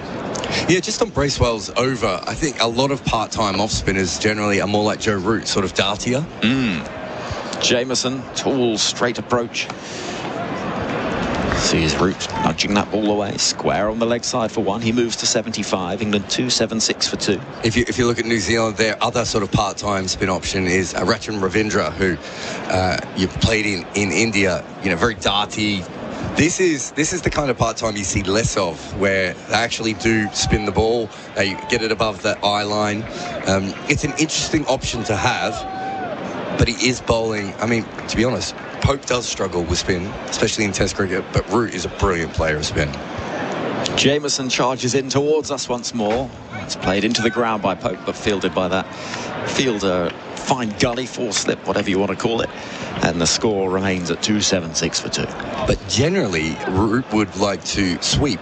I wonder if, because of Bracewell's extra bounce and a little bit of air that he's been giving the ball, it might actually be a little bit tough for Root to get on top of him that way. So he might have to use his feet rather than sweep. But look, it's a very, very different option. They need to try something new. Probably prefer to be bowling to some left-handers, but this is where we are. Jamieson in. Forward comes Pope, advancing, pushing that ball out towards cover. No run. Well, it creates a little bit of intrigue for us. In general, New Zealand's attack has more, if you like, strings to its bow. There's more variation, option. England's is reasonably, with the exception of Leach, you kind of, it's all right arm over. 78 to 86 miles an hour. Kind of, yeah. Whereas Jamieson with the height, Bolt obviously left arm. Jamieson is in now. Past the umpire. Thrashed away by Pope. Down towards deep backward point for 1. England move past the halfway point in their attempts to overhaul New Zealand's first innings total. They move to 2-7-7 for 2, trailing by 2-7-6.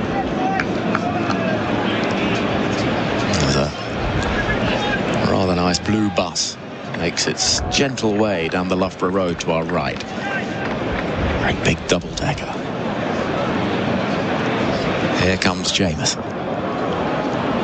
Strides lengthening as he comes in past umpire Rifle. Root up on his toes, working that ball into the leg side.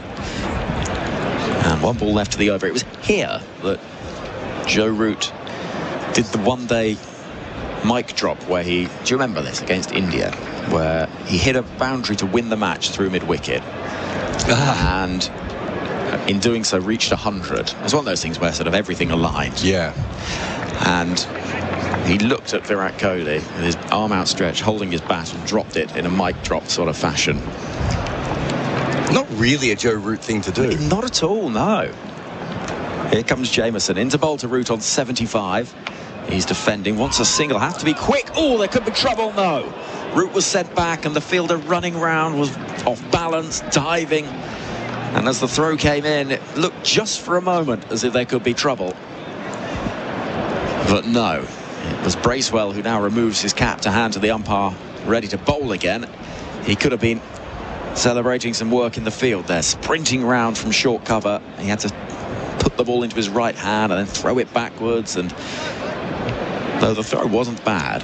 Do you know what? He was the first one to that ball. I think if he doesn't get to that ball, he goes straight to the right hand of, assuming it was Southey at Gully. Southey would have been able to pick up with his right-handed throw, and I think Root would have been out. But because Bracewell was right-handed, he picked it up the wrong way. He also put an extra step in when he needed to, then the ball wouldn't come out of his hand properly. So they're a little bit unlucky there. Yeah, the Chemist Warehouse replay just showed exactly that the extra step and the switch of hands gave Root that split second. But because you could see Southey coming around perfectly, the ball was bouncing up, it would have been ideal for him. Bracewell then start of a new over. That's Pope defending. Where are these fielders then? We've got long on down below us in the form of Tim Southey, who's doing a little hop and a skip. And there's that solitary slip.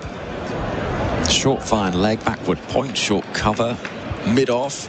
There's a short mid-wicket and conventional mid-wicket. This is work down the ground. And up to that fielder at long on. There's also a deep backward square leg who's currently busy signing autographs. And I saw a clip on social media earlier where Trent Bolt was signing an autograph. England 2-7-8 for 2. Here comes Bracewell. More in a moment. This is dug out into the offside for 1 by Root, who feels maybe he could have got more profit from that shot than the solitary single. 2-7-9 for 2 now. And Bolt dropped the autograph book into a place unreachable by the supporter. But being the very kind man that he is, he went back, went diving down, reached right over and fished it out for the supporter. In comes Bracewell. And Pope is looking to run that away down towards squarish deep third. Couldn't do so. I think there's a outside possibility of Pope getting a little edge through to the slip here. An extra bounce. Bracewell in, creeping in. Forward comes Pope. He's desperate to push this ball on the offside against the spin, although it's not spinning massively at the moment, and it just keeps getting so much bounce that it could easily just take the corner of his bat and fly through to slip. Bracewell in, Pope defending very deep in the crease, almost climbing over the top of the stumps as he does so, and the over comes to an end. 2-7-9 for 2. For those followers of BBL cricket and Australian domestic cricket, there's something of the Chris Green about the way he bowls. Quite tall, but still giving the ball plenty of air and flight, and just trying to make sure that in keeping the batter interested. Yeah, Chris Green, when he's not bowling the 100-mile-an-hour fast balls where he bowls. We haven't seen any of those yet. Yeah, but he's a better kind of athlete. And again, I think Chris Green was sort of almost like an athlete who worked out off-spin rather than an off-spinner from birth. I think Chris Green might have been a batter when he first came through, although that I think that slipped up a little bit. But yeah, I can certainly see that. I was thinking Will Somerville. No, is that who I mean? The former New Zealand spinner who was playing for them recently. If I got his name mixed up. The guy played for New South Wales and also played for New Zealand. He, again, another taller off-spinner, maybe more overspin rather than side spin. I know what you're saying. Will Somerville, who, New South Wales, New Zealand, played 6 test matches. He played at least in, I think he played in both the tests that they played in India, actually. He did, yeah. Last test match at the Wankhede Stadium. because he took no wicket, maybe 1 wicket in the game, or no wickets in the game, while Ajaz Patel took all the wickets. Yeah, but he was doing the hard work at the other end. Oh, I mean, he was it's a team game. It's a team game. Without him, Ajaz wouldn't have been able to take any wickets because there would have been no one at the other end. Matt Henry's going to bowl from the far end, replacing Carl Jamieson. A little conversation with Tom Latham. You see just the one slip standing at where you'd think second slip really would be standing. That sort of area. As in comes Henry to bowl to Root, dabbing the ball down towards that single fielder there. Interesting field at mid-wicket, where there's two fielders standing within 5 yards of each other, hoping to profit from a little chip in the air from Root. So you expect Matt Henry's going to bowl towards those pads and see if he can tempt Root into just flicking one up. I think one thing that New Zealand have done better than England, and the scoreboard doesn't show this at all, is just the ability to keep mildly changing their plans. It hasn't worked, mostly because they've dropped all the chances or missed them. Root is up on his toes, guiding that ball down towards deep third. Work for Devon Conway to do, running round, picking up and limiting it to just one. That's good fielding. But a moment ago, they were going for that offside plan with Jamieson. And then Henry comes on and they're like, OK, let's bowl a little bit closer to the stumps now and see if Root won't flick the ball on the leg side. We're going to put 2 catches there. It's solid enough thinking. Don't think it's going to happen, but at least they're doing something. They're keeping that field for Ollie Pope as well, obviously in the hope that both right-handers can be tempted to play at that stroke. And here comes Matt Henry from the far end. It keeps just a little low as Pope defends and pushes out into the leg side. Our listeners across New South Wales and SEN are with us. Lovely to have you joining the call here from Trent Bridge, SENZ Cricket. In association with Resine, the Paints Kiwis Trust, and also Chemist Warehouse. Great to have you as part of what is an intriguingly poised test match. Lots of runs on show. Here comes Henry bowling to Pope, who's up on his toes, dropping the ball in front of him. There's a little look at the surface, which has been pretty friendly to those batters, but it is worth remembering, of the 20 chances created, only 12 have been taken in this game. And, you know, we're probably not counting some of the other ones, like the top edge off Roots that fell in the gap that probably should have been caught by Jamieson, but Blundell decided it was his. It's been a bit of a disappointing game in the field for both teams. Matt Henry bustles in, shoulders rocking, bowls a very full ball that's played away square on the leg side by Ollie Pope. There's a bit of fun had with Trent Bolton, the crowd over there on the Fox Road stand, who give it the little build-up just to give a bit of pressure to the fielder, who does well and now waves and smiles at those supporters, including a group of rather hairy, bearded cheerleaders who appear to have made their way along to the game today. I'm not sure they'll be at the Super Bowl anytime soon. Here comes Henry bowling to Root. Plays that nicely, very fine, down towards that fielder well below us, who picks up. It's Will Young, I should say, who's down there. 282 for 2 is the score. Root on 78, Pope on 128. In a few moments, we'll be joined by Adam Collins here on SENZ Cricket. Stay in pole position this week with radio's #1 motorsport show, The Driver's Seat with Matt McKeldin and Stephen Johnson, covering everything from Formula 1 to V8 supercars. We spoke to TTR driver Josh Buchan and asked him how he's getting on with his new teammate Nathan Morecambe. He lives on like 25 acres or something and has no phone service. So even if I want to call him at like 2 a.m. before a race and try and rev him up, I can't actually even speak to him. That's this week on The Driver's Seat. 87 runs in 18 overs through this session. No wickets lost for England. 282 for 2. Bracewell continues his off breaks. Off the back foot, Root pushing out towards point, gets himself a single.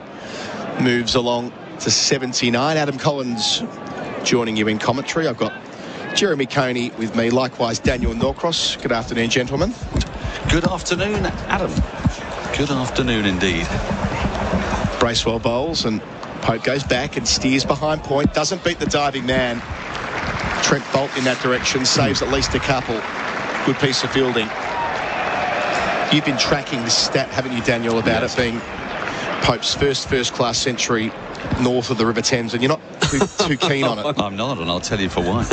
Bracewell delivers away from us, and forward comes Pope. Can't bet the bowler on his follow-through. Well, you know as well as I do. You've been to the Oval many, many times. And it's true that it's on the south bank of the river, but actually the river meanders south from Vauxhall down in towards Chelsea. So the Oval is in fact north of the River Thames. This is his 10th hundred north of the Thames. Right. Bracewell bowls, and here is that man, Pope, and he places it behind point. More runs down towards the rope. Should get 4, won't get 4. That's a wonderful piece of fielding by Trent Bolt. Committed to the cause, cuts it off at the last. They get through for a third though. Pope into the 130s. England 283 for 2, and that piece of fielding is applauded by the supporters at that end of the ground. That's absolutely marvellous. Having a look at the Chemist Warehouse replay here, he's just managed to get a hand back on it, and then the right knee slides into the sponge. Yeah. It's that spectacular from the veteran fast bowler. He's put in a bit of work himself today. Good to see that. There's been a bit of back and forth between Bolt and the fans over the last 20 minutes or so. Bracewell, reverse sweep from Root out towards Bolt again at deep backward point. And you can hear the roars. They're enjoying it. He almost threw himself off his feet there. He was so keen to please his fans. And having a bit of a laugh. Yeah, big smile on his face. Yeah. So there's a sudden hole in the ground there.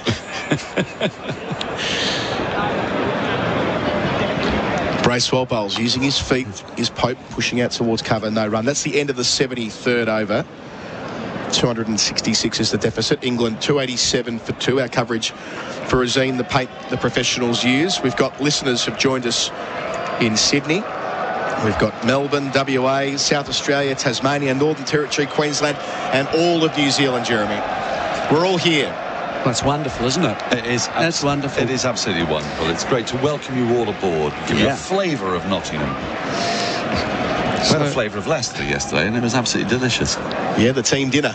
We're going to have to make that an annual pursuit. We will. We went to a most magnificent Indian restaurant. I was introduced to the delights of vegetable keema. It was fantastic. It was the hero of the dish. It was the hero, wasn't it? Didn't look like a vegetable, did it? Didn't. There was quite a surprise element about it. Yeah, but it wasn't revealing itself. But it lived up, didn't it? Oh, yeah, definitely. New over. Henry to the crease. Bowls here. Short ball. Oh, that's a drop catch, I think. Joe Root hooks it away. Blundell went to his left diving. Got a mitt to it. No buys. Signal buys by the umpire, Paul Rifle. Just by the way that the New Zealand fielders went up as the ball was travelling towards Blundell. I thought he might have got a glove on it, but not to be. The score moves along to 291 for 2. Very close to the gloves, wasn't it? Just having another look. Oh, I wonder. They might have referred that. Had he taken that catch, I reckon they would have sent it upstairs. And once again, I have to say, Blundell's a bit untidy, isn't he? I would have expected an international keeper to haul that in with foot movement and then the leap. So Henry to Root, couple of catching mid-wickets. It's full, and that's where he places it between them. Might have been a misfield. Root's going to get a boundary. He moves along to 84. Joe Root is in sparkling touch today at Trent Bridge. 295 for 2. The deficit down to 258. It's a slightly perilous shot, though. There are two fielders there for precisely that shot, and it was in the air for a fair time. And I do think whichever fielder that is just dived over it. It was the square of the two catching mid-wickets. Yes. I think that's the captain. Yeah, Tom Latham in there. Just one catching man behind the wicket. That's Tim Southey at 5th slip or thereabouts. Henry to the crease here, and that's where Root dabs it off the back foot, soft hands, no run. Stays on 84. He's struck 12 boundaries now. Make that 14 boundaries. I'm looking at Ollie Pope's column. Just having a look at that shot that you guys felt was pretty close to the glove. Yeah, ultra edge on the television, thanks to Chemist Warehouse. I think it was nothing. The umpire's right. Yep. Good job by Paul Rifle. So Henry to the crease again. Short ball swaying out the way is Joe Root through to the gloves of Blundell. In this test match, we've seen two slightly different approaches to what to do when the ball is old and soft. Well, actually, we've seen more than two. England's approach was different, wasn't it, from Anderson to Broad? Anderson leaving it outside. One was offside, dominant field. Yeah. And one was leg side dominant. How do you? I was just going to ask you how you feel about how New Zealand are going about this. Henry to finish. Bowls to Root. Clips it fine and gets another boundary. Joe Root has hit 15 of them. He's up to 88 from his 101st delivery. 299 for 2. Still one ball left in the over. They're looking to keep the foot down, and that's the 150 partnership up as well between this pair. They came together not long before lunch, and as soon as Root arrived, he didn't take long to get settled down. He was straight into his work. Very busy. He's been very, very busy, hasn't he? At the moment, though, I'm not quite sure about New Zealand's approach here. Or maybe they're just not bowling to their plan. Henry, last ball of the over. Root forward in defence. Good cricket. Another big over for England. They're 299 for 2. SENZ Test cricket for Brazil, the paint the professionals use. Hear the major moments in sport crystal clear, anytime, anywhere on the SEN app. He's got it! 1,000 goals for Buddy Franklin! He cuts in onto his left foot, has a shot, it's in! On air, podcasts, live sport, news, video content, your city, your town. And the right horse gets the job done! Download the SEN app from the Apple and Google app stores. It's also available on Apple CarPlay. The SEN app, your home of sport, from wherever you are on the planet. I must say, it's a joy to be sitting in a commentary box with Jeremy Coney and Daniel Norcross as they try and untangle their headsets from each other as the ad break plays out. Bracewell starts his 4th over. None for 10 so far. Bowling with one slip to Pope, who gets on the back foot and pushes to cover. No single on offer. 6 overs until a new ball becomes available, and that is, what have we got? We've got half an hour, have we now, I reckon, till the tea break. So it will become available just before then. Sun shining again at Trent Bridge. Bracewell bowls using his feet. Is Pope places it back to the bowler, and just for a moment he thought he might be in strife there. So went straight into the hand of the spinner in his follow-through, and Pope was a long way down the strip. Thought about throwing. Pope was on it. He's very expressive in how he gets back into the crease, isn't he, Pope? Always diving about. Facing up here, Bracewell bowls. Pope comes down, clips towards mid-wicket. No single, Southey in there. So one of the two catching men is slipping a close-ish mid-wicket. Beyond that, the field fairly spread. A couple of sweepers. Bracewell bowls here. Pope goes back and takes it out towards square leg, where there is a single, an easy single. He's 132, and the 300 is up for England. In reply to 553 yesterday, New Zealand's biggest score against England in this country. England have batted with real purpose, reaching that milestone, 300 for 2 in the 75th over. Bracewell once more wider of the crease, bowls to Root, who sweeps and doesn't beat backwards square leg or short fine. He nearly did, didn't he? Because Jameson was slightly wrong-footed. He went the wrong way, went to his left, and then he had to scoot back. Piece of tall timber falling in the forest. It was rather, but there were a lot of people there to hear it. That's true. Bracewell's last ball, and Root goes back and takes a single, retains to strike. He moves on to 89. End of 75 overs, 301 for 2 on SENZ Test cricket for Rosine, the paint the professionals use. The TAB Queensland Racing Carnival is where champions emerge. Over the years, legends like Might and Power, Black Caviar and Winx made their mark in the Sunshine State. Last year it was Zaki and Incentivize, and this year the tradition continues. Staged over 10 weeks with more than $21 million in prize money, including 8 Group 1s throughout the Stradbroke season. Everything you need to know is at qldracingcarnival.com.au. Queensland is racing. Gamble responsibly. Call 1-800-858-858. You will love this, Daniel Norcross. Joe Root has just overtaken Yunus Khan for test runs, but better still, his test average has just ticked above 50, 50.02. Yes, in order for him to keep that average, he's going to have to score another 46 runs before getting out. He's now got the 13 most runs in the history of test cricket. Next on the list is Sunil Gavaskar, and that's only 18 away. A few moments away. Big leap then. Big leap to Steve Waugh, up to 10,927. So Root, the record breaker, I think where he started last year, I think he had 7th most runs for England at the start of 2021, and he finished in 2nd. He overtook extraordinary, that, isn't it? A bunch of England greats. Henry bowling to Root on 89, who pulls behind square, but there's 2 sweepers in that direction, and you can probably tell by the response that it's Trent Bolt in front of the crowd who've been getting into a few beers, I'd suggest. He's 90, it's 302 for 2. It's funny how this happens, isn't it? The interaction between crowd and a particular player. And your great side in the 80s, who was the one who would kind of play with the crowd or get involved? Usually the people on the boundary, aren't they? Yes. Back to Pope on 132, facing Henry. Bouncer, ducks it. So that would be, well, Hadley tended to be in close.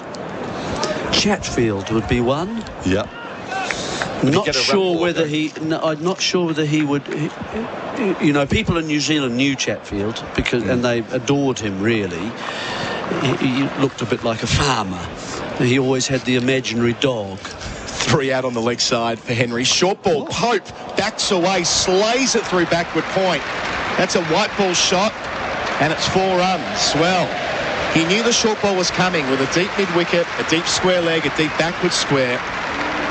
That's Matt Henry conceding more than 100 runs now as well. Jumped all the way back and swatted it over backward point. Pope up to 136. They're not waiting for the new ball, are they? They're not saying, well, we'll just play out these 4.5 overs, make sure we're here for the new ball. No, this is shot of ball stuff, isn't it, really? It's very innovative as well. Yeah, they're moving around the crease and creating angles for themselves. So they're going to keep the same field. Well, it's a 5-4 onside field. And the third man out's just come in a wee bit. So the deep mid-wicket's 15 metres off the rope. So they want him to take on the short ball. But no mid-on, no mid-off. So that's why he can't pitch up, really, at this stage. And now a deep third as well. Round the wicket goes Henry. Change of angle. And again, it's Pope looking to take on the short ball, but knocks it towards Latham at mid-wicket, one of the two catching men in close. This is where you see Wagner has missed, isn't it? Oh. I mean, and New Zealand will be rueing the fact that Henry hasn't quite done the job. Very good selection on a seamy kind of pitch. He would be into the game, but this is a very different kind of prospect for him now. Henry round the wicket to Pope, who hooks down comfortably, helps it on its way. Down to fine leg. He's up to 137, 307 for 2. 1 ball left in the over. It's actually 6-3 odd. I was looking for a fielder. There's one obscured over there. So there's only the one fly slip, really. Yeah, it's just been changed, and hasn't a backward point and a man in front of 6-3. Just in front of square. So there's going to be nothing in Joe Root now. In Joe Root's half of the field. No. And he's got to go back to over the wicket for the last ball at Root. But they keep that, very fine, deep third or fly slip as you identified it, Daniel. Henry to finish. Bowls to Root. Also pulling through the onside, and he struck that so well. Just dragged in on the rope. They come back for a couple. Nichols out there, good fielding. That moves Root to 92 at the end of the 76th over. 309 for 2 the score. Of course, you keep your text coming in on 8833. Tell us where you are, what you're doing, what your name is, and you can win that $50 voucher that we're giving away today. $50 thanks to the Good Spirits Hospitality Group. Of course, you can visit the Fox, which is the best sports bar in Auckland, and there are other 10 venues. Got a message here from Dave in Christchurch, working on a late shift, tuned in on the app, loving the chat. Work, Dave. Hello, Dave. Todd in Christchurch on the SEN app, who also... What's he doing? He's just enjoying the commentary. Chris listening in Foxton, New Zealand, snug in bed in the pouring rain. Well, I see. Insomnia. Perhaps the rain on the roof is a nice feeling, isn't it? It's a beautiful feeling. Yeah. It's actually one of the compensations of winter is a gentle pitter-patter underneath your duvet. Bracewell, 4 overs until the second new ball. Reverse sweep from Ollie Pope ends up with slip, albeit off the thigh pad. And there's overthrows. I don't know how Mitchell botched that. I'll tell you. I think he was going to throw the ball and it spilled away.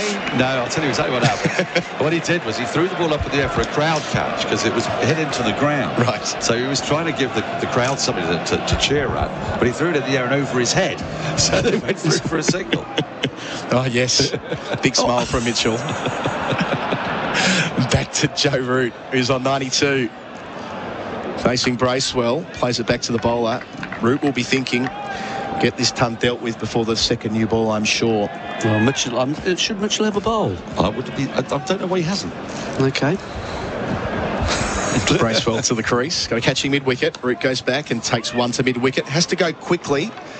The throw goes to the wrong end.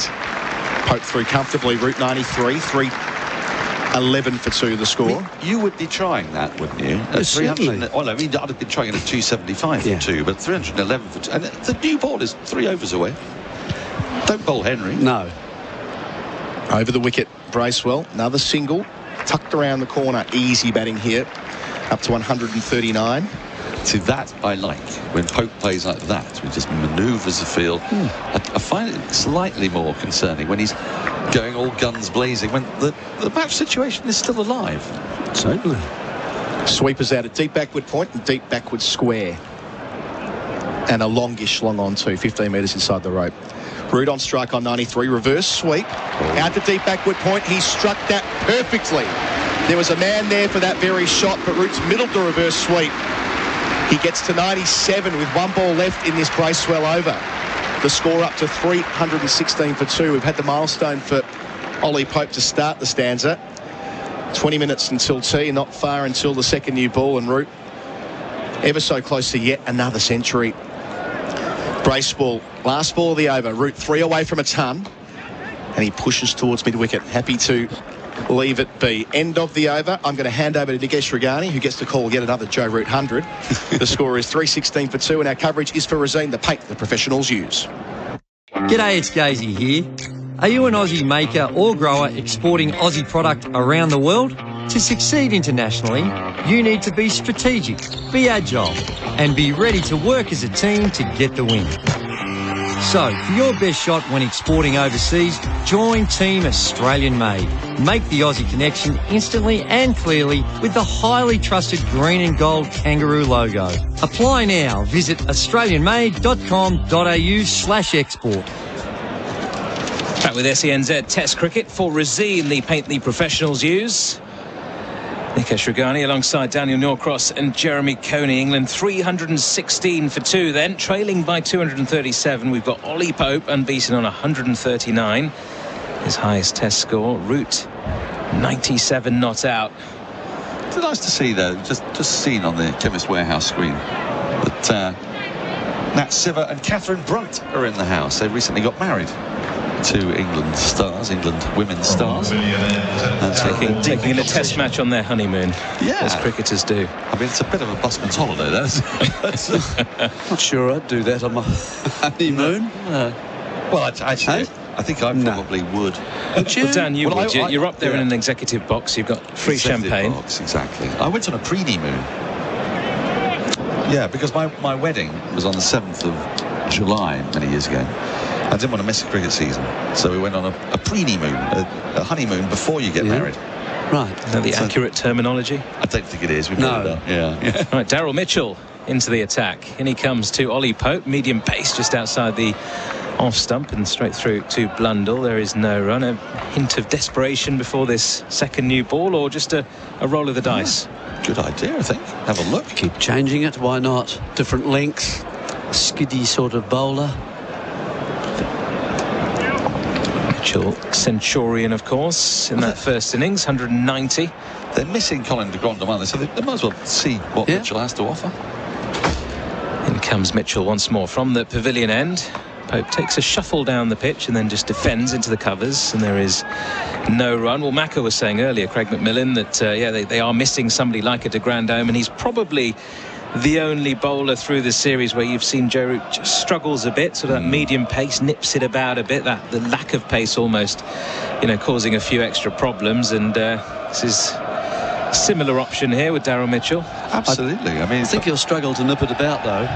Yeah, on this surface. This is a very different surface. The ball's 77.2 overs old, and changes in fields as well. So we've got a sort of a third slip, a gully, or a fifth slip, short extra cover, catching point as well. In comes Mitchell again to Pope, who leaves outside the off stump. He shaped up to have a cut, didn't he? And then just realised that those fielders are all positioned out there on the catch. He's battling with himself here, Pope. He's going to be battling here. He's thinking, I don't want this guy bowling at me. No. This chap shouldn't really be bowling like this to me. I should be smacking him, but he so knows you get frustrated. He's got 15 balls until the new ball, but that seems like a long way away to a young batter these days. Mitchell once again delivers, and this is punched past extra cover. They get through for a single. Brings Joe Root onto strike. 97 not out. He is an absolute run machine. Has given a couple of chances in this innings though, hasn't he? He has. New Zealand are throwing everything back to the keeper, aren't they? There, he's got a sore no one was backing up. and they suddenly had to, and it would have been overthrows if it had been over the keeper's head, which it was close to being. Why throw it back to someone with a bruised hand? Rhetorical question, Jeremy. Yes, it is. Yeah. Yes, certainly is. You were left speechless, Stan. I was rather. Well, all of us. All right, Mitchell into Root, who's on 97. He's down the track and defends into the pitch in the end. I think he was shaping up for a late cut there. Realised the ball was a little bit too close to him. He's going to be careful as well here, because this field is set precisely for the Root dab. You've got this gully, stroke fifth slip, as you say, kind of third slip, and this deep backward point, and it's a catching point, and a catching short extra. And he's sort of shuffling forward. And you've got a third man to cover the boundary anyway. Yeah, it's not a lot of percentage in it, is there? The pace Mitchell bowls. Final ball of the over. Mitchell comes in, delivers, and Root lets this one go. Safely through to Blundell. End of the over. England 317 for 2. Look, takes his sweater, done the job. Still hunting around for incredible value? Ditch the magnifying glass and check out the Kogan Money credit card.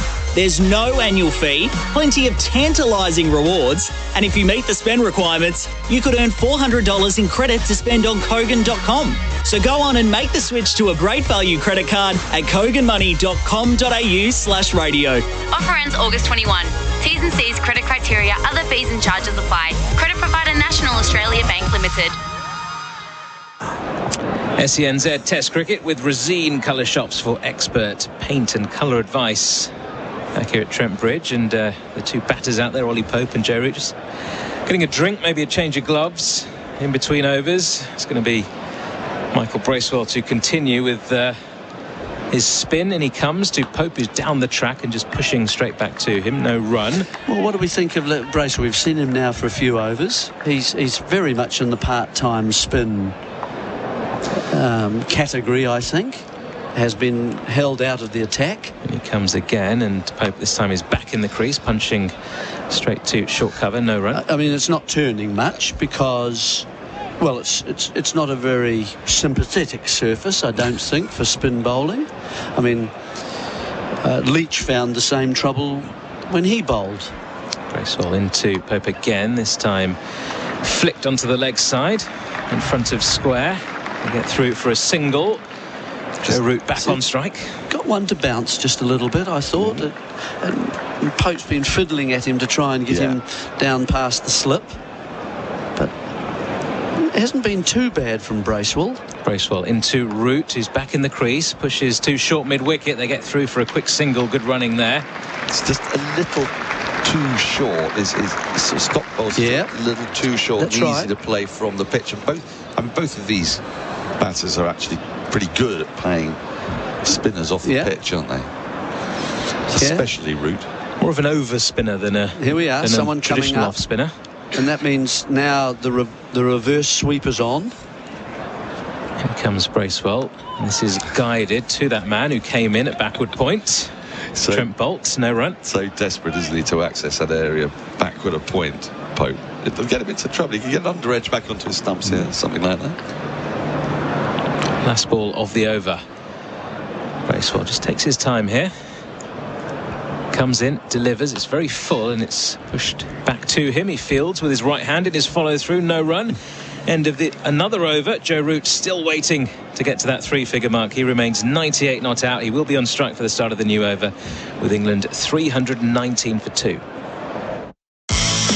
Real adventures with Patrick Dangerfield and Aaron Hapgood. Everything fishing, boating and outdoors. Have you ever just decided to go to the cinemas by yourself? Didn't go to large popcorn because of Kane's feedback last week, and proceeded to have probably the best 2 hours and 17 minutes possibly imaginable. Cinema by yourself, the new Top Gun flick, which is electrifying, and it was just brilliant. Patrick Dangerfield and Aaron Hapgood. Subscribe and listen today wherever you get your podcasts. SENZ Test Cricket with Resine, the paint the professionals use. Daryl Mitchell continues then. This is the 80th over of this innings, so second new ball can be taken after this. In comes Mitchell to Root, who guides, and it drops just short of that fifth slip fielder, comfortably short in the end, but a risky shot, as we were saying in the previous over, isn't it? You've got the fifth slip, the third slip, the man at deep third, the two catchers there at point and at extra cover as well, so low percentage shot. Yeah, that's Young in that position, just hops up a little bit closer. Just a couple of yards forward now is Young. Mitchell in again to Root. It's full, it's driven out towards that man at cover. Gets through for a single, he's on to 99. The crowd sense that it's only moments away now. Another Joe Root century. 99 off 115 as well. He's been busy. Yeah, he has, hasn't he? From the moment he got to the crease, he's been busy. It's a surface that'll suit him. That's not a particularly quick one, but it's coming on okay, and there's no demons in it. Might suit you and I as well. Oh, it might do, Dan. actually, yeah. Strap the pads on. Listen to these two, folks. Goodness gracious me. In comes Mitchell to Pope, who pushes into the covers again. Can't get it past that point fielder, just coming around to his right, and there is no run. I reckon he'd be quite quick for you, Dan. I think he probably would be now, yeah. The eyes are going now, aren't they? Oh, they've gone. They went a while ago. He's getting new glasses. Do you bat with the specs on? Of course, yeah, I have to, yeah. No contact lenses? No. Doesn't like running, no. Otherwise they steam up. No, well, I normally pretend to pull a hamstring and get a runner. I can't have them. Mitchell into Pope again, who drives only as far as extra cover. Good stop there. They are going to get through for a quick single, though. It just sort of parried to his right there. Great effort. But Joe Root back on strike, 99 not out. So I don't know how much the crowd helps you, really, if you're on 99 and suddenly all bellowing Root, but I guess he's kind of used to it now. He's been around the tracks a while. Yep, 119th test match. Where's the Joe single? Root? He's got a very packed offside field. Now, square legs coming up to mid-wicket here to try and keep him honest. There are 2 balls left in the over, and then a new ball is available. I presume it'll be taken. Deep third coming in as well, actually. Just to block off that region. I mean, to a sort of backward point position. Right, Mitchell runs in, delivers to Root, who's down the track, almost chops this on, but he's got away with it. It runs down fine. It's gone all the way to the boundary for 4. A 27th test century for Joe Root. He holds his arms out to his side to say, well, what can you do? The luck is with me. It's his 4th test century in his last 5 games. He raises his bat aloft to the dressing room, salutes the crowd as well. A nice embrace with his partner Ollie Pope down the other end as well. Everyone's on their feet around Trent Bridge. And yet another milestone for England's new king. Well, that was one hell of a way to get there, wasn't it? Because it was perilously close to his off stump. It was an ugly shot. There's 1 ball left before the new ball. He might want to just look to leave this, I think, after all the noise and the commotion. Right, time to take a breath as Daryl Mitchell comes in once more, and this is guided down towards deep third, and then back on the boundary now. Root gets a single. End of the over. 80 overs gone then, so second new ball is due. We'll see if New Zealand take it after this short break with England. 326 for 2. Go on, make the call. We all believe in you. One at a time, please. Thousands of Aussies keep switching to Kogan Mobile. But hurry right now. You can get started with Kogan from just $2.90 for 30 days. With unlimited calls and texts and a big 20 gig of data at award-winning prepaid prices. Make the call. Switch to Kogan Mobile from just $2.90 for the first 30 days at koganmobile.com.au/radio. SENZ Test Cricket in association with Resine, the paint the professionals use. Nikesh Shrigani alongside Jeremy Coney. Daniel Norcross has departed as the second new ball, I believe, is being taken out there. Jeremy, 80 overs old. Joe Root bringing up his 100 in that previous over as well. He probably glad he could get that done before this second new ball as well. But what a moment. 27 test centuries, 4 in his last 5 test matches as well. He's unstoppable at the moment. Well, he's very difficult to stop. I mean, I know you mean something different, but I mean, he's also hard to stop once you're bowling to him, isn't he? He's played some beautiful cover drives.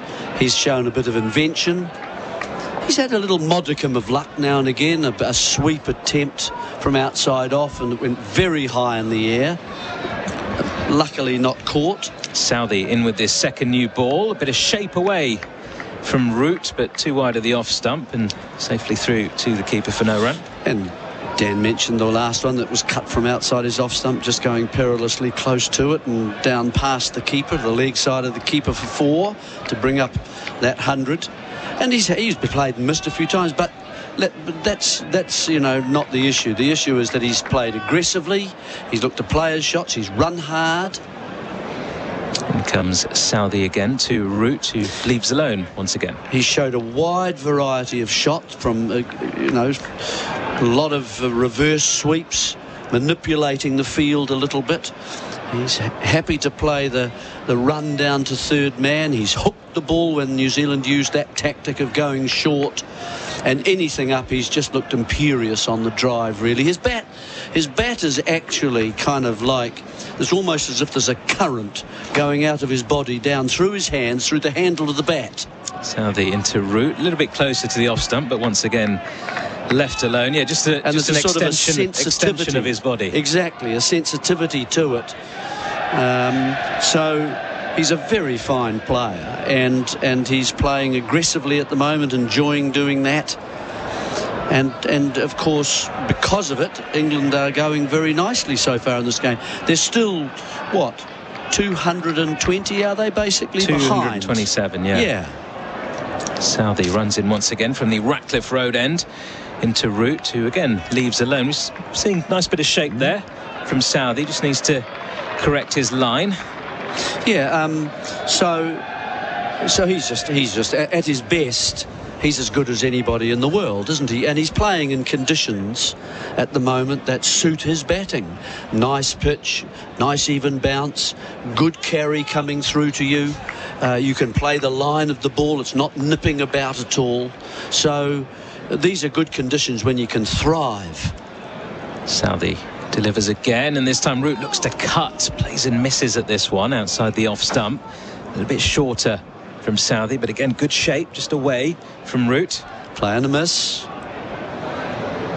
You know, New Zealand just got to hope that things change for them. They've beaten the bat quite a few times, I thought, prior to lunch. Here this one's bounced a little bit more because it is a new ball. 2 slips and a gully in, goes through to the keeper. Final ball of this first over with the second new ball. Southey into Root, who punches off the back foot out towards deep point. He will retain strike. End of the over. England 327 for 2. Still hunting around for incredible value? Ditch the magnifying glass and check out the Kogan Money credit card. There's no annual fee, plenty of tantalising rewards, and if you meet the spend requirements, you could earn $400 in credit to spend on Kogan.com. So go on and make the switch to a great value credit card at koganmoney.com.au/radio. Offer ends August 21. T's and C's, credit criteria, other fees and charges apply. Credit provider National Australia Bank Limited. SENZ Test Cricket with Resine Colour Shops for expert paint and colour advice. This will be the final over before the tea interval. It's going to be Trent Boult, the second over with this second new ball, Jeremy. And I mean, we saw quite a bit of movement from New Zealand early on with that first new ball, and then they had those couple of ball changes which kept doing a bit. They've been a lot. 4 in the end, but they've been a lot more interested all along, really, the New Zealand bowlers, than England were during that New Zealand innings. Yes, they have. I think that's fair comment. In comes Boult to Root, who almost plays and misses, just pulls out of the shot at the last moment, looking to push at one outside the off stump. I mean, everyone, I guess, will talk about Pope because, A, we've seen quite a lot of Root hundreds, and B, we haven't seen much of Pope, and there's the hope that he is going to be the future, and he's been thrust up to number 3, and he's managed, you know, to get through and get 100 here. Bolt into Root again, who flicks through mid-wicket beautifully. That's going to be 4 runs. Straight off the middle of the bat, over-pitched onto the toes almost of Joe Root, and he just helps it along its way. He moves on to 109. New Zealand struggling for the consistency, really, with these 2 opening bowlers. One was too wide, one's too full now. England 331 for 2. Well, it's swung back in, but the length is too full. And so Root looking to drive and then just pulls the front foot back slightly and allows a path of the bat to come through. Bolt in once more, and Root again pulls out of a poke outside the off stump. This one goes the other way. And a good take there from Blundell, diving away towards his right in front of his slip cordon. A bit of prodigious movement once the ball passed the bat of Joe Root there. Let's have another look at this. It was the wobble seam, wasn't it? And just sort of carried on going away from Root. Almost coined a new nickname there, didn't you? Pope the Hope. England's great new hope. As Bolt is in and Root's playing and missing at this one. It's through to Blundell, looking for a big booming drive through the offside. I mean, they're taking a few risks here, Jeremy. This is the last over before tea. Things haven't. I mean, the New Zealanders, they go back and you could probably count maybe 5 to 10 chances where the ball has beaten the bat, or it's been hit in the air and fallen between, you know, desperate fielders running in, a chop past the stumps and going down but past the keeper. Bolt into Root again, lets this one go outside the off stump. Probably more so on length than anything else, just bouncing quite close to that off stump but comfortably over it. But in between those, they've played nicely, England. As I say, they're just taking advantage of the conditions. I don't think we need to make more of it than that. That's what it's been. That's the truth of the matter. I think if you put it in context of what England's been doing recently. Final ball before tea is left alone again from Joe Root, who safely negotiates through to the interval then with England 331 for 2. Root 109 not out from just 128 deliveries as well. Ollie Pope 142. He's been out there for 232 balls. Both of them have given opportunities, Jeremy, but I suppose the small bits of luck have gone England's way, and on a pitch like this, run scoring as well. 136 runs in the session from just 28 overs, scoring at over 4.8 and over. 136? Yes. Is that right? Yeah. So they've got 105 in the first session today for the loss of 1 wicket, and then 136. It felt as if it was faster, didn't it, throughout? And once the Root got going, he could support Pope. And Root really, he's been continually eager and adventurous, almost daring himself to do this and that, and unloosing strokes easily, really. And as I say, he has that bat that almost has alive, you know, and part of his body. And so, as they both go head off to tea, it's been a very good session for England. They are still, you know, as I said, 100 runs as a guide each session. They're slightly ahead of that today, and maybe that'll close the gap a little bit at the end of the day. So, but they're still going to be 100 behind, whatever they do really here. And can New Zealand have just a little bit of luck and pick up a couple of wickets? We will wait and see. Jeremy Coney, thank you very much for now. So a reminder then that at tea on day 3 of this second test here at Trent Bridge, England are 331 for 2. Root and Pope still out there, both unbeaten on centuries. England still trailing by 222 runs. The second new ball has just been taken. It's just a couple of overs old. The action will resume in around 20 minutes time. SENZ Test Cricket for Rosine, the Paint Kiwis Trust. Adam Collins picking up commentary to begin the final session of the third day here at Trent Bridge. England 331 for 2.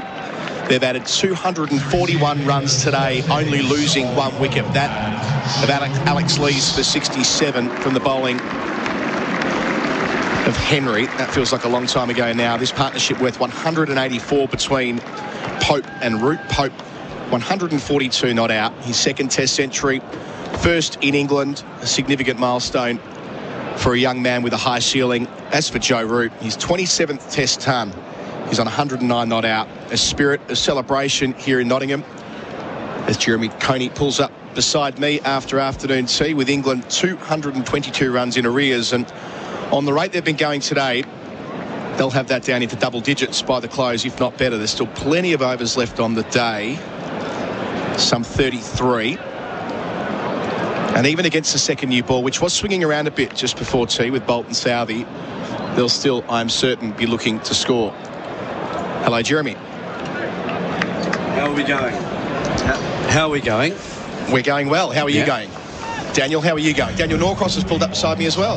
I'm going very, very well, thank you. I've just had a bag of mini chocolate fingers and a bag of salt vinegar crisps. Very contrasting flavours, sweet and sour, but it's revived me. I was flagging slightly. Pleased to hear. 2 slips and a gully. Southey, first ball of the final session to Pope, who shoulders arms. Ollie Pope, in 20 Test innings in England before today, was averaging 25 with 3 half centuries. And, you talk about the significance of this. Mike Atherton on Sky, a member of our SEN team over the last summer, I should say, was noting that the celebration between the two of them, he cheekily said, well, that'll be Joe Root, thrilled that Ollie Pope's made a ton. He'll stay at 3, which means Root can stay at 4, which is his preferred position. Yes, I think that there's quite a bit in that, actually, because that's been a problem position for England for a very long time. Southey, can he get the outswinger going? Placed nicely by Pope at the deep point. Could be 2 there. And with these 2, of course there's 2 there. They are so good between the wickets. Partnership now worth 186, 332 for 2 the score. Nothing like a good piece of selfishness. Well, cricket's a game that rather encourages it, doesn't it? It does a bit. It's very an individual game. Speaking of individuals, Joe Root has now made 10 Test centuries since the last time that Steve Smith, Virat Kohli or Kane Williamson's made 1. Southey bowls, and leaving alone here is Pope. To think we're staggering that. The perception of Joe Root was that great technician, could get you a start, could make a contribution, but had that issue in converting. And that he carried that around with him for an awfully long time. And then he flicked the switch at some point last year, or the start of last year in Sri Lanka. Hasn't looked back. It's amazing that he did flick the switch then, because he was captaining a very awkward side at the time. He was under an awful lot of pressure, wasn't he? But he seemed to... Well, I'm not saying he thrived on it, but he managed to compartmentalise it. 6-3 field. Oh, struck on the pad by the inside edge, I fancy. Umpire Goff unmoved. Pope, no real concerns there. Southey went up to Tom Latham as if to say, well, I've got to at least consult you. My appeal was vociferous, but we don't really want to review that, do we? No, I mean, I think we could hear that through our open window, couldn't we? Didn't even need the effects mic for it. No. And we've got headphones on, yet it was still loud enough. But now look, they're bowling a bit fuller. They're going to attack here. There's a sort of sense that, well, England are on top, and how long are they going to bat? But it's a new ball here. A couple of wickets, and England's fragility can be exposed very quickly and bring New Zealand back into the ascendancy. Southey to Pope. To the crease bowls here, back of a length left alone. I would maintain that they're on top today. In the match, they're not. And that's just a New Zealand perspective. Yep. They're still 200 behind, over 200, 220 behind. Yep. So even though they are going just ahead of the current rate of what's been scored in the match so far, 640 runs in the first 2 days, so 320 a day. Southey to finish the first over after tea, and Pope finds, wouldn't even call it a gap, quick single to mid-on. I mean, the moment he placed that to the right of the man at mid-on, he was taking off, and they're through.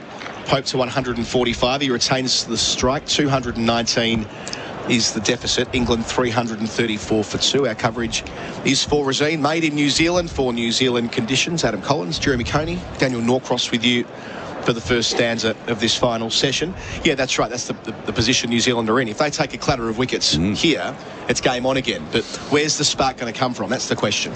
Well, I mean, the value of scoring quite quickly today, looks like we're going to need a break now after a very tight single And in fact, that drew a racing dive from Ollie Pope to get in at the bowler's end. Looks like he's either broken a strap or some part of his pad, or, you know, I mean, it was really a tight run, and you wonder whether that is worth the run with so many runs on offer. I suppose that's just been the disposition they've had, isn't it? They've run so hard between the wickets, and it looks like he's going to have his batting pad replaced. There are about 20 sets of gloves alongside the boundary rope there. They've been sweating so much, but no pads. No pads. So they'll take a moment here. I'll have a chance to remind you that you can text in to 8833 if you're in New Zealand for the chance to win a $50 food and drink voucher. Not 25, but 50 today on Sunday.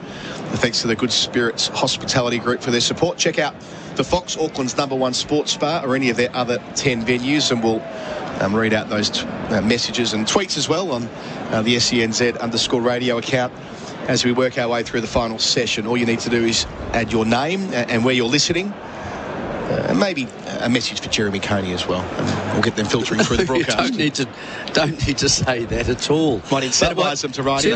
They send them anyway. I just think that at the end of the day, it's still going to take till after lunch tomorrow to pass New Zealand. Yes. And that was always the case. I mean, they might have been less, but they've actually got a bit ahead today because of the last session where England, you know, was slightly on top of New Zealand, or took risks, had a wee bit of luck here, you know, just a spasm of luck occasionally.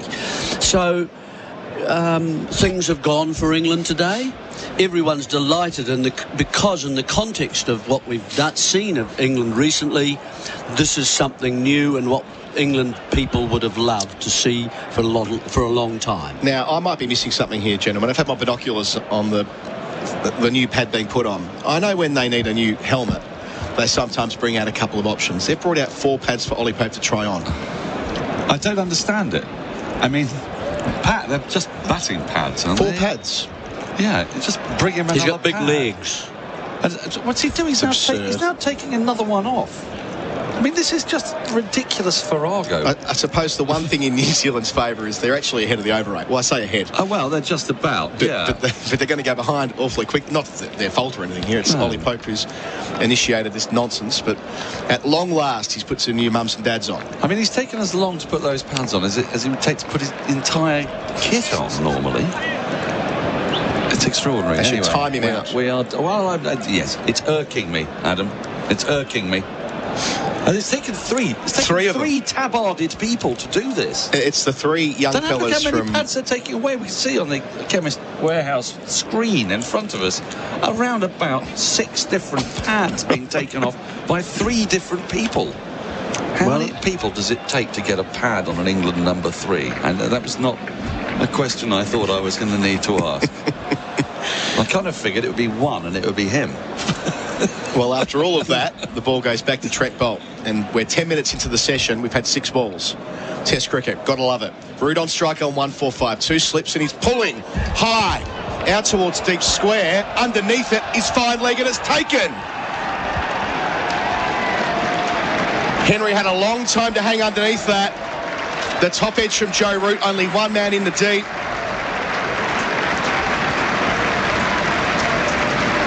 And Ollie Pope, my apologies, not Joe Root, Ollie Pope has to go. In all that confusion, I've got the wrong guy on strike. But I'll tell you this much, Ollie Pope has done something today that people have been waiting for an awfully long time. He's finally cracked the code of batting in England in Test cricket. And that's being recognised around Trent Bridge. A second Test ton, out 5 runs short of 150, but a new Test highest score. Trent Bolt gets a second wicket, and that defining partnership of day 3 worth 187 comes to an end. And not only are the crowd applauding Ollie Pope off the field, so is Joe Root. He knows how important this is for this England team. The new #3, he's got something about him, Daniel Norcross. He has. He plays some lovely shots. He could have been out a couple of times, it's got to be said. He could have been out today when he edged one just in front of Daryl Mitchell. But he plays beautiful shots. I think to do that from the #3 position will give him a lot of heart and will give England a lot of heart. But, you know, he's had quite nice conditions in which to bat, and he's taken he's taken them and he's run with them. It's been a very, very good innings in large part. I'd like to have seen him leave a few more balls. I'd like also to have seen him perhaps not play the shot he got out to, because there'd been all that kerfuffle. And the first thing he does is a short one, and he whacks it straight up in the air. So, I mean, he'll learn from that as well, I would think. I'm slightly concerned for the next innings, because clearly he hates the pad that he had brought out to him. That pad he's going to blame for that shot, I strongly suspect. Well, it was the next ball, wasn't it? It was that long delay, and as I say, it was just broke the concentration. Effectively a 10-minute over. But, you know, broke my concentration too, evidently. we can focus on Ollie Pope's innings and talk about great partnership, and it really was. But let us remember that New Zealand have just taken a wicket and they've got an end open. They've got a new bat out there in Johnny Bairstow. They've got a new ball. It's only 3 overs old. England are still 219 runs behind. We were only asking a moment ago, what would it take for New Zealand to not get back in the game, but to reassert their ascendancy, which they've had for most of it. And it was to get the breakthrough, and they've got that breakthrough. So, you know, game on. The game is afoot. And Johnny Bairstow, who made 1 and 16 last week at Lord's. He's passed 50 30 times in Test cricket from 150 attempts. Not a great ratio. Bowl it straight to him. Yeah, he's been bowled 37 times playing in Test cricket for England. Bolt will know that, but starts with a bouncer. Bairstow does well to get underneath it, batting in the short sleeve jumper. They share a smile. Now, he's a very pugnacious player, Bairstow, and we saw how he approached the run chase at Lord's. He came out, smacked 3 quick 4s, didn't he? And then drove over an in-swinger. Wasn't a great dismissal, actually, because it was the last ball of a Jameson over. As we look on the Chemist Warehouse replay and see a fine catch from Henry, actually. I'm not sure he perfectly judged it to start with, and then had to reach for it, but took it two-handed, diving forward, moving forward, taking it just off the ground. And the New Zealanders are delighted they've got the breakthrough. So Bolt, 2 slips of gully, catching mid-wicket. Bowls to Bairstow outside the off-stump, leaves it through to Blundell. Yeah, Bairstow has played 6 Test matches at Trent Bridge, averaging just 27, 1/2 century. That was the 74 against Australia in 2015, when he was one of a number of English batsmen to cash in after they bowled Australia out for 60. You know, he averages 13 against the straight ball. And I think, and even that's got down into single digits at different points in the last couple of years. Yeah. He's made 2 Test centuries this year, though, one at Sydney and one at Antigua. Bolt delivers and Bairstow's forward defending. Nothing wrong with that. Good start. Didn't get a run off it, though, did he? I'm not suggesting he should do. But I mean, it fascinates me because, Jeremy... there is a certain lethal quality about a straight ball. There can be. To me, I would understand that. By definition. Yes, I'm not an awfully accomplished batter, but you tend to find that when people move up the levels, what they tend to want to do is they want the bowler to bowl out them, so they leave the ball, don't they? Leave it. Oh, you've bowled too straight, I'll pick up some runs. With Bairstow, it doesn't work that way. Bolt to the crease. Bowls here, Bairstow playing from the outside part of the bat with soft hands down the gully, no single. Slightly risky little push, that, wasn't it? First up at the angle going across him, pushing away from the body. So we've got Andy in Dunedin listening, where it's freezing. I expect it would be, middle of the night. I reckon it'll probably be snowing somewhere down there. Do you get a lot of snow in South Island? Yeah. This time of the year it can snow there, certainly. Yeah. Got Brett Johnson up for 3 a.m. start at work. Thanks for the company. The weather in Huntly is atrocious. We need a breakthrough. Well, you've got one. Just south of Auckland, Huntly. On the new road. Or that's bypassing that Huntly now, that new road. Last ball of Bolt successful over. And he's got a second wicket. He does not. He thought he did. He was racing through to congratulate Blundell for taking the catch, but umpire rifle was unmoved and they will not be sending it upstairs. So successful and eventful. They got the breakthrough. The stand of 187 is broken. England 334 for 3. Our coverage for Rosine, the paints the Kiwis trust. $100 just for switching your internet provider? Mate. Switch your internet to Mate and enter the promo code MATE100 on sign up to get $100 credit on your account once connected. You heard right. Get $100 credit just for switching and connecting internet with Mate. Be quick, limited time offer. Visit letsbemates.com.au or search Mate online. Credit applied 28 days after activation. Terms and conditions apply. Southey to Root on 109. Root defends from middle stump. Quick single. Bairstow to the danger end, but it's kicked onto the stumps, or near enough to the stumps by Latham. Didn't have enough time to get down to it. and they're through. Root's 110, 335 for 3, Daniel Norcross. I tell you, if you think Ollie Pope's a quick runner between the wickets, I don't think there's a faster runner between the wickets in world cricket than Bairstow. Yeah. He gets singles that shouldn't be there, but it makes the whole thing rather frenetic. It can be very productive, but you know, now there's a big onus on Joe Root's wicket. You wouldn't have been feeling like that 10 minutes ago. Watching the replay back on the Chemist Warehouse screen from the last ball of the previous over. He's hit his pad with the bat. Yeah, and also the pad with bat was the noise. That's why they went up. So a good decision from Paul Rifle in his 58th Test match. Because I tell you, if they can, with this new ball, if they can prize out Root here, suddenly it's a very different looking game. Or Bairstow. What they need to look at is England's lower middle order. Bairstow, 3 slips in a gully. They know it, New Zealand. They're taking their time. Southey sets off to the crease, bowls, and Bairstow gets underneath the short one. Yes, and he's going to come at them, I think, Bairstow. He'll give himself a few sighters, but I would be inclined not to be bowling it too short at best. I want it up there. Jameson bowled really well at him. Just tempted him, didn't he? Put him out there, and Bairstow was drawn into playing, and he will drive. If it's at a drivable length, he will go for it. He tends not to drive with his bat anywhere near his pad. Doesn't care for that old shibboleth. Bairstow's faced 6 balls yet to get off the mark. Wider of the crease, Southey, Bairstow forward, pushing the cover point, no single. This is the period when a bowler just has to get everything right. And Southey's, how many overs? 20 odd?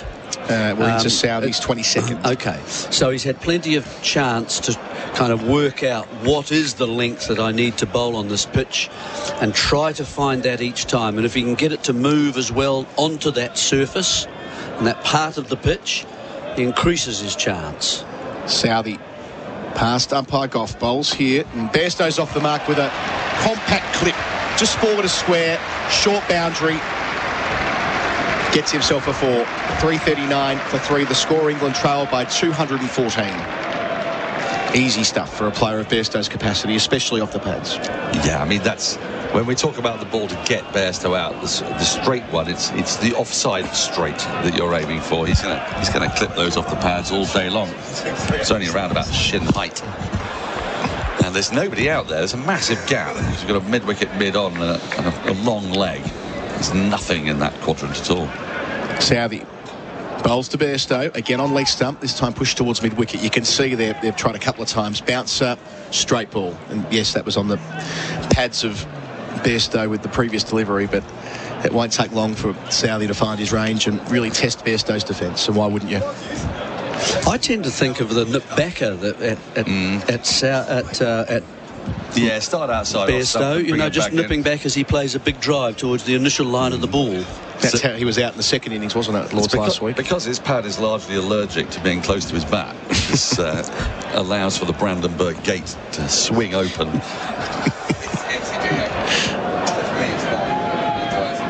Just 2 slips now. Last ball, Bairstow carving away through point, thumping it into the turf. 2 boundaries in the over. An old-fashioned cut shot. Bairstow's 8 from 10 balls. England trail by 210. They're 343 for 3, and our coverage is for Rosine. The paints Kiwis trust. Stay in pole position this week with radio's #1 motorsport show, The Driver's Seat with Matt McKeldin and Stephen Johnson, covering everything from Formula 1 to V8 supercars. We spoke to TCR driver Josh Buchan and asked him how he's getting on with his new teammate Nathan Morecambe. He lives on like 25 acres or something and has no phone service, so even if I want to call him at like 2 a.m. before a race and try and rev him up, I can't actually even speak to him. That's this week on The Driver's Seat. SEN Z Test cricket for Rosine, made in New Zealand for New Zealand conditions. One more over of myself, Adam Collins, with Daniel Norcross and Jeremy Coney. Then the change will come. Joe Root still there on 110. Brought up his 100 just before tea. And they're taking a moment to work out how Bolt's going to approach this. The second man goes out to deep backward square. Still 2 slips. Delivers here. Root deflects. Can't beat backward point. Knows the call. That was a very loud no, 2 very certain no's, wasn't it? Just having a look out here. We've got a deep Backward square and a long leg, yes. A lot of space on the leg side otherwise. Joe Root has overtaken Sunil Gavaskar. He's on 10,125 with his previous scoring shot. Gavaskar 10,122, so only 11 men ahead of Root in the history of the game. He's done it in 6 fewer matches as well. Yes, he has. The great Sunil. I wouldn't be tweeting that. You'll get in trouble. No, I certainly won't do that. And you shouldn't tweet that Joe Root's going to overtake Virat Kohli. Overtake Sachin Tendulkar, No, never do that. That gets you in trouble as well. Bolt over the wicket. Bowls to Root, who defends off the front foot, gets one, placing it between mid-off and extra cover, and cover point rather. He's 111. Nelson, 344 for 3 the score. Perish the thought. I mean, it is always the case that Joe Root will remain inferior to the mighty Sachin Tendulkar. He probably will overtake him. I mean, on the basis of... I don't know. He's got to do 6 years, hasn't he? He's got at the current rate. He'd need to do 6 years, basically. He's 31. 31. If he were to do it, he'd get there in fewer test matches. And I think he feels more likely to continue than Alistair Cook because he has more shots. He has more games he can play. There's more shots he can play. Catching mid-wicket in. Bairstow on strike. Cut in half, inside edge. Big appeal. Rifle again unmoved. Now, this I fancy they might send upstairs. They really like that. The time is counting down. Decision for Latham. He's still got 3 referrals. Consulting Southey, consulting Nichols, and yep, we are upstairs. Over to Rod Tucker we go. So Bairstow is on the back foot playing from the crease. Cut in half. Bairstow's shaking his head. He thinks he's fine. Yes, well, he always does. No, I mean, so no, I don't think so. I don't think so. We'll get the first replay. Jeremy Coney, talk us through it. Well, it's nipped back in between bat and pad. And whether it's touched the glove or not is going to be the issue. The bottom glove, the right hand holding the bat, that's the lower one for a right-hander on the bat handle. And that's what New Zealand think it has touched at this stage. Yes. Here's technology, and I reckon they've got him. Yeah. So there was a big roar that went around the crowd when it looks like it had gone above the inside edge, but that's glove surely. And the bat is well away from the pads at the moment. That has to be given out. That has to be. Umpire Rod Tucker gives a signal to Paul Rifle. Change your decision, please, Paul. And Johnny Bairstow is caught behind for 8. So 2 quick wickets after the tea interval. It was Pope for 145 from Bolt's first delivery after tea. And in his second over after that break, Bairstow's gone for 8. The score moves along to 344 for 4.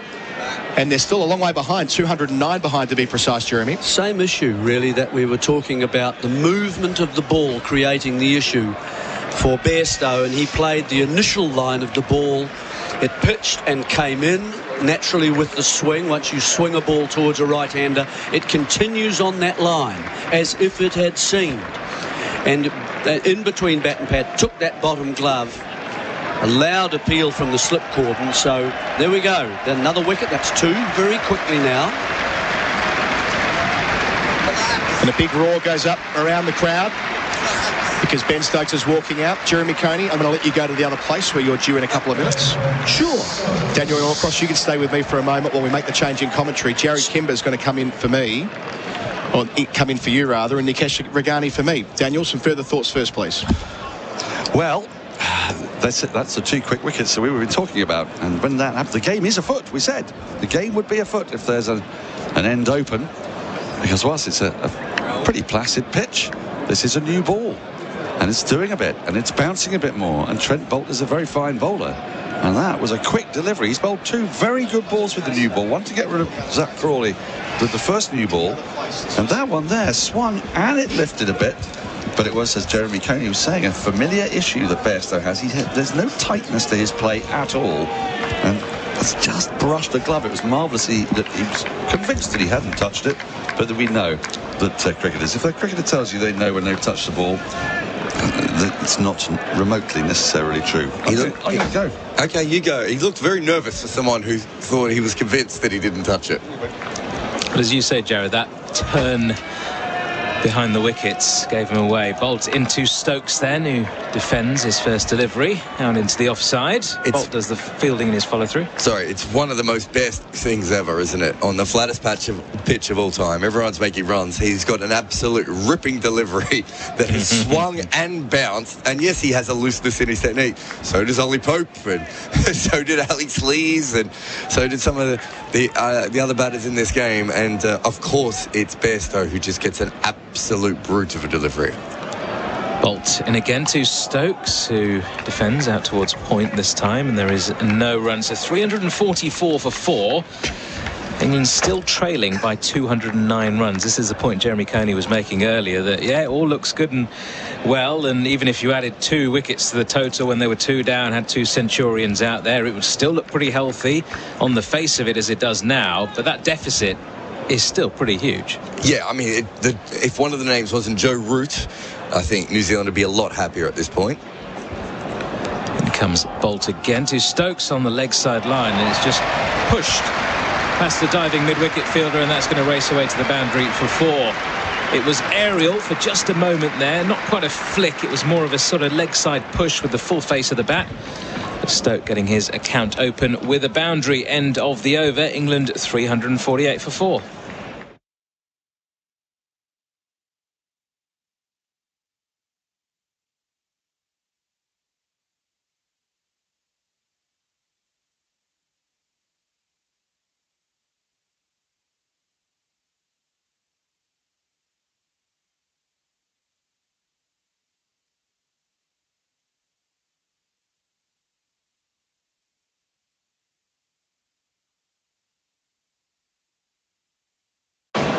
SENZ Test Cricket with Razeen, the Paints Kiwis Trust.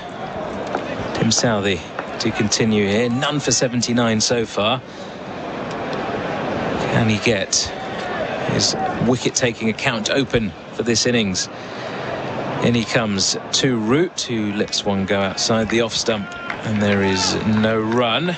Root 1-1-1, not out at the moment, but hasn't been as invincible looking as he is sort of been previously. He's given chances, tough ones, a couple of them, but New Zealand will feel maybe that sort of top edge, the slog sweep down towards Carl Jamieson, who didn't go for the catch in the end. It was Blundell running 70 yards towards the ball, and it landed in between, and that was probably the best one. Southey is in once more, and this time Root drives only as far as short extra cover, and there is no run. There was a chance at slip, wasn't there? That was a difficult one. It was Tim Southey at a sort of floating 3rd or 4th slip fielding position. It was a difficult one. It was high up above his head, just sort of took the fingertips. But, you know, they've been interested all along, haven't they? I think early on he definitely was struggling. He got to about 30 odd and things changed a little bit. But those first 30 runs, they were inside edges. He was beaten outside off stump a lot of times. Southey in once more, and he's wrapped on the pads this time, Root. Ball thuds into the offside. They get through for a run. Will be signalled as leg byes? No, so a bit of bat involved there. Inside edge perhaps onto his leg, thigh pad or top of the pad. What's even more interesting, I think, is Ben Stokes, because Ben Stokes has been in career worst form, and they've made him captain. His body's fallen apart. He's had mental health issues. His father passed away. You know, so many things have been going on in his life. But most importantly, he's just not been making any runs. And still, I think with the ball, he's been really good. His test out is down to 35. He was pushing it up towards 40 not that long ago. And he's going, as a captain, he's going to need another player who can average 40 in this team. Southey round the wicket here to Stokes, who pushes towards point, and there is no run. Yeah, I mean, 35. He bats at number 6. Your number 6 is, you know, yes, he's an all-rounder, but it's got to be a genuine batting position. You've got to be able to back it up, I think, with heaps of runs. Yeah, I think 35 would be fine at number 6 if they had a strong top 5. Yes. But with I suppose that's the issue, isn't it? But with Joe Root and, you know, players who may not make it to the end of the summer, you know, Pope's obviously made some runs, Lees has made some runs, but neither of them have made runs for a very long time. Well, Southey in again. Stokes is down the track and slices this over extra cover. One bounce 4.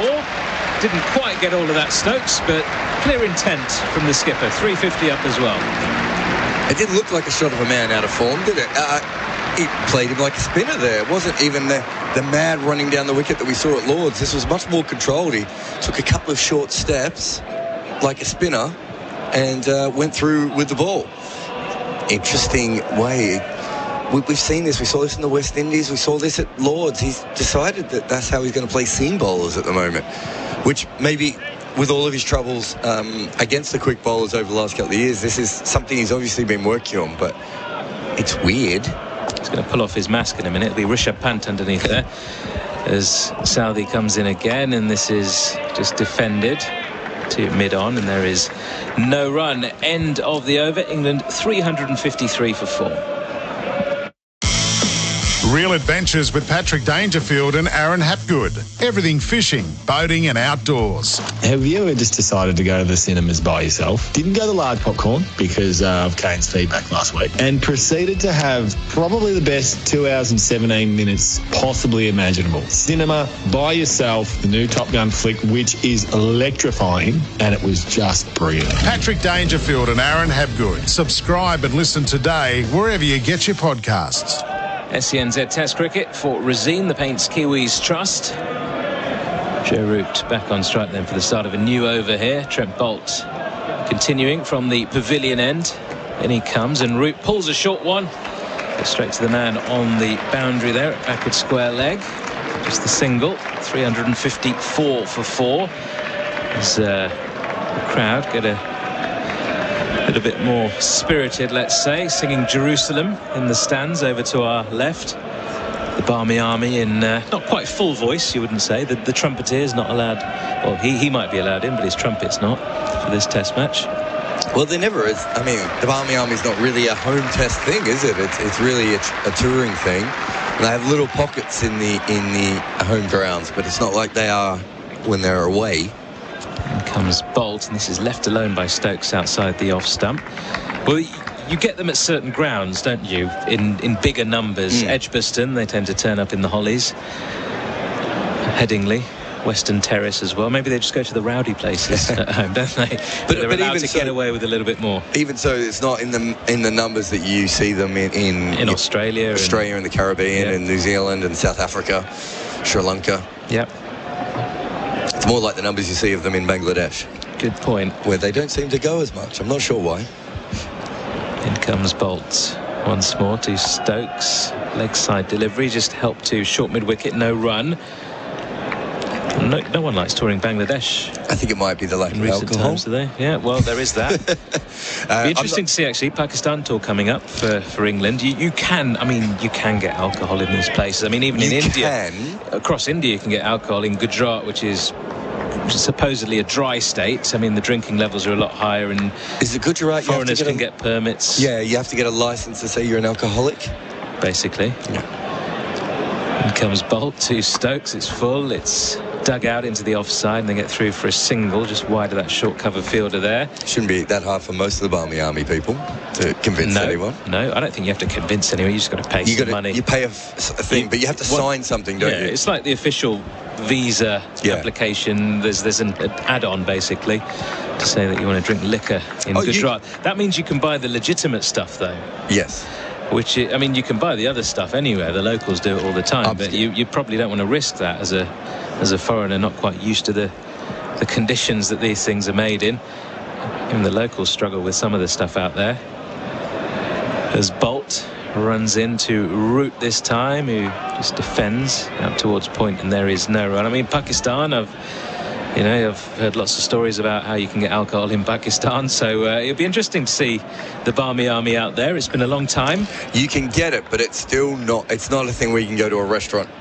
No. And eat with your meal and all those sorts of things. There are a couple of hotels, I think. There's the Marriott in Islamabad, and there's a couple more of these Western sort of chain hotels where... I think the Nando's in Dhaka sells alcohol. Nando's? Yep. I'm pretty sure that's right. Random fact. Boult into Root, who leaves alone outside the off stump. No run. 88 overs gone. England 355 for 4. Download the SEN app from the Apple and Google App Stores. Then get set for all your big moments in sports. Ash on the forehand cross course, he's done it. Ash Barty. Charlie Shaw for three. He's striking them pure.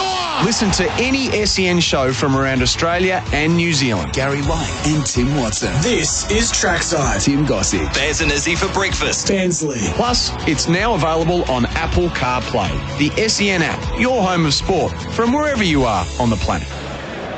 SENZ Test Cricket for Razine, the Paint Kiwis Trust. Tim Southey continuing here.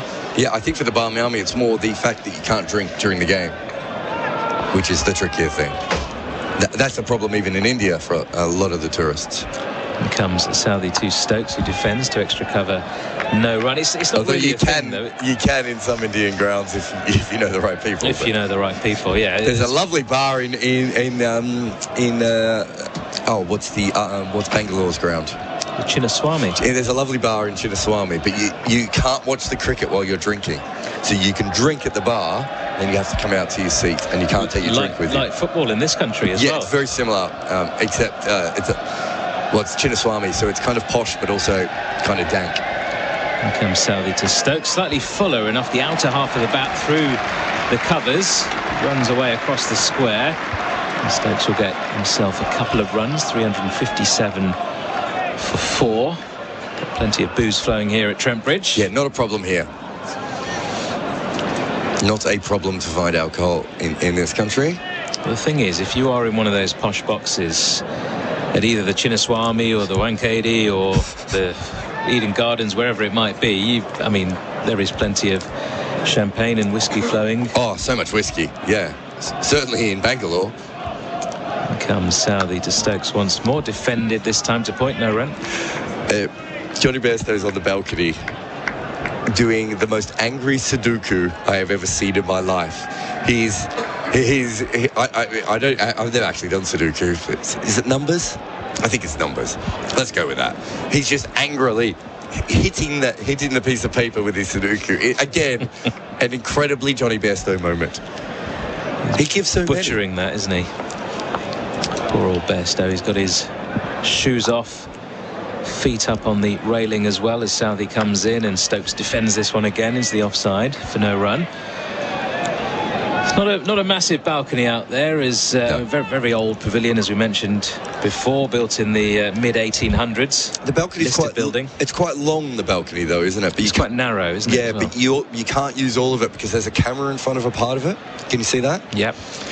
So it's a little bit annoying. The biggest thing here is the hallway, of course, where the two teams have to go out together. I think it's officially known as the Jadeja Anderson hallway. After 2014. Where Anderson got his top score in Test cricket, 82. Southey is fuller to Stokes, who whips away beautifully out towards mid-wicket. That's going to race away for 4 as well. Flew off the bat, that did. There was a fielder placed there at deep square leg. No chance of cutting that one off. Stokes is on his way here, 15 from 14. England 361 for 4. Yeah, just timing the balls incredibly well so far. It looks a little bit, maybe nervous is the wrong way of putting it, but he looks a little bit eager at the moment, but the timing has been spectacular. There's a couple of famous hallways. So there's another one in Durban, which of course was where Quinton de Kock and David Warner met. And again, at Durban, you sort of end up in this bottleneck where both teams end up at the same time. Usually not a problem. In David Warner's case, was a problem. Final ball of Southey's over into Stokes, who defends to extra cover for no run. England 361 for 4. The TAB Queensland Racing Carnival is where champions emerge. Last year it was Zaki and Incentivise, and this year the tradition continues. Ipswich is one of the most popular race days on the Queensland racing calendar, with the TAB Ipswich Cup, along with the listed Eyeliner Stakes and the Gay Waterhouse Classic. Over 20,000 racegoers are expected on course to take in what is sure to be a thrilling day of racing action. Visit queenslandracingcarnival.com.au. Gamble responsibly. Call 1-800-858-858. SENZ Test cricket with Razine, made in New Zealand for New Zealand conditions. Trent Bolt once more from the pavilion end. Joe Root will be on strike at the start of this new over. A couple of slips still in place. There's a gully catching short mid-wicket as well.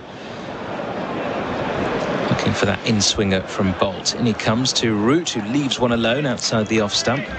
Again, decent enough pace and carry and bounce through to Blundell. Second new ball, just into its 10th over at the moment. Not sure who that is. Who's at gully at the moment? He's got a jumper on. He's back to us. Is it Will Young? Can't quite see. Whoever it is. It's helpful if they had the numbers on the back of their jumpers. Yeah. I think it's Will Young just because he doesn't look like anyone else. They just threw the ball to him and he dropped it right in one of the little footmarks. Bolt in again, and this is wide of the off stump, left alone. I always hated having the ball thrown to me, the new ball thrown to me. My problem was never catching it. If you threw it to me, I'd catch it. But my underarm throwing is really iffy. And I don't have the ability to put it in an area where people could catch it.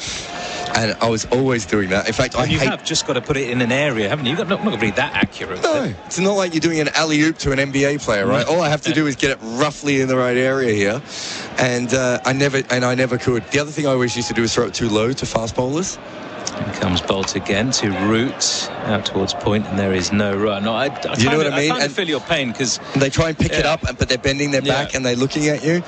I didn't want to be involved. Swearing at you in their head, aren't they? Or sometimes out loud. Once I got to first slip, it was so much better because at first slip you just keep your arms crossed, and the keeper gives it straight to second slip. That was much better for me. Don't put me at mid off or mid on.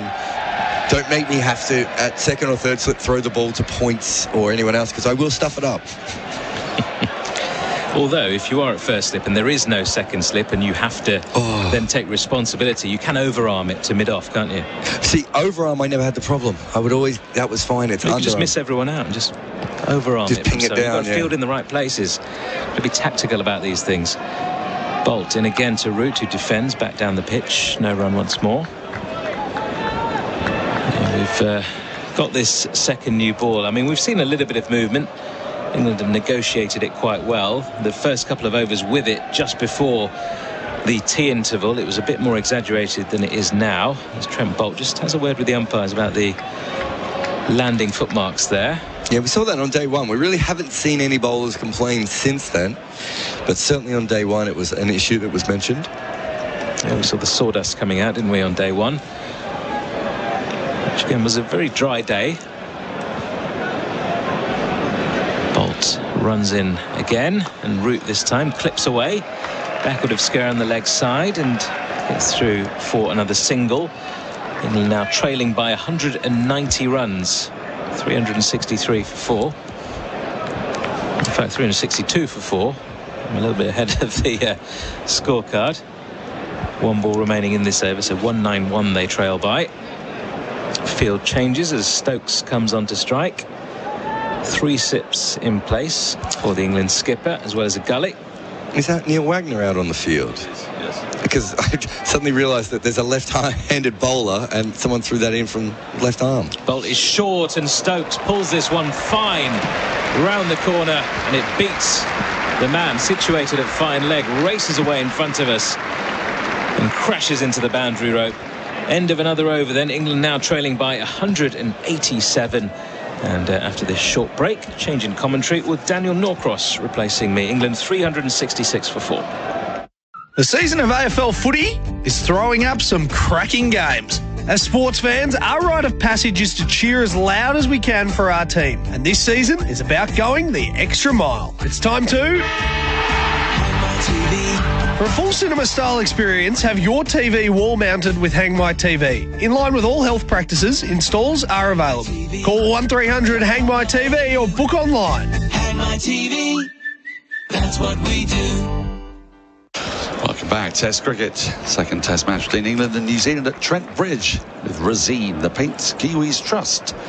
So the first bowling change since the second new ball was taken, and just saw replay on the Chemist Warehouse replay screen just here to my left, and to show the last ball of the last over. Stokes was perilously close to overbalancing onto his stumps when he played that swivel pull. So it's going to be Matt Henry to Root, who drives firmly but straight to short extra cover. Yeah, It was probably more of a hook shot, wasn't it? And he got inside of it, and of course you have the two movements. One is your foot is doing a pirouette, and then the other one is to support it. Those were fine. He was miles from the stumps and had no problem.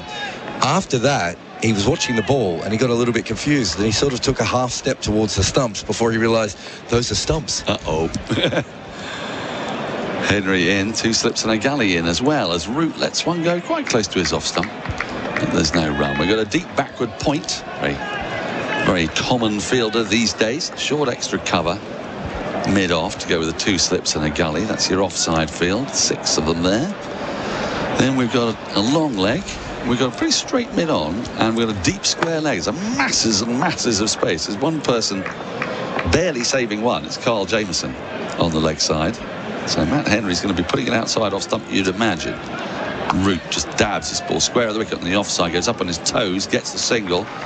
Throw comes in, and they get through comfortably enough. Root to 115, England 367 for 4. The game certainly livened up by the second new ball. We had a criminally long break of about 5 minutes while Ollie Pope decided which pad he would need to use, because I mean, it's amazing.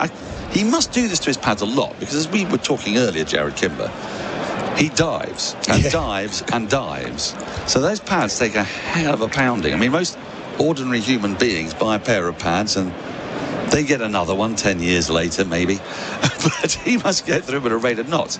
And then he was given a choice of 6 pads to replace the broken one with, as Henry is in. The left-handed Stokes, who lets one go by outside the off stump through to the gloves of Blundell. I know it doesn't matter, but if it was me, I would have replaced them as a pair. I think he did. Yeah. I think that he did, and that was the issue, because then he had to decide which pair he wanted.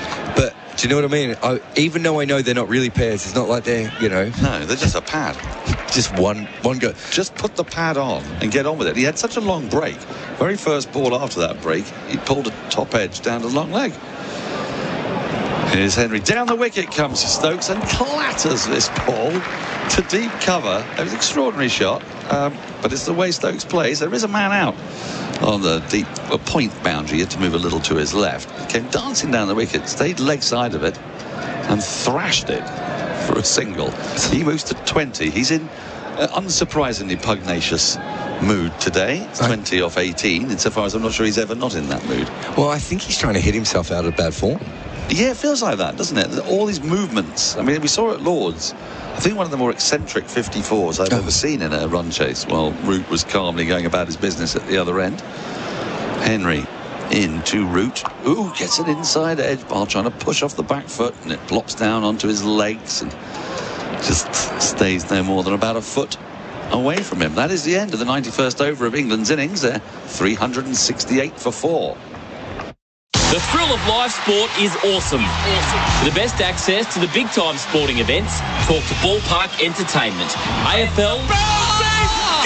NRL. He claims a try. Hospitality packages at the racing. The Money Mare wins the Cup by 4. Even money can't buy experiences overseas, like the US Masters, Kentucky Derby, the Super Bowl. The Rams take Los Angeles. Ballpark Entertainment can get you there. Making memories. ballparkentertainment.com.au. Welcome back. You want to win a trip to the Gold Coast 500 Supercars race? Well, thanks to Willamette Travel, you can play Quizzy Dag every morning at 6:40 a.m. on Izzy and Kempy for breakfast. Call 0800 150 811 and answer 5 questions correctly, and you're in the draw. I had Quizzy Dag once. Did you? Yeah. How'd you get on? Oh, I got an ointment for it. Right. 3 slips, gully, backward point, a wide mid-off, almost an extra cover, really. A wide-ish mid-on and a mid-wicket long leg as Bolt continues to the left-handed Stokes, who clips the ball through mid-wicket. I don't think it'll reach the boundary. It's being pursued by Jameson, and we can pick up a couple of runs through it. Landed ended up about 10 yards inside the boundary in front of the new stand away to our right. Now, I'm looking up at the scoreboard in front of us, where it says England 370 for 4, and it feels odd looking at that, doesn't it? It's a very odd one, but at the close of play, it occurs to me that when all the lights go off and it goes completely black, it's basically Batman. it does fit that Bolt in and punching off the back foot is Stokes. There's no run as he finds the fielder at backward point. Batman's cowl. Batman's cowl. It's got the sort of ears thing that sticks straight up. And it's very Batman. It's the Batman scoreboard. It's not the scoreboard we deserve. No. And the thing is, there's a great big towering light right above it as well, which is sort of slightly reminiscent of the bat sign. Bat signal? Bat signal. Bat signal, bat sign, bat signal. Yeah, you know what I mean. Shark the thing that's shone into the air. Yeah.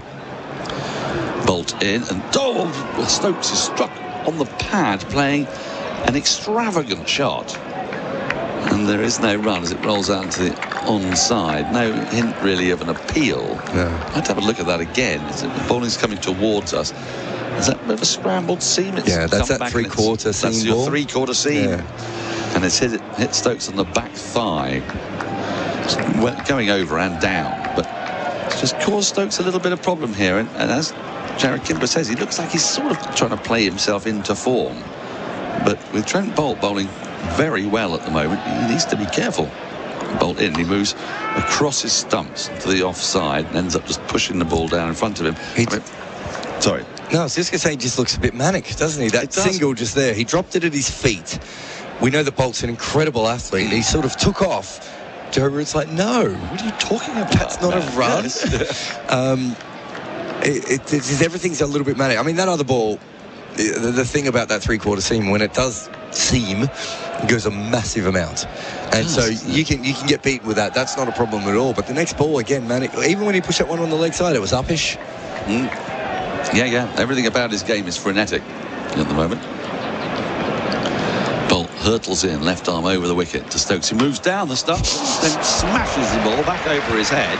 Didn't quite time it, but it is going to make it to the boundary at long on for 4. This is, well, it's entertaining.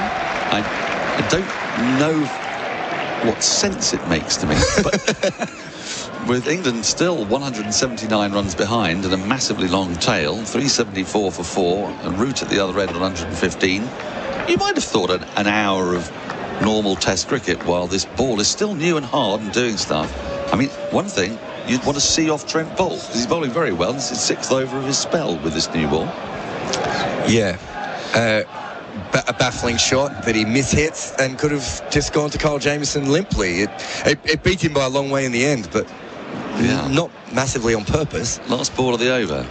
Bolt bowls it and smashed away. That's a more authentic cut shot almost. Out to the boundary for 4. So 2 fours to finish the over. Stokes has 30 from 24. England on SEN in association with Resine, the Paints Kiwis Trust, a 378 for 4. Sheds come in all sorts of shapes and sizes, but if you're after a shed, go and have a word with the family-owned team at Best Sheds, because right now you'll get 10% off the sheds at Best Sheds. Plus, all their sheds come with a 20-year manufacturer's warranty, and you can choose from the standard range or customise the shed of your dreams. Hit the sheds with Best Sheds 10% off sale. Best Sheds, 100% Australian owned and manufactured. Visit bestsheds.com.au. Welcome back to Trent Bridge, where an army of tabarded substitutes have brought out what looks like a sort of picnic of stuff. There's just kit strewn all over the floor. I'm sort of staggered there aren't one of those sort of Baker-like mugs from a 1930s picnic set. A lady called Elsie's not going to be sitting down next to them having a nice glass of champagne. What is going on and why does it happen like this? I love that Paul Rifles come over very passive-aggressively, staring at the ground as if to go, and how many really, bats? guys? Can we not do this quicker? I mean, they've brought out 4 bats. Again, it's taken 3 of them to do this. Was that Stokes changing his bat? No, it's Root. I think Stokes changed his gloves. I think Root changed his pads and his bat, if I'm not mistaken. I mean, it's not very hot out there. So it's not one of those days when people are desperately in need of a drink or comfort or something. I think they just get lonely if they don't see support staff for 15 minutes. Henry starts a new over from the Radcliffe Road end. Root waits, comes forward in half defence, half forward, pushes into the offside. And there's no running. Then 378 for 4. The deficit 175. Those 2 quick wickets with the new ball, changing the complexion of the game really after Root and Pope had looked, well, I was going to say assured, weren't always assured, Pope, but he played some lovely shots, played some very fluid shots.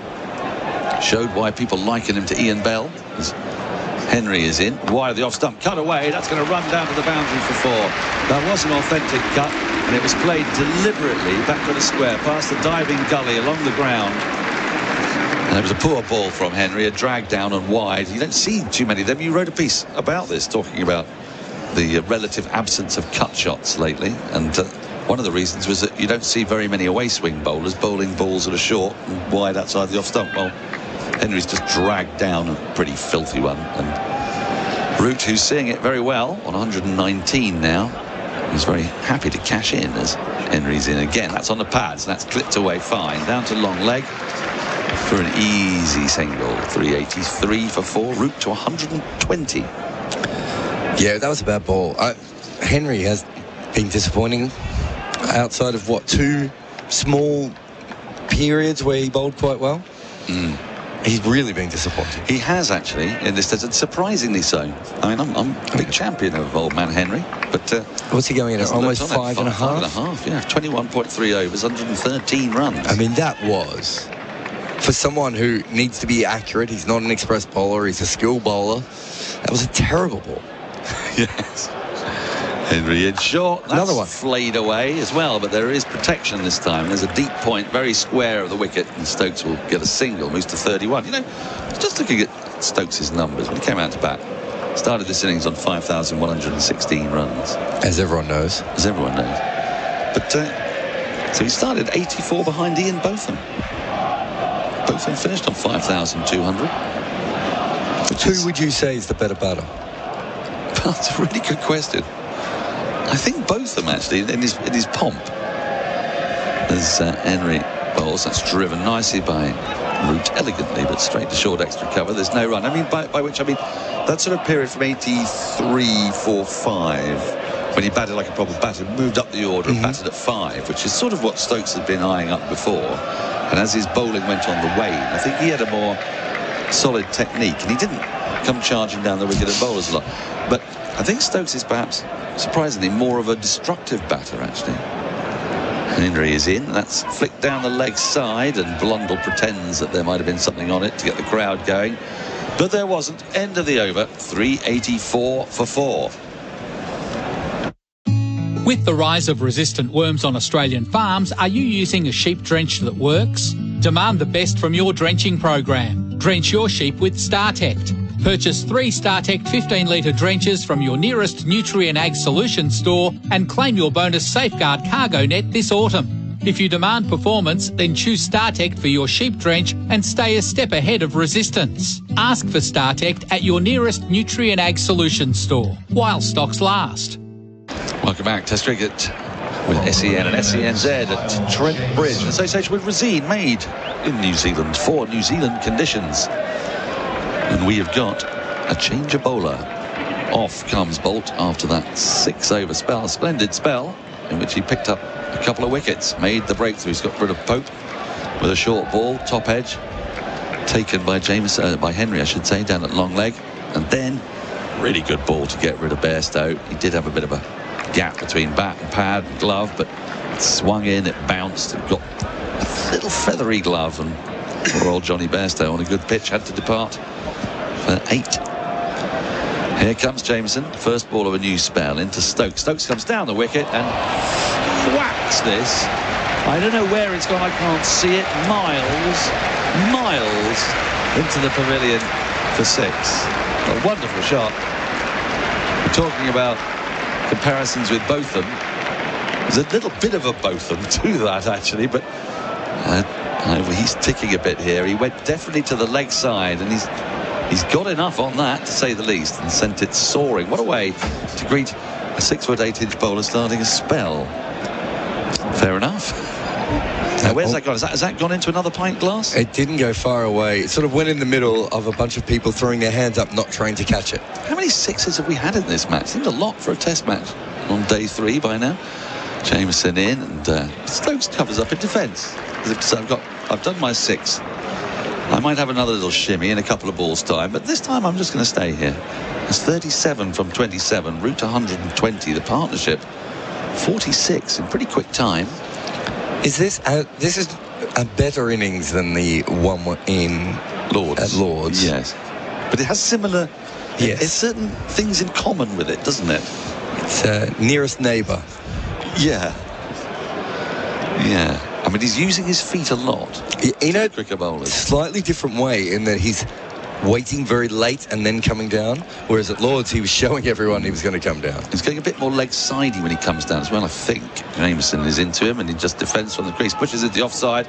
He thought of a single. Root Moore thought of the single and was sent back by his captain. Thought of a run-out. Which is what surely it would have been had they attempted it. The deficit 163. So New Zealand still on top in this test match. They know a wicket will bring in Folkes. Folkes is not going to hurt you. He's not going to score quickly. He might stick around on this pitch actually, but he's not going to score quickly. So is he really going to hurt you? Is he going to make you cry? Is he going to make you cry? He's a very pretty man. Piercing eyes and the whitest teeth in cricket. Wow. Is that official? Yeah, it's a result of a car accident, actually. Oh, so they're not his teeth? Well, they are. I think he bought them, but they're not loaners. No, I don't think he's taken them from someone else. Kyle Jamieson has just injured himself while we'll be talking. Well. About actually, now this is a big moment because Kyle Jamieson is now loping off with the air of a very unhappy man, and this is an issue for New Zealand because they've just bowled a 6-over spell from Bolt. They bowled a spell from Southey. Henry's in the attack and he's not firing. And hopefully we'll be able to see on the Chemist Warehouse. I thought they were chatting about strategy. And then what the strategy was, because I had to go off. I didn't see anything obvious. No, he's walked off. He hasn't called for the physio. So whether it could be a side, perhaps, sometimes. Well, it could be a back. Who is this? It's Bolt back into the attack. Into Stokes, who pulls round the corner down to long leg. There's a fielder stationed there. Goes straight to him along the ground. And they pick up just the one run. This is going to make... This is the commentator's nightmare now, because you look up at the screen, the bat screen, and you see it says Bolt 23.1, but you have to remember that the 4 balls have gone in the over. Everyone, thoughts and prayers for Dan Norcross over the next couple of balls. If you wouldn't mind, if you could all send all those, because we know how well they work. 2 slips, gully, cover point, wide mid-off. Slightly, well, he's going a little bit straight. Well, now he's going wider. He's going wider into extra cover, really. Mid-on, catching mid-wicket. Deep backward square. Bolt into root. Clips beautifully, but wonderfully fielded. Wonderfully fielded by the mid-on fielder, diving to his right. I thought he'd got that through the gap, and it would surely have gone up to the boundary if he hadn't got that 4 on it. That was a super one from the sub. Cam Fletcher. Cam Fletcher, the keeper. I thought it was, but then I had to turn to Macca to make sure. Because have we seen him out on the field? Yeah, I don't think they're running out of fit men to come out. Yeah, Macca might have to suit up soon. No, who was it? He'll send Jeremy out first. Was it Will Porterfield for Ireland? Was their batting coach, and they ran out of players because of COVID, and he had to play a game. Really? Never happened to Macca, did it? Nah. I'd like to see that, though. They might send Willie Nichols out there, the media officer. Last ball of the over. Stokes on strike to Bolt. Oh, and it's way too short and way too high. I'm surprised it wasn't wide in actual fact. Anyway, we're going to make a change here after this over. It's a double change. We have a double change. Craig McMillan's going to come in and be joined by Henry Moran with England 392 for 4. Oh, a good mark to Wilson. He plays on at full pace and kicks a beauty to Thomas. Thomas gives off to Harris. Harris closes in on 50, but wait, he's tackled by Smith. Or is it Williams? Williams scrabbles for the ball, kicks it to a guy in blue, who kicks it to some other guy in blue. Now some tall bloke has the ball. He kicks it to an even taller bloke. Kick, handball, kick. Don't miss the best bits. You won't miss a moment if you drink Wise. Proudly brought to you by Drinkwise. Test match cricket on SENZ and across the SEN network with Razine, the Paints Kiwis Trust. Craig McMillan alongside me, Henry Moran, as we watch in patient anticipation for what Ben Stokes is going to do in this session, because he's gone out there as if he's a man in a bit of a hurry. Yeah, he is, and this is going to be interesting. The spinners into the attack. Michael Bracewell's almost got the new ball. The second new ball. New Zealand running out of players. Jameson's gone off injured. Long spells for the other fast bowlers. So now Michael Bracewell is going to be bowling to Ben Stokes, who's in a mood, shall we say. Well, he is. I think Root is going to be on strike first. And if Root has any sense of fun, he'll just dab it into space and give us a single, so we can see the... Well, it's Michael Bracewell still looking for his first Test wicket. Either one of these two would be quite a notch on the belt. Wouldn't they? Root on 121, Stokes 38 from 30. And appearing to be in the sort of mood that you occasionally see from the greats that do have the ability to play in every single gear there is. Yeah. Be it, Brendan McCullum would be one example. Yep, seen a number of innings from him like this. Bracewell in, Root lofts him away, out through deep mid-wicket, and for 4, 1 bounce, 2 bounces, into the sponge it goes, Root is the cry. And England move to within 4 of the 400 mark, 396 for 4. It's contagious, isn't it? Ben Stokes has lit things up here, and Joe Root's going to continue on. First ball from Michael Bracewell, good use of the feet, good extension, plenty of room over the infield, no risk at all. There's a slip in place, there's a fielder long on, Root on strike. This time just clips it down the ground. There's a dive that parries the ball as much as anything. But it is Stokes on strike. Root picks up 1 to move to 125. We saw his disdain for spin bowling at Lord's with Ajaz Patel, who we took downtown into the Lord's stand a couple of times. Just a wee chat here between Captain Tom Latham, experienced bowler Tim Southey, trying to give some helpful tips to Michael Bracewell. I would suggest if you're in the Fox Road stand, out sort of deep mid-wicket area, I would be preparing, maybe put your pint glass down and just have a little think about eyes on the ball, hands together. I think we cannot rule out something spectacular in the next 4 deliveries. It's a T20 field, isn't it? It really is. Yeah, long on, long off out. Here comes Bracewell. Stokes does go big in the air. It's gone high. He's not got all of it. Fielder running round. Will not get there. Out towards deep mid-wicket. Stokes was worried for a moment. Looked at the ground. What was Bolt doing? And Bolt just seemed to lose it. He was just watching it and then thought, oh, gee, I better run because it's probably closest to me. Still 15 metres away from him, but he honestly just stood there and watched it for a good 3 or 4 seconds. Well, Stokes gets 2 to move to 40. It was that area of the ground we spoke about. Around the wicket comes Bracewell into Ben Stokes. Gives himself room and clobbers it down the ground. I'm putting my hands out. It's coming here. Oh, crack. Bang. Straight into the stand below us. Woof. What a hit. Oh, wow, this is going to be entertaining. Stokes on fire. Got to slow it up and take it wider. Too straight. Slow it up and go well wide of off stump. See if he still wants to go leg side with it. Oh, this is good from Stokes. What an entertainer he is. Let me tell you, Henry, today we've had 41 4s and 3 6s. Feels like there's been a boundary every other over. Doesn't it? Yesterday there was more, 49 4s and 4 6s. Is that right? Stokes on strike. He goes big again. It's gone very high. It should be out. Fielder running around. Bolt underneath it. Takes the catch. And he points out towards the Fox Road stand. Stokes goes. The party comes to an end.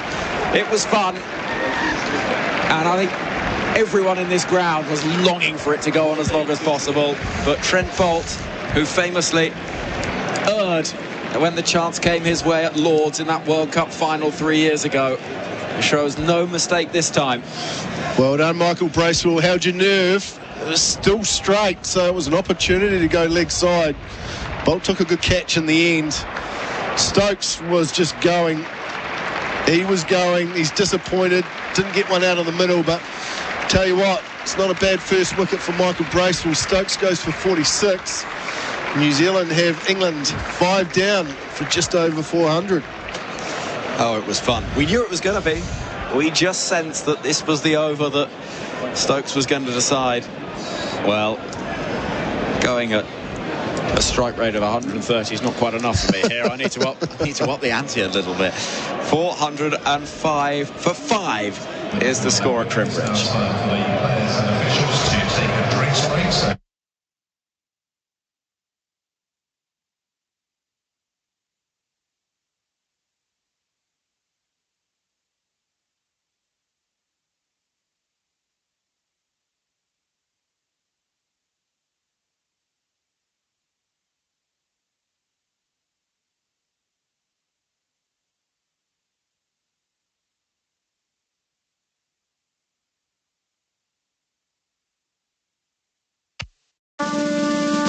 Does Kennards make trade easy? Kenoth. Is iced coffee liquid gold milk straight from the udders of heaven? Kenoth. Do tradies deserve special treatment like a 2-hour delivery promise, equipment swap and service on site, an express load and go service, and heaps more at their local Kennards hire branch? Kenoth! Head to your closest branch to get the trade easy experience. Kennards make your job easy. G'day, it's Gazy here. Are you an Aussie maker or grower exporting Aussie product around the world? To succeed internationally, you need to be strategic, be agile, and be ready to work as a team to get the win. So, for your best shot when exporting overseas, join Team Australian Made. Make the Aussie connection instantly and clearly with the highly trusted green and gold kangaroo logo. Apply now. Visit australianmade.com.au/export. Right, Mitchell runs in, delivers to Root, who's down the track, almost chops this on, but he's got away with it. It runs down fine. It's gone all the way to the boundary for 4. A 27th Test century for Joe Root. He holds his arms out to his side to say, well, what can you do? The luck is with me. It's his 4th Test century in his last 5 games. He raises his bat aloft to the dressing room, salutes the crowd as well. A nice embrace with his partner Ollie Pope down the other end as well. Everyone's on their feet around Trent Bridge. And indeed they were, and they were on their feet as well as Ben Stokes was going as hard as he possibly could before perishing just a short time ago. We've just seen the Chemist Warehouse replay of that dismissal. Stokes looking to launch it out of Nottingham and eventually caught in the deep by Trent Bolt at deep mid-wicket off the bowling of Michael Bracewell. A first Test wicket for him. I'm not sure he necessarily imagined it would come in quite these circumstances, Macca, but he is celebrating and enjoying the moment nonetheless. Ben Foakes comes to the middle. Root is there on 126, still going strong. England 405 for 5, trailing by 148. Well, New Zealand keep chipping away, don't they? 5 down now, England. Keep chipping away. Joe Root the key again, as he was at Lord's. But that was good from Michael Bracewell. Held his nerve. Just slowed it up a touch. It was still quite straight. Thought he might have gone wide of off stump, but he did slow it up. Gave it a little bit of air. Got that extra bounce. And Stokes couldn't quite get it out of the middle of the bat. But, gee, it was entertaining, wasn't it? Strike rate of 139. 6 4s, 2 6s in an innings of 46. Things might just slow down a little bit now with Foakes at the crease. It'll be interesting to see what Joe Root does. New Zealand need to get Root off strike. Give him one. Get him down the other end. And they're going to bowl as many balls as they can at Ben Foakes and see if they can knock him over. Well, for Foakes, this is an opportunity, isn't it? It is. You know, this is only his 2nd Test match on home soil for England. Played well at Lord's, didn't he? And that final day, which could have been filled with nerves, in the end was pretty calm because of this partnership. Foakes on strike, right-hander. Bracewell bowls. He goes crabbily across the crease to work the ball into the leg side off bat or pad. It was off the pad, I fancy. The umpire's doing that motion which suggests they're about to tap their thigh, and indeed Michael Goff does just that. So Foakes will not get his first run. England at the end of the over, a successful over for New Zealand, are 406 for 5. The season of AFL footy is throwing up some cracking games. As sports fans, our rite of passage is to cheer as loud as we can for our team. And this season is about going the extra mile. It's time to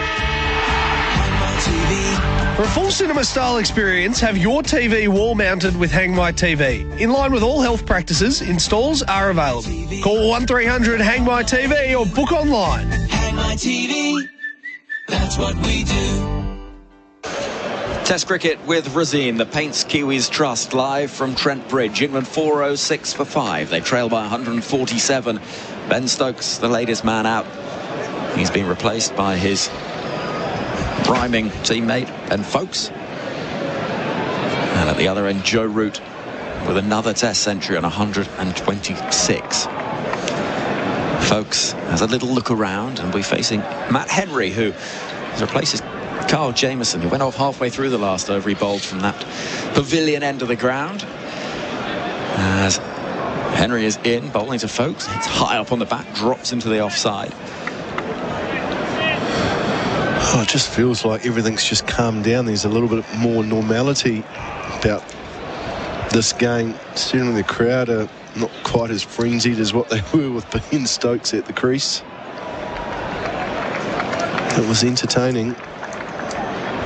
It sure was. In comes Matt Henry, bowling, edging. Oh, it was a wild flash from Ben Foakes, and he gets lucky because it flies over the slip cord and down to the deep third boundary for 4. But the feet went nowhere, reaching for it. He's fortunate that the edge was thick enough to take the ball soaring away over that group of 4 fielders. Don't mind it because it was wide. So at least he committed to the shot and went hard at it, flew over Tim Southey's head. But it really was wide enough to say, I've got to have a go. I've got to throw the hands at it and see what happens. Got enough bat on it, just flew over the top of the slip cord. And Foakes on strike again, defends this time with a straight bat. It was a bit like that Stokes innings when you're at a wedding and the DJ decides now's the moment for everyone to get to the dance floor. So they'll play something, you know, a bit of Neil Diamond, yeah, a bit Sweet Caroline. Yeah, and everyone's up for it. And there's a sort of euphoric moment where everyone comes together. And now the calm has been restored. This is left alone outside the off stump by Ben Foakes. And there is no advancement to that 410 for 5. So that lasts, what, one good song, and then either there's a poor song put on and everyone goes back to their table, or it's just everyone's too drunk to continue on. It's just that one moment, everyone's up having a good time. Felt a bit like that. Yeah. And the energy hasn't been taken out of the ground, but there's just a little sense of disappointment. Foakes lets that fly over the top of off stump, going through to Blundell, who's been tidier in this session than at points today. Yeah, a lot of balls have been dropped, haven't they? I guess that's the one thing. You watch Brendan McCullum on the TV here. That's the freedom he will give Ben Stokes to play. He'll say, mate, go out and play some shots. I know you can do it. I know you've got the skill set to play like that. I think that's when you'll be at your best and you'll do some amazing things. So that's the confidence he'll give his captain. That if it doesn't come off or he gets out for 46 like that, that's fine. I'm okay with it. Beating the edge, good ball that from Henry. He charged in, real force on it. And Foakes, as he leant forward, lunging forward, will feel just slightly fortuitous that didn't clip that outside edge. End of the over. England 410 for 5. $100 just for switching your internet provider? Mate. Switch your internet to Mate and enter the promo code MATE100 on sign up to get $100 credit on your account once connected. You heard right. Get $100 credit just for switching and connecting internet with Mate. Be quick, limited time offer. Visit letsbemates.com.au or search Mate online. Credit applied 28 days after activation. Terms and conditions apply. Test cricket on SENZ live from Trent Bridge in Nottingham, with England trailing by 143 runs against a black cap side that'll know they can get the wicket of Joe Root. And this game is very much still theirs to win. Forward comes Root, clipping that ball towards the bowler Bracewell. He dives to his right. News on Carl Jameson from the New Zealand camp. It's a back issue, and currently being assessed by the physio. As we knew, the fielder on is Cam Fletcher. Bracewell in, Root pushing the ball up towards wide, long on for 1. 4, 10 for 5. It's not great news, is it? No. Not great news for New Zealand if that is the case, because that means that his participation in this test match has probably ended from a bowling point of view. It just makes it a little bit more difficult to push for that victory.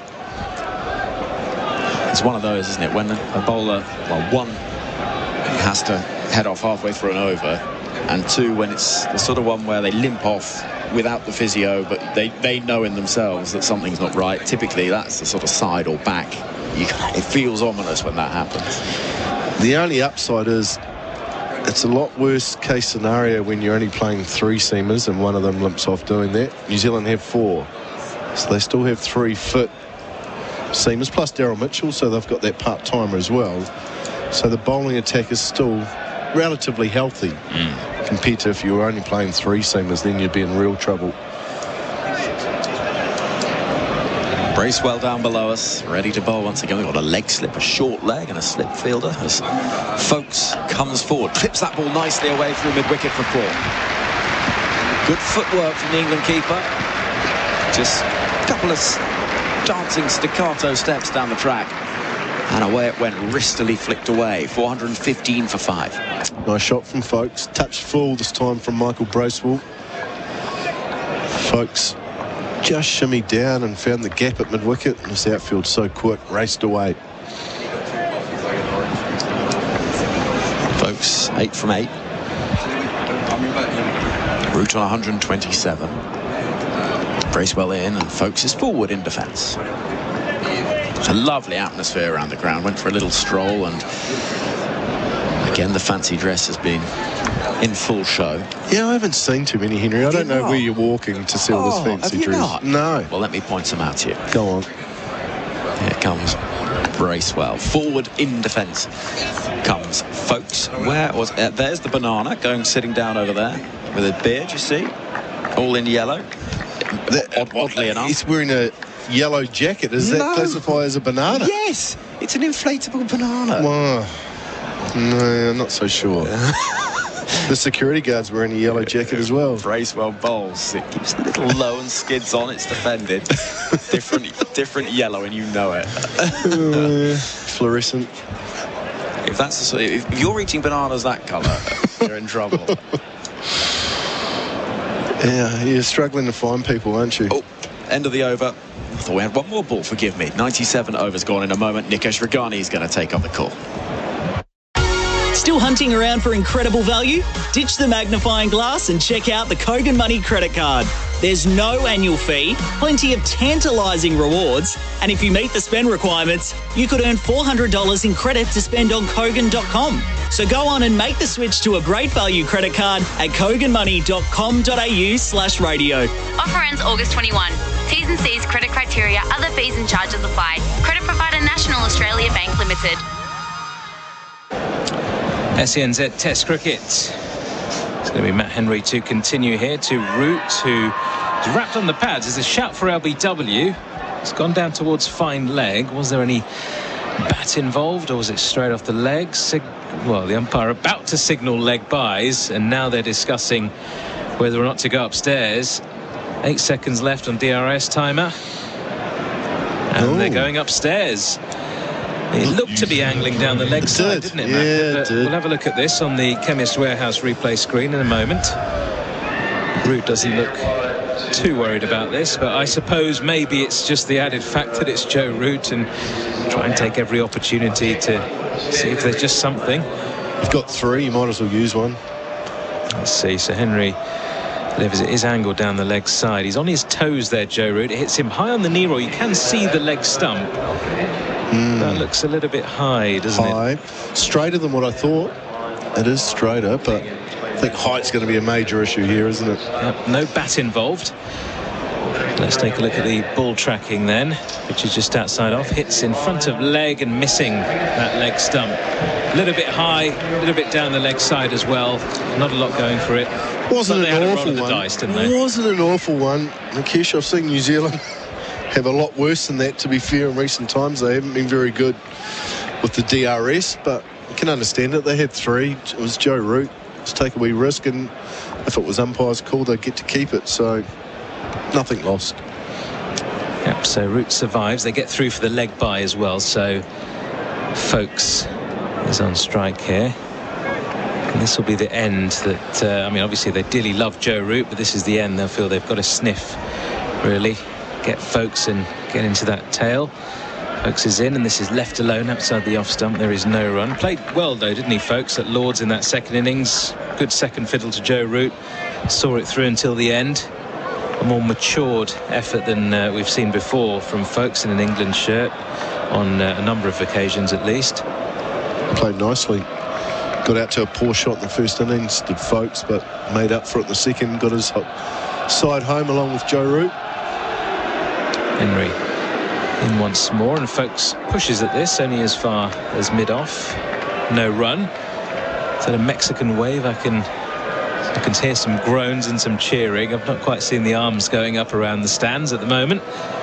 Kind of in that time of day, aren't we? Just coming to the last hour or so. And just trying to entertain themselves here in a slightly more quiet passage of play. The entertainment almost came to a halt completely when Ben Stokes was dismissed. Here comes Henry again, and this is defended to mid-on by Folkes.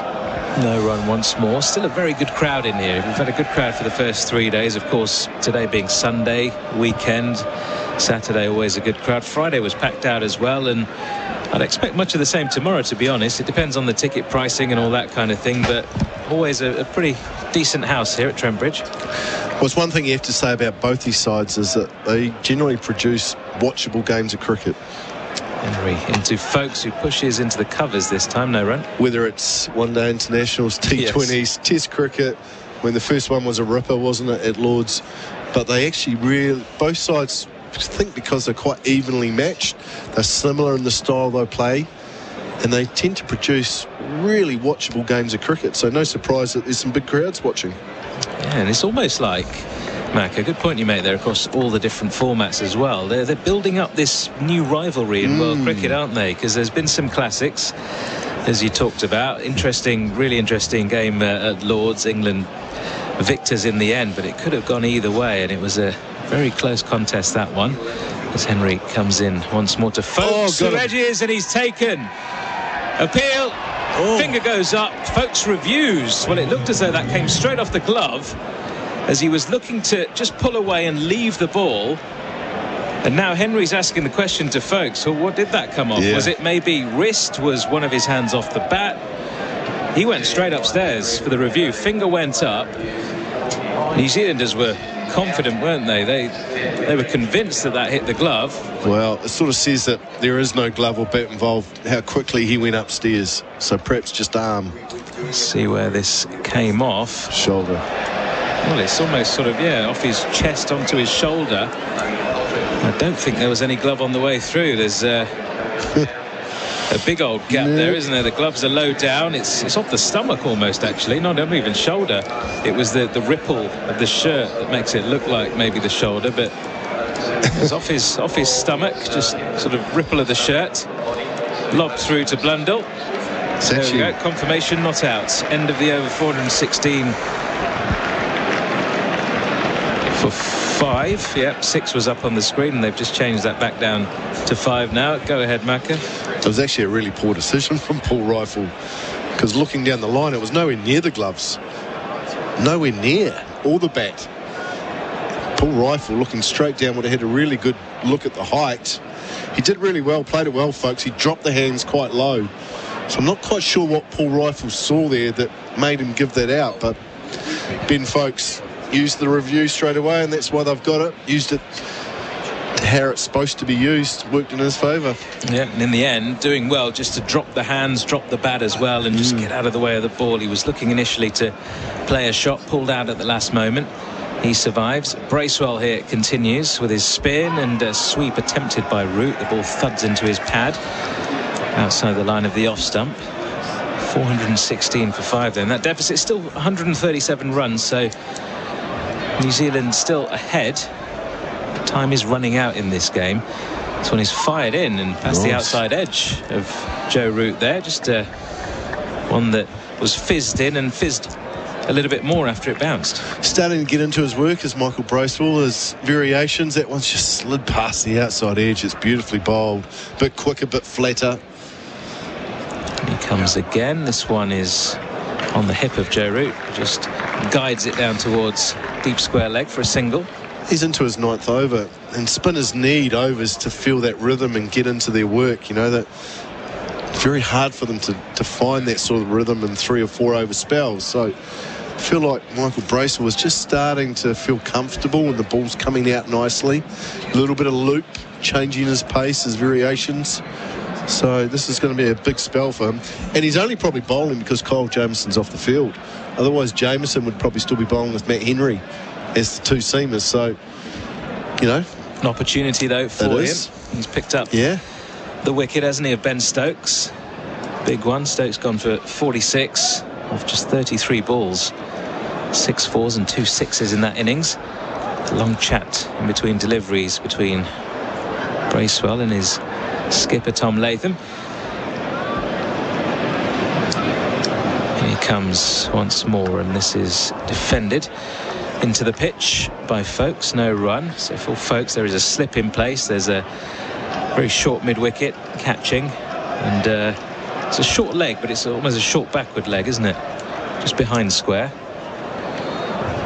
Here comes again, and Folkes again defends back down the pitch for no run. Not seen a great deal of turn. He's more of an over spinner, isn't he? I've seen him turn the ball a long way. So he has the ability to actually undercut and get it to turn.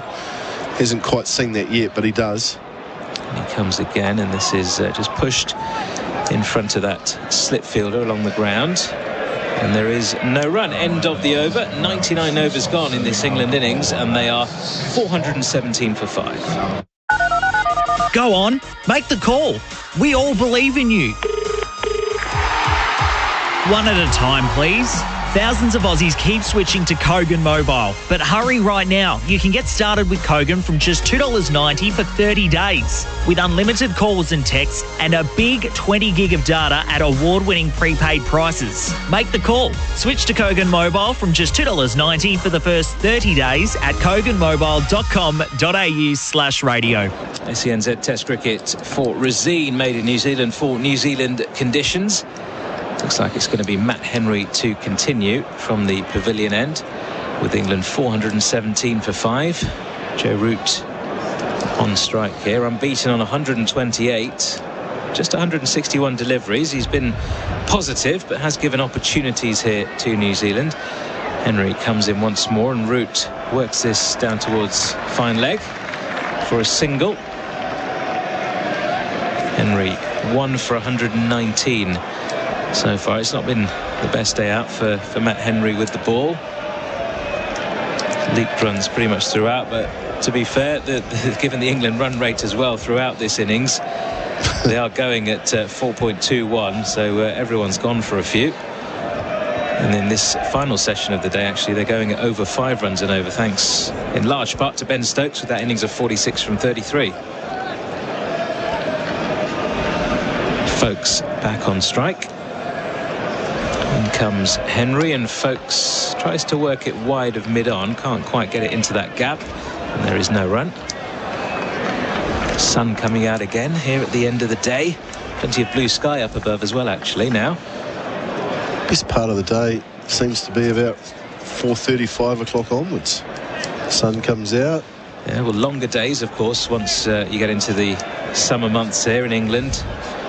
The clocks change at the end of March, and that's when you start to get the longer days. And in June, obviously the longest days of the year, so sun doesn't really go down till about 9 o'clock in the evening. Henry comes in, and this is short, and it's a top edge pull. It's going to land safe down towards long leg, and it's well fielded in the end, just a single. Wasn't in full control of that, Ben Folkes, but didn't quite go full-blooded as well, so it didn't have enough on it to carry down to one of those 2 men out for that particular shot. Good change up there from Matt Henry. Folkes onto 9 then. England 419 for 5. And that gentle breeze all day as well, not extravagant like it was on the first couple of days. In comes Henry once more, and this is guided again by Root down towards deep third. And he's going to get back for 2 as well. That fielder very square, almost at a deep backward point there, having to run around to his left. Good running. Energetic running, wasn't it, from Joe Root? It's been a trait of his innings, is running between the wickets. It's been very good. And that shot as well. It's trademark, isn't it? Well, just his get out of jail card. I think he scored over 25% of his runs in that third area behind point. Henry once more, and again down towards that deep third fielder, this time just the single. Almost similar to the way Kane Williamson likes to just run the ball off the face of the bat down to third. Just wonder if New Zealand can somehow just block that up so that Root can't get that single and get off strike. Try and build a bit of pressure on him, but they do have a fielder back. Devon Conway's been quite busy down there, hasn't he? Backward point sort of position, 3/4 of the way to the boundary. New Zealand need another wicket here just to open things up, get the England bowlers to the crease. They're only 1 away. Matt Potts next in. Final ball of Henry's over is in, and this is just defended down to mid-on by Folkes. End of the over. England 422 for 5. Stay in pole position this week with radio's #1 motorsport show, The Driver's Seat with Matt McKeldin and Stephen Johnson, covering everything from Formula 1 to V8 supercars. We spoke to TCR driver Josh Buchan and asked him how he's getting on with his new teammate Nathan Morecambe. He lives on like 25 acres or something and has no phone service, so even if I want to call him at like 2 a.m. before a race and try and rev him up, I can't actually even speak to him. That's this week on The Driver's Seat. SENZ Test cricket for Razine, the paints that Kiwis trust. We're going to see Bracewell continuing here. He's 1 for 40 off 9 overs at the moment. Nikesh Rugani alongside Craig McMillan here in the commentary box. Joe Root it is on strike, unbeaten on 132 now. In comes Bracewell. Root sweeps, but he's wrapped on the pads. Big shout for LBW. Bracewell likes it. Are they going to go upstairs for this one? Got a big stride in there, Root. May have just been outside the line of the off stump as well. Conversation still taking place. They've gone upstairs. 5 seconds left on the DRS timer, and Tom Latham has decided to go upstairs once more. Just lip read what Latham said. He said to the bowler, was it outside the line? That's the concern. And that's what it looked like from here. We're not completely straight on behind the bowler's arm here, so slightly leg side. Let's have a look at this. First look on the Chemist Warehouse replay screen. Pitch is outside off. Was there a bit of glove? Did that hit his arm? Was there glove? Arm definitely. Then onto the pad, onto the knee roll. But you can see all 3 stumps, can't you, on that first replay? So we'll have a look at the ball tracking, but it looks to be quite comfortably outside the line of off stump, although that angle doesn't always give us the best view. I know what they're quite discussing here. Just the umpires waiting for the ball tracking technology. Maybe the Ultra Edge before that. Here comes the Ultra Edge. So ball going past the bat. It's a little murmur, but no spikes. And then the thud as it hits on the arm, just about the arm, just above the glove. And then so that's the initial impact, obviously, that they're going to go with here, but might be arm before leg. Well, arm before wicket, but let's see. Did it hit him in line? Is it going to be an umpire's call? It's umpire's call for impact. The wicket's missing, in fact, bouncing over the top of the leg stump, so it wouldn't have mattered anyway. Look how high that is over the stumps. It's a foot over the stumps. Stop it. Tennis ball bounce predicted there by the ball tracking technology. I mean, it certainly didn't look that far away, did it? Our concern was more so the impact, which was umpire's call. We thought it may well be going on to hit the stumps. Certainly didn't look that far away. No way in the world is that ball bouncing that high over the stumps from that position. In comes Bracewell again, then to Root, who's defending into the leg side. And there is no run. I mean, we've seen some incidents like this in recent times, haven't we? The Indians weren't happy in their tour of South Africa. I don't know if you remember Virat Kohli shouting into the stump mic and sort of blaming the TV company and things like that, as Root works this deep square leg for a single this time. I love technology, and I think it's added a lot to the game of cricket, but there is no way in the world, as we watch a replay, that ball there is going that far. Had 1.5 meters to travel over top of the stumps. No way. And you can see the reaction of the new Kiwis. They're laughing. They're saying bollocks. Yeah. Gobsmacked, aren't they, when they're looking up there at the big screen. Bracewell continues then into Folkes this time, outer half of the bat, trickles out to short extra cover, and there is no run. They say the technology is not 100% correct. Well, yeah. That's the caveat they put in there, isn't it? Right, in comes Bracewell once more. This is punched off the back foot this time to mid-off, no run. One ball remaining in the over. Root still there then on 133. I mean, at least they won't be as angry because the impact was an umpire's call and the umpire gave it not out. So yeah, right decision in the end. All right, final ball of this Bracewell over. He's in, he floats one up actually. Down the track comes Folkes, can't get it past Bracewell in his follow through. End of the over. New Zealand didn't manage to get that wicket. England still trail though by 130 runs. There's going to be a double change here in the commentary box after this break, with Adam Collins and Jeremy Coney taking up the reins. England 423 for 5. On the SEN app, check out the SENW channel with stars of women's sport at home and abroad. Daisy Pearce, Katie Brown, Stephanie Brands. Plus, on the SENW channel, we cover AFLW, Rugby League, W League, netball, cricket, and track the female stars of horse racing and more. For the latest news, interviews, and catch-up podcasts with the biggest names in women's sport, jump on the SENW channel. Download the SEN app now. SENZ Test Cricket, England 423 for 5. Root still there on 133. A couple of wickets in the session. Make that 3 wickets in the session. Just opening the door to New Zealand. We're still ahead by 130 runs, and I tell you what, the way that Ben Stokes played, it felt like they were ahead in the Test match, or it was third innings declaration runs, or they were trying to power home a lead. With the benefit of hindsight, it doesn't look like a particularly prudent contribution from the England captain. Southee back into the attack. None for 90 from 24 so far. Bowls to Root, who cuts off the back foot down towards deep third, gets a single. He's 134. 4-2-4 for 5 the score. Adam Collins with you, Jeremy Coney and Henry Moran with me. Jeremy, your perspective on the Stokes cameo? It has two kind of components, if you like.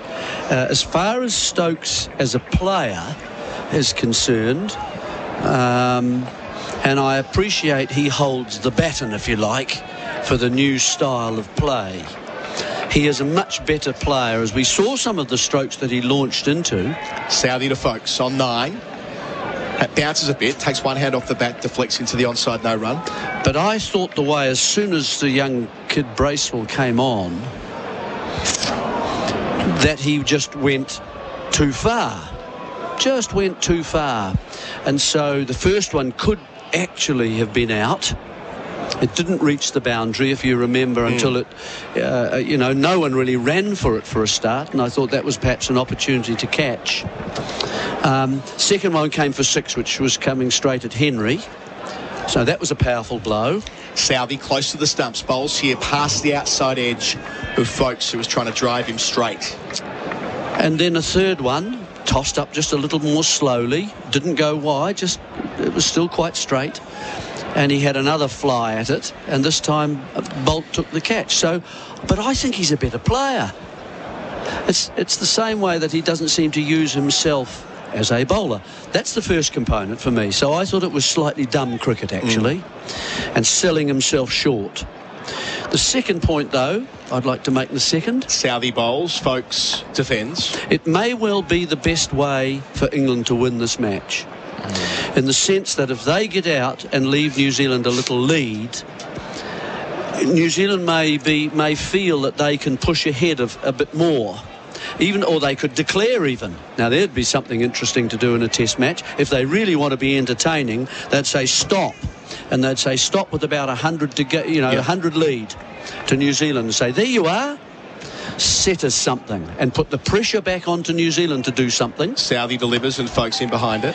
And I think in these conditions, if the pitch doesn't change, and the outfield I don't think will change either, the speed of it in particular, the number of 4s and 6s that have been happening every day, the number of runs that have occurred every day, the team batting fourth on this will have all the choices to chase, to lose wickets, to hold it and stop and not go for it because they've lost too many wickets. Every choice will be with that fourth side. Southey to finish his set. Folks looking to pull, does so, out towards deep square leg, and it's carried and dropped. Well, another opportunity goes begging. You're joking. Out in the deep. It's Cam Fletcher, is it? It's the sub-fielder Fletcher, hanging in the air. He was racing around in the end. We'll see the replay in a moment for the Chemist Warehouse screen. 4:24 for 5 is the score. We'll watch it back here. Talk us through it, Henry Moran. Well, he's actually caught it pretty well. Oh, no. The batter has hit. He struck it nicely. It's gone right into the breadbasket and right out again. He's running around in pads, which probably doesn't help his cause. And this is a bugbear of mine. I hate it. A bugbear of mine is fielders that are in close who wear the shin pads, which are effectively wicket-keeping pads, out on the rope. I think that, do you train for that? If you don't have any practice, and they don't. We asked Craig McMillan the other day. I mean, I'm not saying that's the reason he dropped it. No, well, that's what I was going to say. What's the relationship between things under his legs? Oh, I'll come to that. Start of a new over. Bracewell bowls. Folks pushes out to mid-off, no run. It stays got at to the catch. The point I'm making is that it's just another factor, another element. It's just what factor is it? Well, the factor could be that he'd be actually in a better position because he would have got there quicker, so he's not diving to take it. Instead, he's standing with feet planted, hands ready. Next delivery. Placed down a short third by Folks. Gets one. He's 11. 426 for 5. I think that's drawing a long bow. It's the same argument about wearing a helmet when you are in close towards the end of a test match, and then they retreat to protect the single from the last ball, as you often see, and they keep the helmets on and go to cover. The point is, you don't practice something that you're going to do in a test match. You wouldn't train for wearing pads out in the deep. Forward again, a single taken now by Root out to the same region, deep backward point. He's 135, 427 for 5. But I'm digressing here. The broader point here is that is, what are we now? We're up to 9 drop catches in the series. Yeah. There are a lot. Yeah. We could say the catching's been extremely poor. I would agree with that. Bracewell to finish. Turning into the onside is Folks. End of... No, it's not the end of the Bracewell over. We've got that situation now where he had to complete an over of somebody else. Anyway, we'll continue. Bracewell has a short leg and a slip. The short leg just behind square. Folks on the drive, out towards mid-off, gets one. He's 12, 428 for 5. So 9 drop catches that I can recall that were tallied up in the middle session across the series, and not many of them have been challenging. No, I think the catching's been extremely poor, and I can't see quite a reason for it, other than perhaps the ones that dropped really late in the day. Bracewell to Root on 135 to finish his over. Root wants a quick single to mid-wicket. Folks to the danger end, but there was never any meaningful chance of Southey collecting and throwing there. 429 for 5 at the end of the over. Our coverage for Rosine, the Paints Kiwis Trust. Oh, a good mark to Wilson. He plays on at full pace and kicks a beauty to Thomas. Thomas gives off to Harris. Harris closes in on 50, but wait, he's tackled by Smith. Or is it Williams? Williams scrabbles for the ball, kicks it to a guy in blue, who kicks it to some other guy in blue. Now some tall bloke has the ball. He kicks it to an even taller bloke. Kick, handball, kick. Don't miss the best bits. You won't miss a moment if you drink Wise. Proudly brought to you by Drinkwise. Root on 136, Folks on 12. The deficit is 124. Adam Collins, Jeremy Coney, Henry Moran in commentary. Tim Southey, ball in hand. On the way to Root. Root deflects down to the gully, no run, playing from the crease. And that may not have been a bad thing either. I mean, it dropped him here, even if he caught him, didn't really... the game itself, the best thing that can happen is for England to get out. Yeah. On the Ben Stokes approach, I just wonder if they're not thinking purely about this game. And Brendan McCullum has been quite clear that he wants to remove fear amongst this England batting lineup. He wants to take away that sense of a fear of failure. And maybe there was a little word with Ben Stokes before he headed out.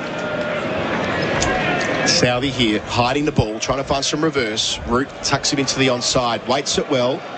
Could be a couple. Happy with the single. He's 137. The score moves along to 435. Can I just say, did you see that fella move then? Who ran then? Who ran and saved the second there? Our fella with the pads on. Right. Okay? And that's my point. He's moving quite comfortably with those pads on. Anyway, he didn't have a helmet on. I'm just saying those pads have not prevented him moving. They should practice wearing the pads at training then. Well, yeah. At trainers you play, if there's occasions when you're going to do it in a test match, you should practice it. I'm just simply saying that it is an unnecessary variable that could be controlled. Southey running up to Folkes on 12, who finds a gap through mid-wicket, just. Diving stop made there at mid-on. They get through for one. Folkes is 13. It's 431 for 5. Just to finish on that Stokes point, whether he has gone out there and actually, with the instruction from McCullum, look, go and smack everything that you possibly can. I want you to lead from the front and demonstrate this fearless attitude. And actually think, maybe in the context again, look, it's, you know, in all likelihood, it looks like this game's going to be a draw. Go out there, see how many you can score as quickly as you possible. Lay down a marker in attitude as much as anything. Southey hiding the ball again when bowling to Root. He plays off the front foot into the gully, no run, stays on 137. Yeah, I think what you said before is interesting, Jeremy, that if England want to live a little here and they want to bring the win into the equation, they might be duty-bound to declare behind, which is an odd thing to say, given they've had a pretty good day. But it might be that their best chance of winning is either to be bowled out or to pull the plug 80 behind or something. If they are wanting to play an attacking and an entertaining and a smile on the face game, that's precisely what they should do. Have another crack at New Zealand tonight when they're tired. Southey bowls and Root again deflecting for the third time in the over, but the result's the same. It ends up with Latham at the gully, no run. My argument would be they then got two ways of winning. They could bowl New Zealand out and chase it down, or they can, if they don't, they can then are putting the pressure on New Zealand by saying, we've declared, are you interested in doing it? You're gonna take a lot if you just bat this game out. There will be a lot of criticism coming your way. 1-0 down New in Zealand, the series. 1-0 down in the series. Exactly. All that. I like it. Declare behind. We're on the bandwagon. SENZ Test cricket. Southey bowls past the outside edge of Root, who was trying to flay him through point. End of the over. We'll stick with the commentary. 431 for 5. The deficit's 122. Folkes 13. Root 137. The more I think about it, it makes a lot of sense from what you're saying. It does make that, and you said this in the pre-game this morning, that the third innings of a game like this, everything can change so quickly. Well, the sooner we get to the third innings, the better the chance for England to get what they need, 10 further wickets, and the sooner they get them, the better. You look at the way New Zealand have batted in this series so far, from about number 7 down, they have looked very weak indeed. They've only really got to get 4 or 5 wickets, and suddenly the game is open for England. And Henry, your point before about the fact that, sorry to cut you off, but just while we're mid-over, that New Zealand are behind in the series. They, in that unlikely scenario where this all plays out, they would feel like they have to set England something. They couldn't let it drift, otherwise they can't win the series. And Bracewell starts a new over, pushed into the onside by Folkes, can't beat Southey, no run. It would be a very difficult declaration to make, to try and judge what I need enough overs to bowl the other side out without making it ridiculous. You know, you don't want to give them the game. It's got to be a very tough sort of declaration on an outfield and a pitch like this. Bracewell to Folkes, 2 catching men well forward. And I'm Jameson down, perhaps. So those are all things to factor into quite a difficult declaration. I don't agree with the Stokes thing at all. Test cricket is not one-dimensional at all. It's what makes it the best game of the lot. Folkes used his feet before defending. This is a game that has nuances, hundreds of them. And to go out and just commit yourself to slogging or hitting aggressively in order to lay a marker down. That's not the point. You can, as England did. Bracewell bowls and folks. Oh, it keeps low. That nearly snuck through. He was just equal to it, dragging his bat down, and it spits out to cover. No run. Quite often in Test cricket, you are defending and attacking at the same time, as we saw Leach try to do at the far end of the ground, while the seamers came from with the wind. Second last ball from Bracewell, and folks turns it to square leg. Root wanted the single. Folks sent him back, rightly so. There are so many nuances in the game of cricket that goes on. That means there are periods where it is quieter. There are periods when you have to defend and pull your length back a bit. There are periods when as soon a wicket falls and boom, you turn into attack. It's that constant moving from one to another that's the interesting part about Test cricket for me. Bracewell to finish, and folks looks to drive, and it goes through the gate. Maybe some variable bouts again. It spits down towards the rope in front of the pavilion. They'll get 4 for it. Buys are signalled by umpire Goff. That reduces the deficit to 118 at the end of the Bracewell over. We'll let Jeremy Coney go to where he needs to go next. Thanks for your contributions. Get him off before he keeps disagreeing with you. Not at all. Not at all. You've got other places to be. We'll speak to you tomorrow. We'll keep Henry Moran with us for now. 435 for 5. Route 137 watching back on the Chemist Warehouse replay screen. There was just a little bit of variable bounce earlier in the over, and that last ball spun a bit more. So something there for the part-time offie, Henry. I love listening to Jeremy because he is not just a cricket thinker as an ex-player. He's a cricket thinker as a cricket lover. Absolutely. Absolutely. That's why he's such a joy to have with us on the broadcast day in, day out. We'll hear from him again tomorrow. Jared Kimber stepping in to the summariser chair. Tim Southey starts a new over. Bowling to Root, who clips out towards deep backward square. Moves to 138 with that single. 436 for 5. Jared Kimber, your thoughts on the declare behind, get cracking in the third innings approach? I think, like most commentators, I think all teams should declare at all moments. I think the most aggressive that any declarations you'll ever find will be a commentator in cricket. In no way are we thinking about days off or potential golf or seeing our family earlier. It's all about the cricket and how we love it to be aggressive. It's funny that there are sometimes those chats. I don't think this is one of those. No, I don't think it is either. Southey bowls and folks pulls in front of square, places it well enough to get himself a second boundary. Just got on top of the bounce. Played that shot a few times at Lord's last week.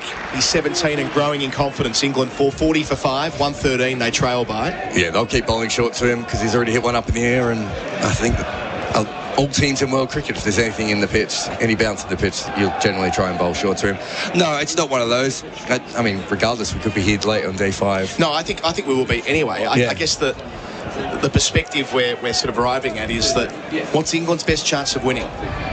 It won't be drawing even, folks. Hooking. Finds the gap again. Well enough to get... Well, I thought they were going to take 2. They won't take on Trent Bolt. Happy with the single, folks, 18. 441 for 5. The deficit, 112.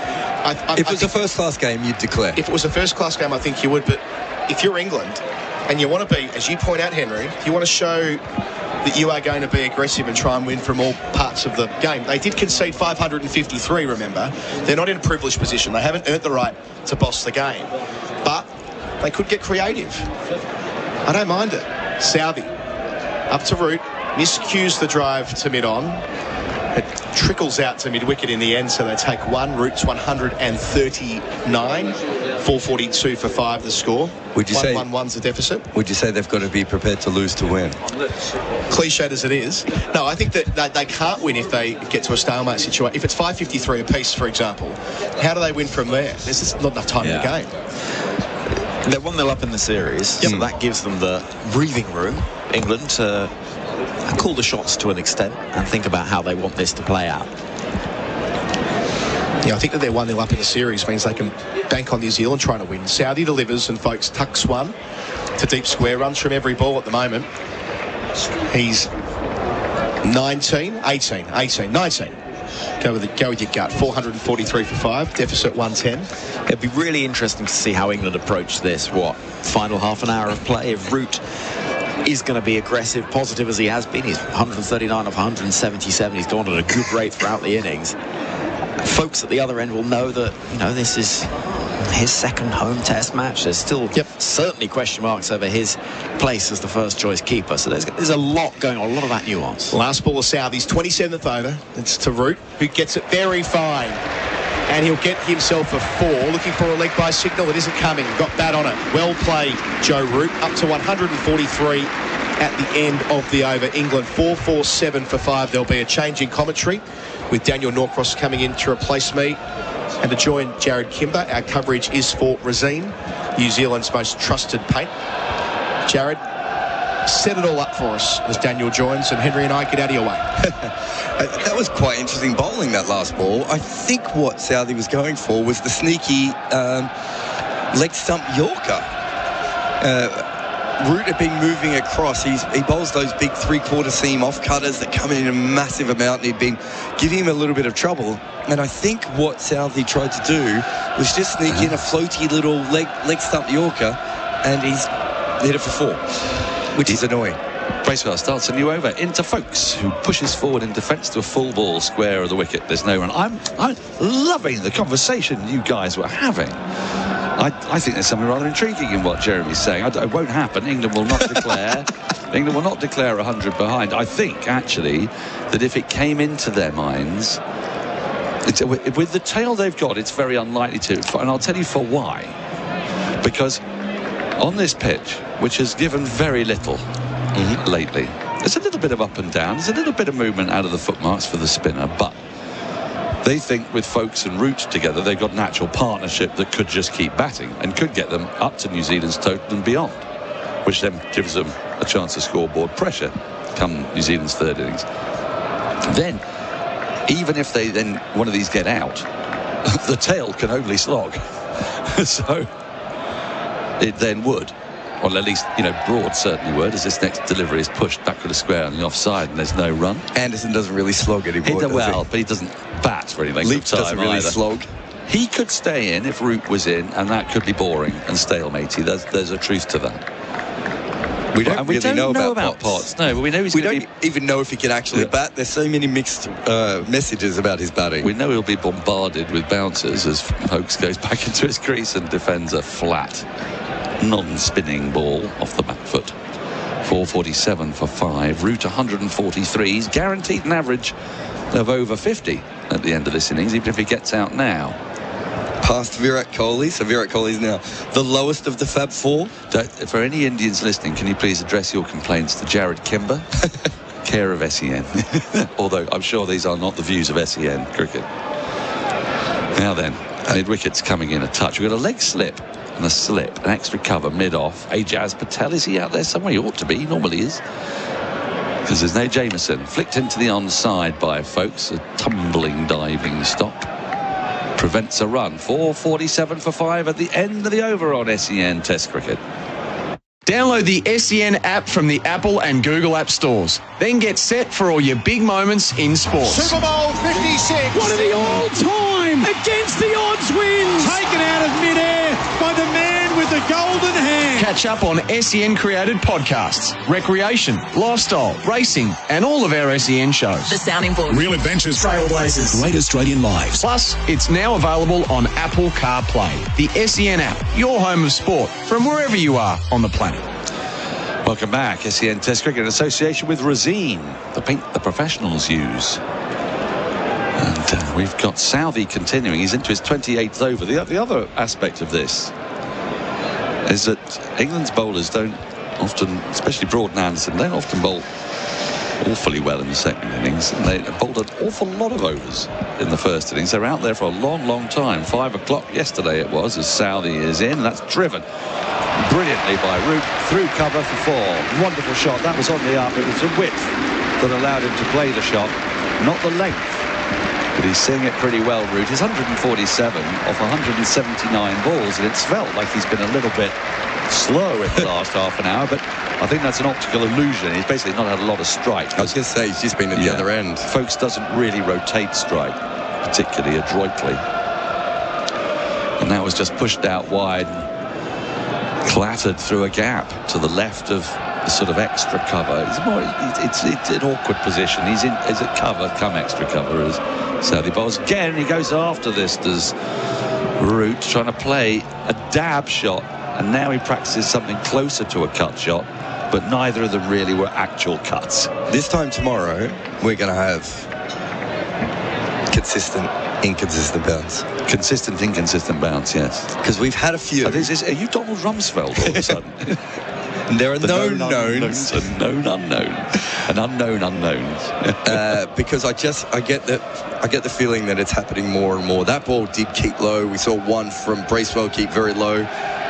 Brings the drag on into play, doesn't it? Southie is in to Root, and Root flicks through mid-wicket. That's a wonderful shot. It'll bring up his 150. An absolutely terrific shot. He moved across his stumps, down the wicket as well, flicked from the gap through mid-wicket. He raises his bat, he shakes hands with folks, raises his bat to the crowd, looks all around. This incredible rich vein of form for Joe Root. You can see Ben Stokes just shaking his head in the changing room, as if to say, well, there's no one on the planet batting at the moment like Joe Root. The crowd know it. They're all up from their seats. They're all standing. They're lucky people to be witnessing Joe Root in this phase of his career. It's silky, it's smooth, it's dominant, it's amazing. 455 for 5. Southie's in again, and he bowls it so wide. The umpire's having none of that, ooh. And he signals wide. You said ooh. Where was it ooh from? That's not a test match wide. That's not a test match wide. We're getting very competent here at SEN. You don't think? Yeah. There is no way that is a test match wide. If he bowled 3 or 4 balls there, or even 2 balls there, I think it's fair for the umpire to do that. But I think Rifle's gone early. Is that an unusual game? The folks caught behind was one of the funnier dismissals. I thought that was out. Well, it's harder for us to see. I'll explain to the listener why in a moment as Southie's in, and that's clipped. I don't think he was intending to clip it there, and it's come off a leading edge and gone to short extra cover. I know you're screaming at the radio, where's there? Short extra cover.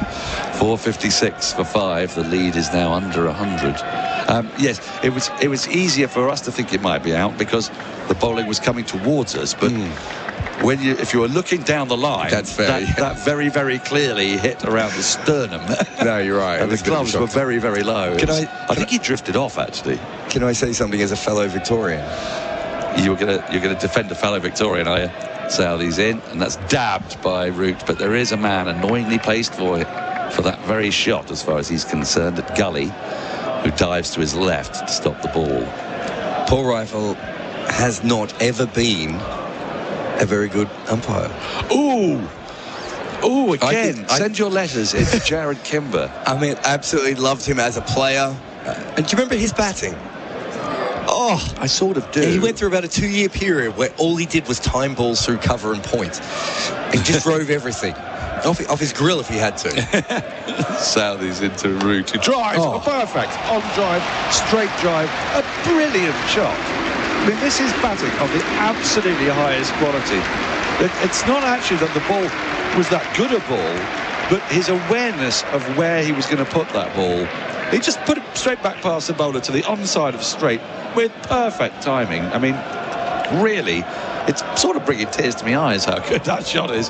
155 he moves to at the end of the over. 460 for 5. What a shot that was. When you set the computer game to easy mode, and you can basically play whatever shot you want, and you just drag the ball from outside off stump to the onside, because that's your best shot, the on drive. The on drive. So it's just like, well, I'll just do it from out here. It doesn't matter. Absolutely ridiculous. I don't think Paul Rifle's a very good umpire. A fantastic cricketer. A huge fan, Victorian. Nice guy. Yeah, smashed a stump in his first ever game. Oh, wow. Was involved in an incredible stumping with Darren Berry up at the stumps down the leg side against David Boone. Yeah. Victorian captain. I've probably already said that once. You have, yeah. Huge fan. And you're defending. But he can't umpire. This is you defending a fellow Victorian. I just don't think he's a very good umpire. Bracewell starts a new over to Folkes. He comes forward and just flick defends back up the wicket to the bowler. There's no run. I don't think if he wasn't a former test player, he would be on the elite panel. I haven't really analysed his work as an umpire as closely as I sense you may have done. As Folkes goes back into his crease and dabs the ball almost back with a square on the onside, and will get a single. Neil Wagner, the wonderfully enthusiastic left arm bowler, who I think New Zealand could have done with perhaps in this game. Does the fielding, and that now goes out to deep mid-wicket. Now, I mean, Root may well get out of any ball here, but where is he? At the moment, he's batting on another plane. Where is he looking to score runs? There's a long on, there's a mid-off, extra cover, slip. Leg slip, mid-wicket, deep backward square leg, deep mid-wicket. Is there anyone else I've missed? And Bracewell's going to come round the wicket to Root. And Root goes back into his crease and just dabs the ball into the offside. There's no run. Yes, there is. Of course, there's a deep backward point for the reverse sweep. Where's going to get his runs from here if he's going to come round the wicket, Bracewell? It's a shot. Root waits. Flicks into the onside, straight to mid-wicket. There's no run. The throw comes spearing in. Blundell does the fielding, the catching, and throws the ball back to Bracewell. 461 for 5. Bracewell 1 for 46 in 13.4. It's been quite fun to watch, actually. It's in again, shorter, and that's pushed off the back foot, square of the wicket. That's where he gets runs, and get 2 for them. There's that deep backward point, has to make a lot of ground to his right. Root's looking a little bit... If there's one area of his game that's slightly deteriorating, it's his running between the wickets. He's starting to do that Root thing where he looks like a man with a slightly wonky back. But he's moved to 157. He should have a bad back. He bats a lot. Bats a lot, doesn't he? He really does. Bracewell in. Staying in his crease is Root. Just pushes it to the offside. That is the end of the over on SEN Test Cricket. England 463 for 5. $100 just for switching your internet provider? 8. Switch your internet to Mate and enter the promo code MATE100 on sign up to get $100 credit on your account once connected. You heard right. Get $100 credit just for switching and connecting internet with Mate. Be quick, limited time offer. Visit letsbemates.com.au or search Mate online. Credit applied 28 days after activation. Terms and conditions apply. Welcome back. Test cricket on SEN and SENZ. It's been a thrilling day. 373 for 4 England have scored today. They're 463 for 5. We've seen very entertaining 145 from Ollie Pope. A bizarre 46 from England's captain off 33 balls. Jeremy Cody took against it. He thought it was probably against the gods of cricket. The crowd loved every minute of it, and I was queasy. Oh, it was entertaining. You can't not be entertained. I don't get all Russell Crowe about it. But I don't know if I enjoyed it. I mean, I was entertained by it because it made me think, what on earth is going on in that man's mind? But it was strange in the extreme. It was entertaining in the way that watching a stuntman pour, gasoline on themselves, light themselves on fire, and then run across the back of a music video. That's exactly what it was. How can you not enjoy it? But at the same time, you are thinking he has set himself on fire. Yeah. Well, and this is going to end any minute now. And for what? For what purpose? The thing for me is, there was an easy 70 or 80 for him. It was probably 100 relatively easily. Perhaps, yeah. Bolt starts a new over. And that comes back into folks who gets tucked up by it. Just thuds off his body out into the offside, and umpire Rifle has not given it out, caught behind. It was even more bizarre because Kyle Jameson had just gone off. Have we got an update on Kyle Jameson? Well, we know that he's got a back issue, and that he's a big back. There's a lot of back to fill today, but that's no great surprise. He's being assessed by the New Zealand physios. And you're right, there is a lot of back to get to assess. Get your teeth round, to assess. Here's Bolt, 2 slips and a gully, cover point, extra mid-on, mid-wicket. In, and folks, lets this ball go by. It swings quite a lot after it leaves folks, and Blundell has to make a good tumbling take, diving to his left. Two-handed. Root 157. I just want to dwell a little on Root today, because I mean the stars of the show today for me have been Trent Bolt, who has bowled in patches really well on a pitch that hasn't helped him. Got a lot of assistance, but the other end, Joe Root, there have been a couple of shots that you thought, that's a bit too close to play that shot, a bit too close to cut. But when he's in, his mastery of what he's doing is extraordinary. Bolt in, that's defended by folks. Back out the wicket, there's no run. And the way you can tell is because we've been sat here watching this Test series for 3 and a bit days at Lord's and nearly 3 days here at Trent Bridge.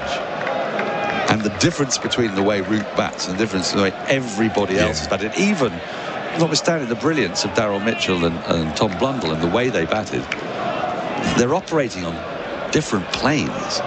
It's extraordinary to watch. Bolt in, short, through the keeper, no run. And I guess why I find that strange is because once you reach the very highest level of anything, the differences are usually pretty small. Well, take out Bradman, but you know, the differences between these batters. Yeah. If you look at a game of cricket, actually it's not the batters that win you the game, it's the bowlers. The difference between batting sides, batting averages, much less significant the difference between sides bowling averages. But he just looks like he approaches a ball differently, sees it differently. I'm not explaining myself awfully well. Bolt is in, defended by Folks into the offside. There's no run. Okay, that's not your job. Yeah. I think I put out a tweet. So I'm doing a video on most improved player in Test match cricket. So I did one a couple of years ago. And who did I give it to? Joe Root. I gave it to Baba Azam. All right. And a lot of people, decent call. Yeah, and a lot of people nominated for this last 2 years Joe Root. Yeah. And you do think it's not a bad shout. It's a bad shout because he would have to have improved so much compared to someone like Liton Das or Tiramane or Keshav Maharaj, right? Yeah. But the step up from his level is still remarkable. Bolt into Folks, beaten on the outside edge. Wonderful ball from Trent Bolt. Really beautiful ball. Had Folks fending, bent his back a little bit there. End of the over on SEN Test Cricket. England 463 for 5. The TAB Queensland Racing Carnival is where champions emerge. Over the years, legends like Might and Power, Black Caviar and Winx made their mark in the Sunshine State. Last year it was Zaki and Incentivised, and this year the tradition continues. Staged over 10 weeks with more than $21 million in prize money, including 8 Group 1s throughout the Stradbroke season. Everything you need to know is at qldracingcarnival.com.au. Queensland is racing. Gamble responsibly. Call 1-800-858-858. Welcome back. Test Cricket on SEN, SENZ. This partnership now getting a bit annoying for New Zealand. 58 Root and Folks have put on, and to cut the deficit now to 90, we have got 12 minutes left to play, and with Henry coming back into the attack, I would say we might get 3 overs in, which will leave 3 overs unbowled. Bit of a surprise, and England have not helped on that front by having people demand that 3 backroom staff come out, or 3 substitute fielders come out with 3 pairs of pads for Ollie Pope to choose from when he broke a pad. 1 million bats. That's why I get very annoyed when people still go on and on about how the bowling team needs to be faster. I know. It's the batting. It's the entire game that needs to be faster. We Yeah. shouldn't be finding the bowling teams anymore. No, absolutely not. I agree entirely.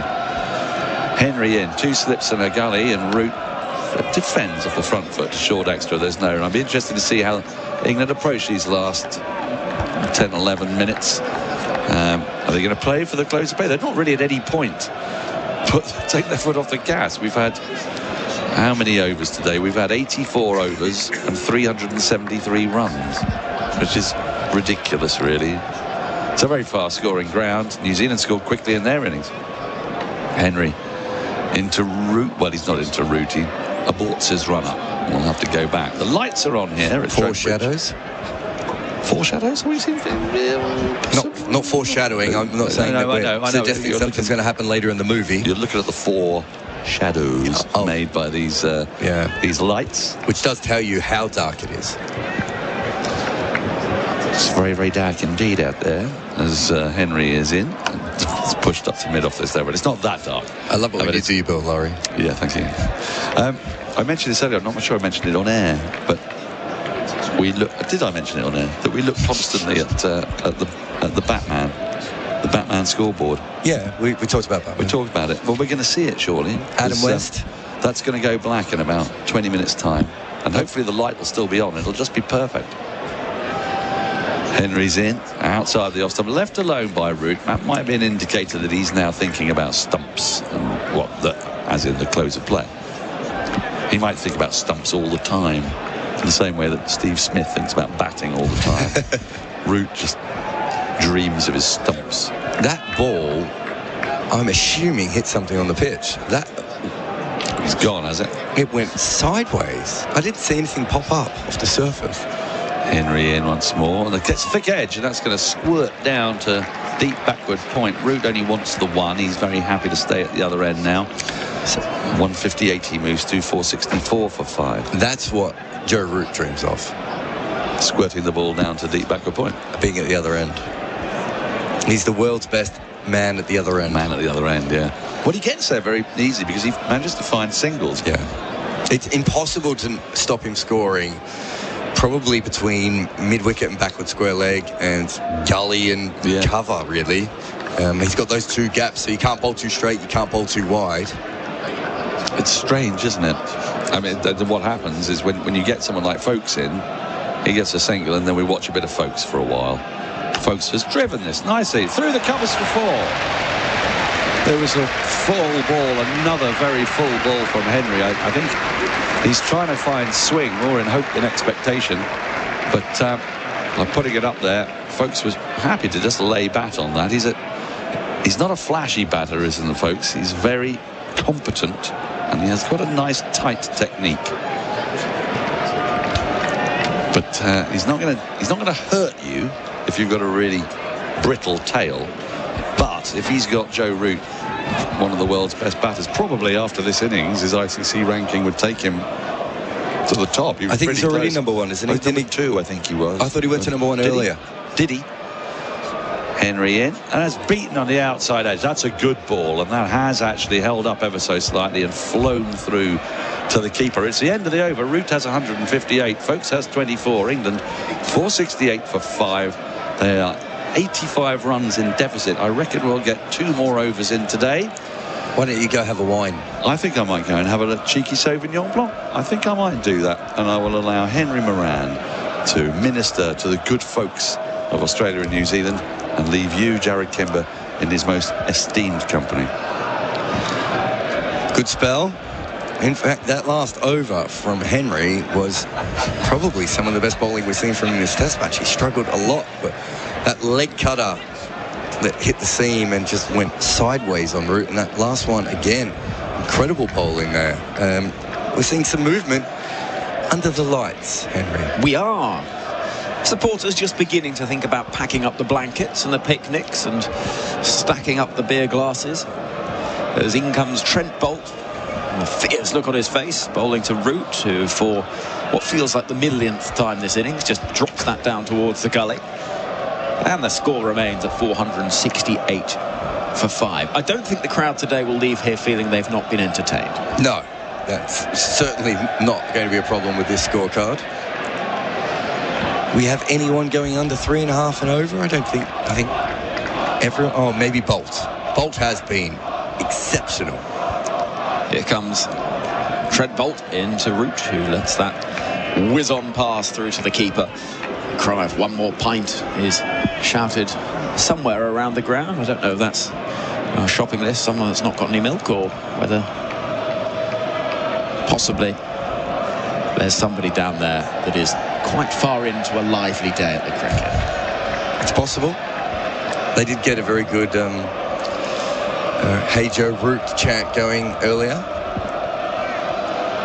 Trent Bolt, that sweatband on his right arm, runs in now towards us. Root is rather cramped for room, but will manage to fend it away comfortably enough into the leg side. There's no run though, because waiting is Bracewell. Bolt has been the pick of New Zealand's bowlers, 3 for 84.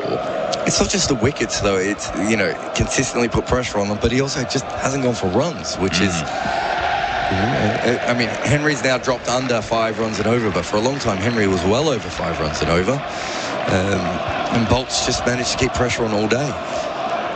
Bolt sprinting in, Root on strike, working that ball into the leg side. Thought he was going to get that through out towards the boundary over our left. But it's a good diving stop from Bracewell at mid-wicket. And Bolt, who is starting to look a little wearier, and there may just be a suggestion of grey at the temples of Trent Bolt as he heads into his mid-30s. Yeah. You know, but I think if I was a cricketer, that's just a possibility for a sponsor. Oh, what, in terms of the die? Yeah. No? You don't think that way? Could be, couldn't it? In comes Bolt. Left alone by Root, who's just happy to ease his way through the back end of this day. If you're a cricketer and you go bald early, isn't that the dream? Because the late great Shane Warne crossed that Rubicon early on by saying, yeah, this company that I've been working for, and they've done my hair. What of it? Yeah. Well, I mean, cricket is so famous within hair replacement.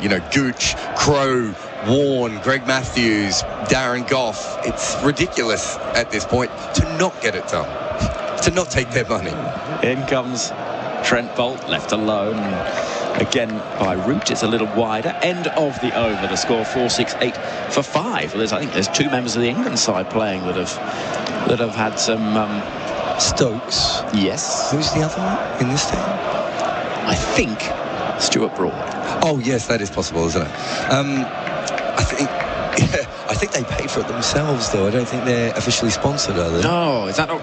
Well, I don't know whether the hair dye would be sponsorable, because if you're Jimmy, if you've got a good head of hair, and Trent Bolt could certainly do this, surely you just get, is it just for men? Is that the aging hair dye of men? It used to always be Grecian 2000. That's what they used to speak of. Yeah. That sort of a brand, just to give it a little bit of a polish up. Here comes Matt Henry. Should be the final over of the day, this. Punched off the back foot by Folkes into the offside. Do you know what's weird about all the cricketers getting money not to be bald? Is that we have a sport where you've always got something on your head. It's a helmet or a hat. There are so many other sports out there where you're hatless, Yeah, most. Yeah, and yet the one sport where you generally have something on your head, where we go on and on about the baldness. Defended by Folkes into the leg side. You make an excellent point. Other than when you're bowling, and even then, you look at the women's game, and you look at, back in the day, Geoffrey Boycott used to bowl in a cap. Yeah. So, I mean, you'd have a bit of a task on your hands, steaming in to try and bowl at 90 miles an hour wearing a hat. But you're right. But there is a rich history. Here is Matt Henry bustling in again. Right arm over. And Folkes is up on his toes defending. He's on 24 from 63 balls. Have you ever seen any of the original Greg Matthews ads? No. You might want to Google them and have a little bit of fun on YouTube. There's a lot of him doing taekwondo and people grabbing his hair and thrusting him. There's a lot of him on motorbikes and stuff, and getting tussled by pretty girls. This is driven back at the bowler, who does a decent job stopping that ball in his follow through. The cricket advert from yesteryear that I love more than any is Tony Greig and his, I think it's for a thigh pad. Where he's naked? Yeah. Yeah. Well, no, hold on a minute. He's not naked. I mean, he's wearing a pair of little tighty whities. There's not a lot going. There's not a lot of clothes on, let's be honest. Here is Henry running in, left alone by Folkes. Just watching that on through. The time is 28 minutes past the hour, and we have Henry's running to get back here, so they're trying to squeeze one more in. Yeah, we've got one more ball left of this over. I think we'll get another one in. This is good news. Tony Greig's advert. There's one where there is some great ads out there. Ricky Ponting is in one ad where he's playing beach cricket and he hits a ball onto a boat and a woman's eating milk and it goes all over her. Eating milk? This is left alone. Keeps low outside the off stump. I think we will see one more over. 4-6-8 for 5. They trail England by 85 runs. It's SENZ with Razine, the paint the professionals use, and Chemist Warehouse. Lovely to have you with us across the SEN network in New Zealand and Australia. I've got this Tony Greig advert. It's for St. Peter Cricket Gear. Yeah. And it's the quote is, "When I face the paceman, it's good to know St. Peter is protecting me." And he's there wearing no shoes, batting pads, thigh guard, jock strap, one of those pairs of old cricket gloves that don't have individual fingers, but it's just one big pad like a boxer's glove. And he's standing there holding a bat, wearing pretty much nothing else but a smile. Do you know what I like also? That's very 1980s, because, or 1970s maybe in that case, because it's not a six-pack that he's wielding. Here comes Trent Bolt. He's pitching it a little full outside the off stump, and though it's late in the day, Root won't miss that opportunity. 4 runs driven away out to deep cover. And the score for 7-2 for 5. Just a little treat for the crowd that has stayed to the bitter end. Yeah, no, there's certainly some incredible cricket ads. Mark Waugh's dandruff ad is certainly one of the best ones that you will see. There's some great ones for some of the Asian cricketers as well. Some Pepsi spent a lot of money on their cricket ads over the years, and sometimes they're absolutely breathtaking, and sometimes they take your breath for a completely different kind of reason. Bolt bowls, and that's paddled around the corner by Root out towards deep backward square leg, where the fielding is done in front of the Fox Road stand. Not to mention that Ricky Ponting and Stephen Fleming were both dressed up as deodorant bottles in 2 different ad campaigns at the same time, on one side of the water and on the other side of the water, because you want both of them to be giant deodorant bottles. So what was that, Ricky Ponting and who? Stephen Fleming. So they got the captains on either side of the... A sort of trans-Tasman, who smells better. Mark Taylor used to do a great one in Australia for a TV, which was a plasma vision, but he never quite got plasma vision out as sharp as he needed to. So there's a lot of Mark Taylor plasma vision. Folks drives back towards Trent Bolt, who stops that ball plunging to his left. And we have, how many balls left in the day? Well, it's slightly confusing, this, because Bolt bowled the back end of Jamison's over when he went off early. I think it's 3 balls left. I think you're right, 3 left, yeah. The crowd won't know that. Oh, it is 3 balls left. You can see up on the scoreboard where it says how many overs we've had. That's where it tells us. Trent Bolt at the far end of the ground. Floodlights shining, high clouds overhead, Ben Folks on strike and defending. But you're right, there is a sort of glorious history of cricket adverts that has perhaps just dwindled away a little bit. I remember Ian Botham used to advertise Nutri-Grain cereal. Ian Botham and Sunil Gavaskar did an incredible ad in India for luggage, where it felt like neither of them had said the words that they were about to say in the ad until they recorded it, and then they only did it once. Best when fresh. In comes Trent Bolt, penultimate ball of the day. Folks sees one angle in towards middle stump and defends. No, that was an absolutely beautiful ball. So yeah, there's a long history of that. Ricky Ponting on his own has been in a lot of incredible ads, quite often trying to be comedic, not quite nailing the landing. The worst I've ever seen was Rishabh Pant and Virat Kohli when they were dancing and advertising a shampoo. No, there was an ad in India that was so bad they took it off the air. What, midway through? And so it only ran for a little while, and it was because people thought it was disrespectful, and Sachin was involved, and they took it off the air. But there's a great scene in it where it looks like Virat Kohli is a serial killer and he's killed someone's child. And this isn't a joke. That's what they actually sort of shot it in this way, and they took it off air because of the Sachin thing. It was about water pollution. Around the wicket, Trent Bolt bowls and beats the outside edge. It's another beauty. Change that angle, almost gets Folks. Final all of the day, 473 for 5, and how richly entertained we have been here on SENZ. Trent Bridge, the stage for a run fest, but also enough for the bowlers to keep it interesting. There have been chances created, some taken, plenty missed. And at the heart of it all, once again, the former England captain Joe Root, who continues to look like the leading player in the world game. Credit too to Wally Pope, who played magnificently well for his first Test century. We've seen 383 runs in the day, 4 wickets, a run rate of close to 5 and over as we've gone through it. It has been magnificent entertainment. Yeah, no doubt. The Ben Stokes innings, but was crazy. Ollie Pope finding some form and his 100. Alex Lees scoring at ease at times there, but Joe Root just absolutely batting on a different level than anyone else in world cricket at the moment. Everyone in world cricket's finding it so hard to score runs, and he was brilliant. But an exciting day, full of missed chances from New Zealand again, but they're still getting the ball to move, and which it shows again just how well Joe Root has bowled. It's a very interestingly poised game. We know that Jeremy Coney wants an early declaration. It looks like England are going to bat on as long as possible here. But what a high-scoring and fast-scoring match we have seen so far.